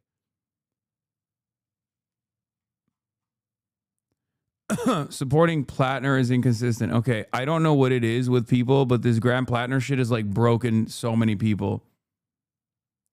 It genuinely, they're so obsessed. Across the country are going to try this type of covert influence campaign to progressives. How is this different from the worldview black pill losers have, just in a woke way? It isn't. It is black pilled. It's just nihilistic. Everywhere. That's all it is. So if it's still not making sense, I'll leave you with this. If I'm just some stupid social media influencer who's only been campaigning to increase my personal brand, not because I want to end this administration's corruption, not because I want to prosecute and abolish ICE, not because I want to end genocides everywhere, then why are secretive shell groups in AIPAC spending so much energy and money trying to stop me? I'll tell you why. It's because they know when I get to Congress, I can and will stop them. The now deleted video from the woke ginger has been archived here. Talk about Illinois District 9, because if you live in Rogers Park, Evanston, Skokie, or Glenview, your vote in the primary on March 17th will determine who represents you in Congress. And get this, there are 16 candidates running to replace Jan Schakowsky at the end of her term as she retires. So it's important to look past viral personalities and ask, who is running and why? For instance, one candidate, Kat Abagazela, shared in one of her mailers that she grew up in a middle-income family in a modest home. Her home was worth $9 million, and her family owns oil wells. She also has shared that she has no legislative experience, and she'll hire people to write laws for her if she's elected. Candidates like to drop populist ideas all the time in their campaigns. However, with this many candidates, it's important to look past the viral clips of the candidate pool. And I want to be clear, I'm not here to tell you who to vote. This was $1,500, bro. That's crazy. Motherfuckers making $1,500 for this shit. I'm here to tell you to research each and every one of these candidates to make sure that they're looking out for your interests and not just trying to build a brand. So, if you're in District 9 on March 17th, this is going to be your opportunity to select who will represent you and stand up to MAGA. Let's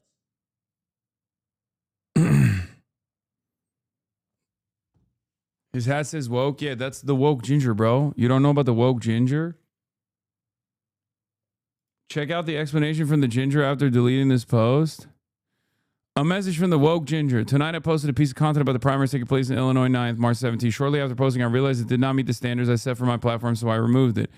I want to be clear. I do not endorse candidates on my platform. My focus on the larger issues and encouraging people to research, engage, and vote for the candidates they believe will bring about meaningful change. My intent with this post was to encourage voters in the district to look into the unusually large pool of 16 candidates before heading to the polls, even though I was very clearly fucking paid to attack only one of those candidates. And I used talking points directly from the actual material that was revealed, and only deleted the video after I was outed as being someone utterly devoid of any fucking backbone whatsoever. My goal is to stick to the facts and remain balanced, and that post clearly did not meet those goals. My platform is still young. I'm continuing to learn and grow, especially when discussing elections and candidates.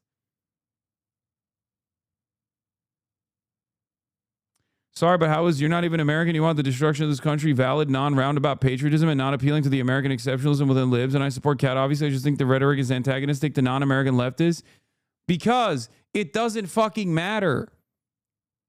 Because you can't do anything from the outside. And all you're doing is chirping at the people who are trying their best on the inside. How do you not understand that?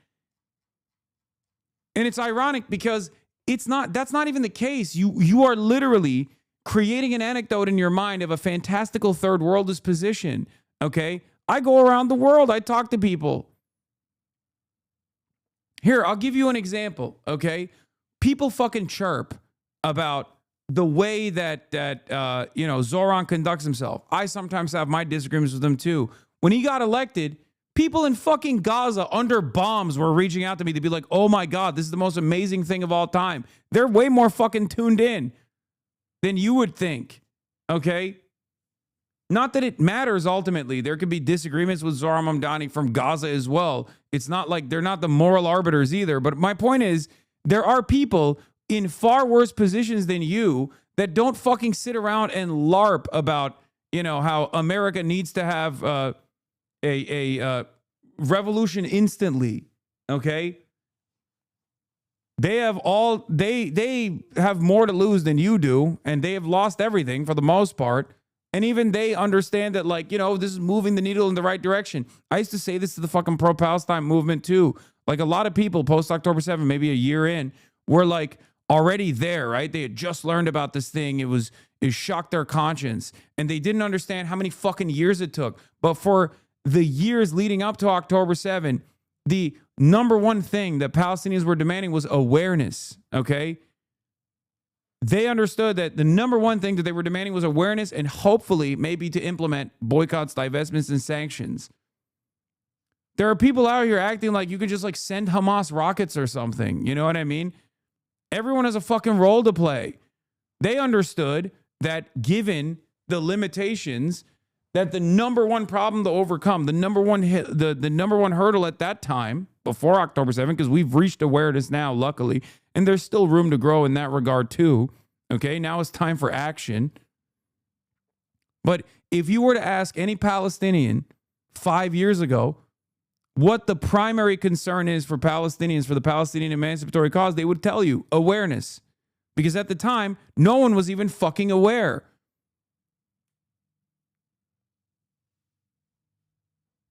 It's ridiculous. Okay?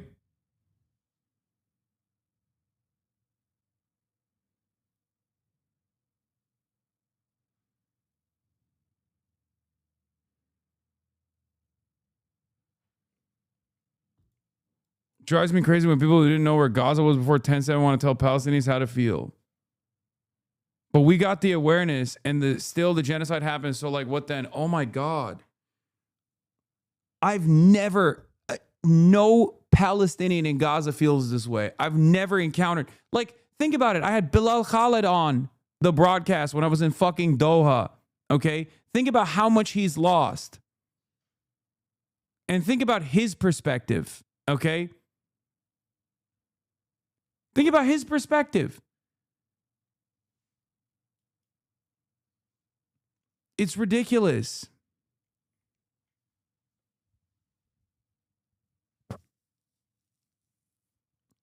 Unfortunately, change doesn't happen overnight.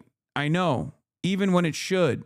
What's just is for change to happen overnight, but it doesn't. So we do the best we can, inching in the right direction, step by step. Okay? This is nihilistic. You might, for a brief moment, feel how correct you are and feel morally righteous because you're engaging in a sober assessment of reality. Okay? But there are people out there who don't have the capacity to give up because this is their life. And you have to do it for them.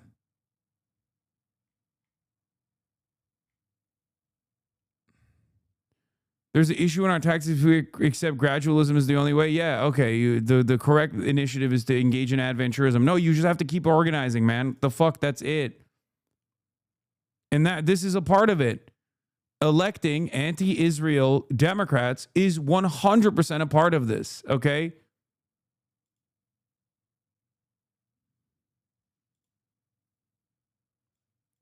Many people in the community make the assumption that any criticism of uncynical dependence on progressive Democrats and electoral politics is a ridiculous and untimely call for revolution. I think the Dems and electoral politics are one tool until a vanguard of the proletariat is created and we are able to mobilize the masses for revolutionary purposes. Yes.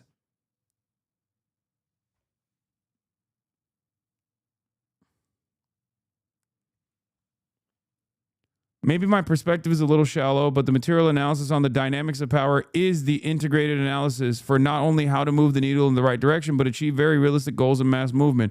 I used to cynically think you were unprincipled and unaligned, but it shouldn't need to take reading Capital and understanding it to read how power dynamics go. Understanding Itov to read how power dynamics go.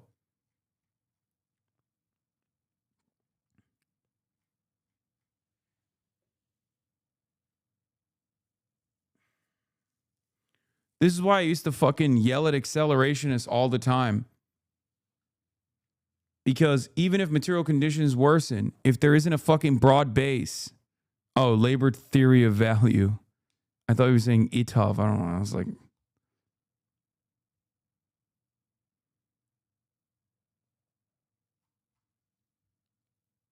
anyway. But yeah.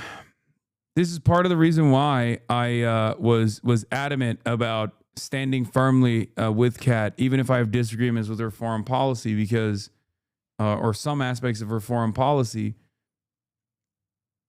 If you lack the patience and commitment to have long, drawn-out fight to change this world, they're better off stepping away. This shit isn't changing overnight. That doesn't mean you accept the status quo. It means you accept the battle will be a long one. If you can't handle the stress after 2 years while Palestinians have continued to resist for 70 plus, just stay out of the way. The strides that have been made are titanic, not gradual. Yeah, people don't understand how much has changed over the course of such a short period of time.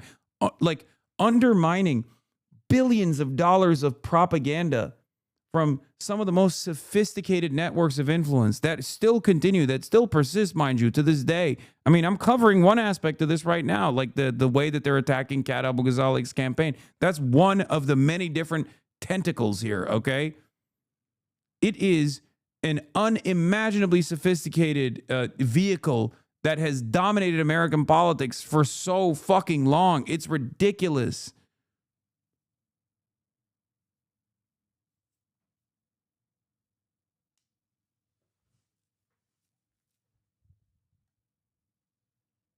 You really like Kat, don't you? No, it has nothing to do with Kat. Kat is just one of the many different candidates that I'm backing. It's fucking stupid.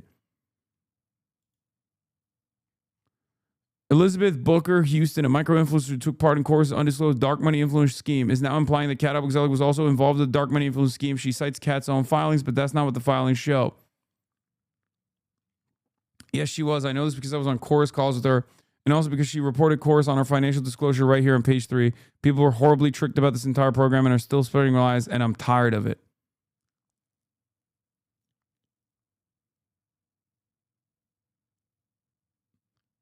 What? Can someone help me understand this argument? If you don't agree with Hasan on working within the Democratic Party instead of forming a third party, you're not on the side of the Palestinians in Gaza that he's talked to? Wait, what? No.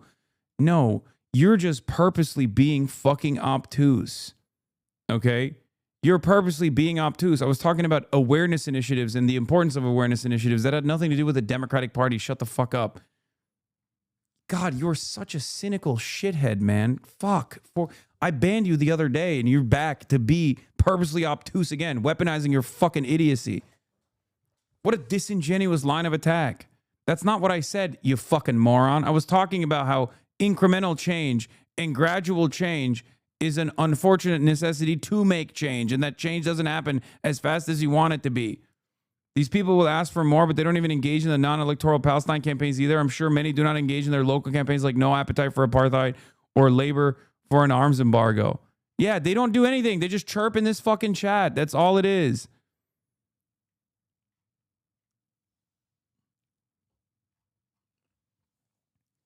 A lot of this genuinely does stem from like that immediate change happening, this seismic change happening against, once again, billions of dollars of propaganda. Just one of the most sophisticated propaganda apparatuses that we've ever fucking encountered that dominated American politics. And now that change is coming. After the awareness, you actually start seeing normalization of openly pro-Palestinian sentiment, openly anti-Israel sentiment. Okay?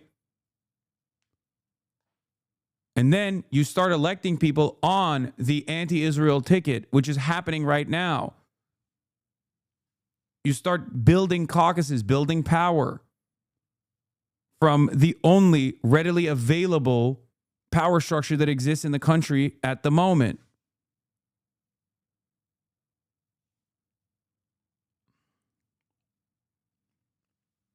This doesn't mean you give up on fighting on the other side either. You don't give up on like fundraising. You don't give up on different initiatives. You don't give up on trying to get your labor union on board. You don't just stop doing those things as well. You just continue doing those things. Okay? It's fucking ridiculous. Taylor Lorenz is calling me. Hello, I'm live right now.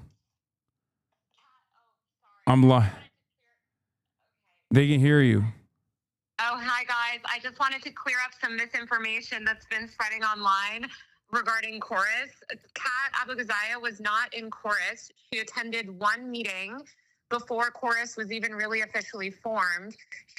After that, they took her photo, stole it off social media, used it without her consent for fundraising and marketing purposes. She asked them to take it down because she had not given consent. They removed it immediately, and she's been critical of Chorus in the meantime. So I just want to make it clear. I remember you bringing that up in your piece, right? Initially, as like one of the criticisms. Yeah. Yeah. So there's a lot of people like, these micro influencers trying to be like, well, Kat was in a dark money program. She was never in the dark money program. She never accepted $1 from Chorus. She showed up to like one Zoom call in September or in November, like right after the election. And it's only listed on one disclosure form that she filed because she wanted to be extra careful. And you'll note that it's not listed in that disclosure form that they keep showing to try to claim she was in chorus. It's not even listed under income. She was never a part of that program. Yeah. Anyway, I just want to correct it because I don't want people to, get it twisted. All right. Thank you. Good luck. All right. Bye.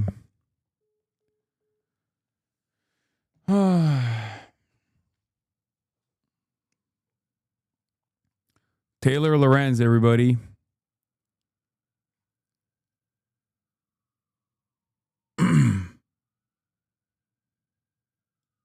Bro, that isn't even true. I literally chirped because I started an anarchist reading club here in my small town of South Dakota. Yeah, maybe we're reading comic books right now, but I've still done more organizing than you've done in your life, buddy. I'm a real socialist. Fuck you. Hell yeah.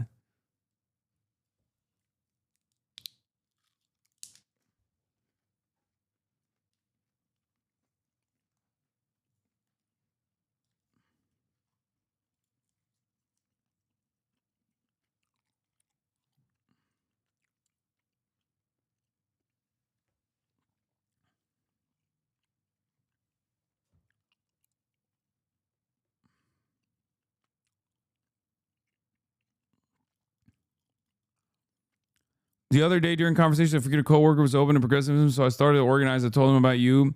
They said he didn't like you because you lost the debate to XG and always give easy wins to the right, so I dropped the topic for a little bit. The conversation continued. Then he said his favorite subreddit was LSF.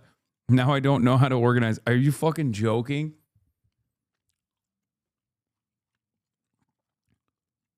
Neither of you should be talking about fucking Twitch streamers when talking about like organizing, okay? I mean, it's fine. Just talk about the issues, man. It's all good. Don't worry about me, all right?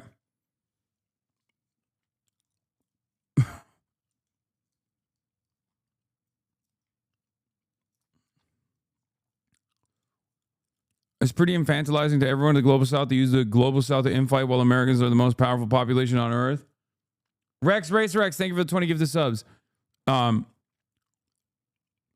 Who have the power to try to stop the U.S. government, lock the fucking chatters, organize, stop using people who you haven't even asked, who are at the barrel of the gun of your government is wielding to continue doing nothing. Yeah.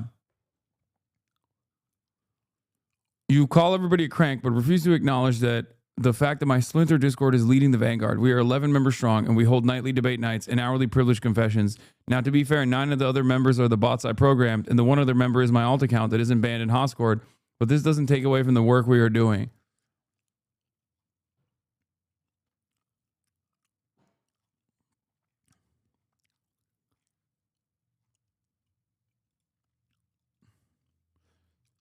As far as the other chatter goes, if that person thinks that I've lost the debate to XUC, he might be a little too lost. You know?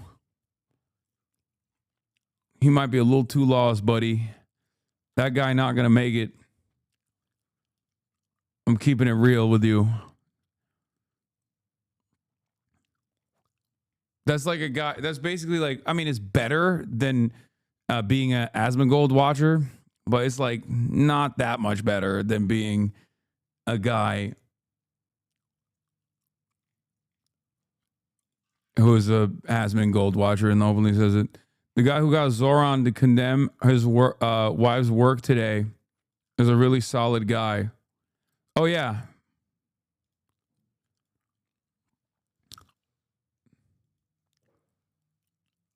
Really fucking normal dude, this John Levine guy. Really normal, really great guy.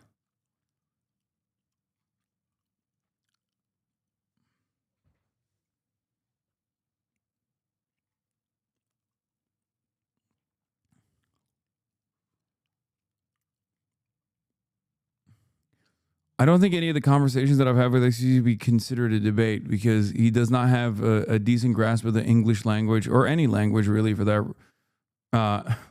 We're being serious.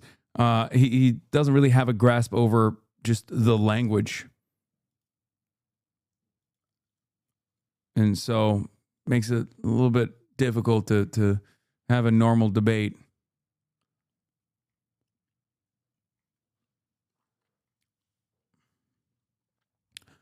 Anyway, that'll be all for tonight. Like I said, tomorrow I'm going to have the Voice of Henry Job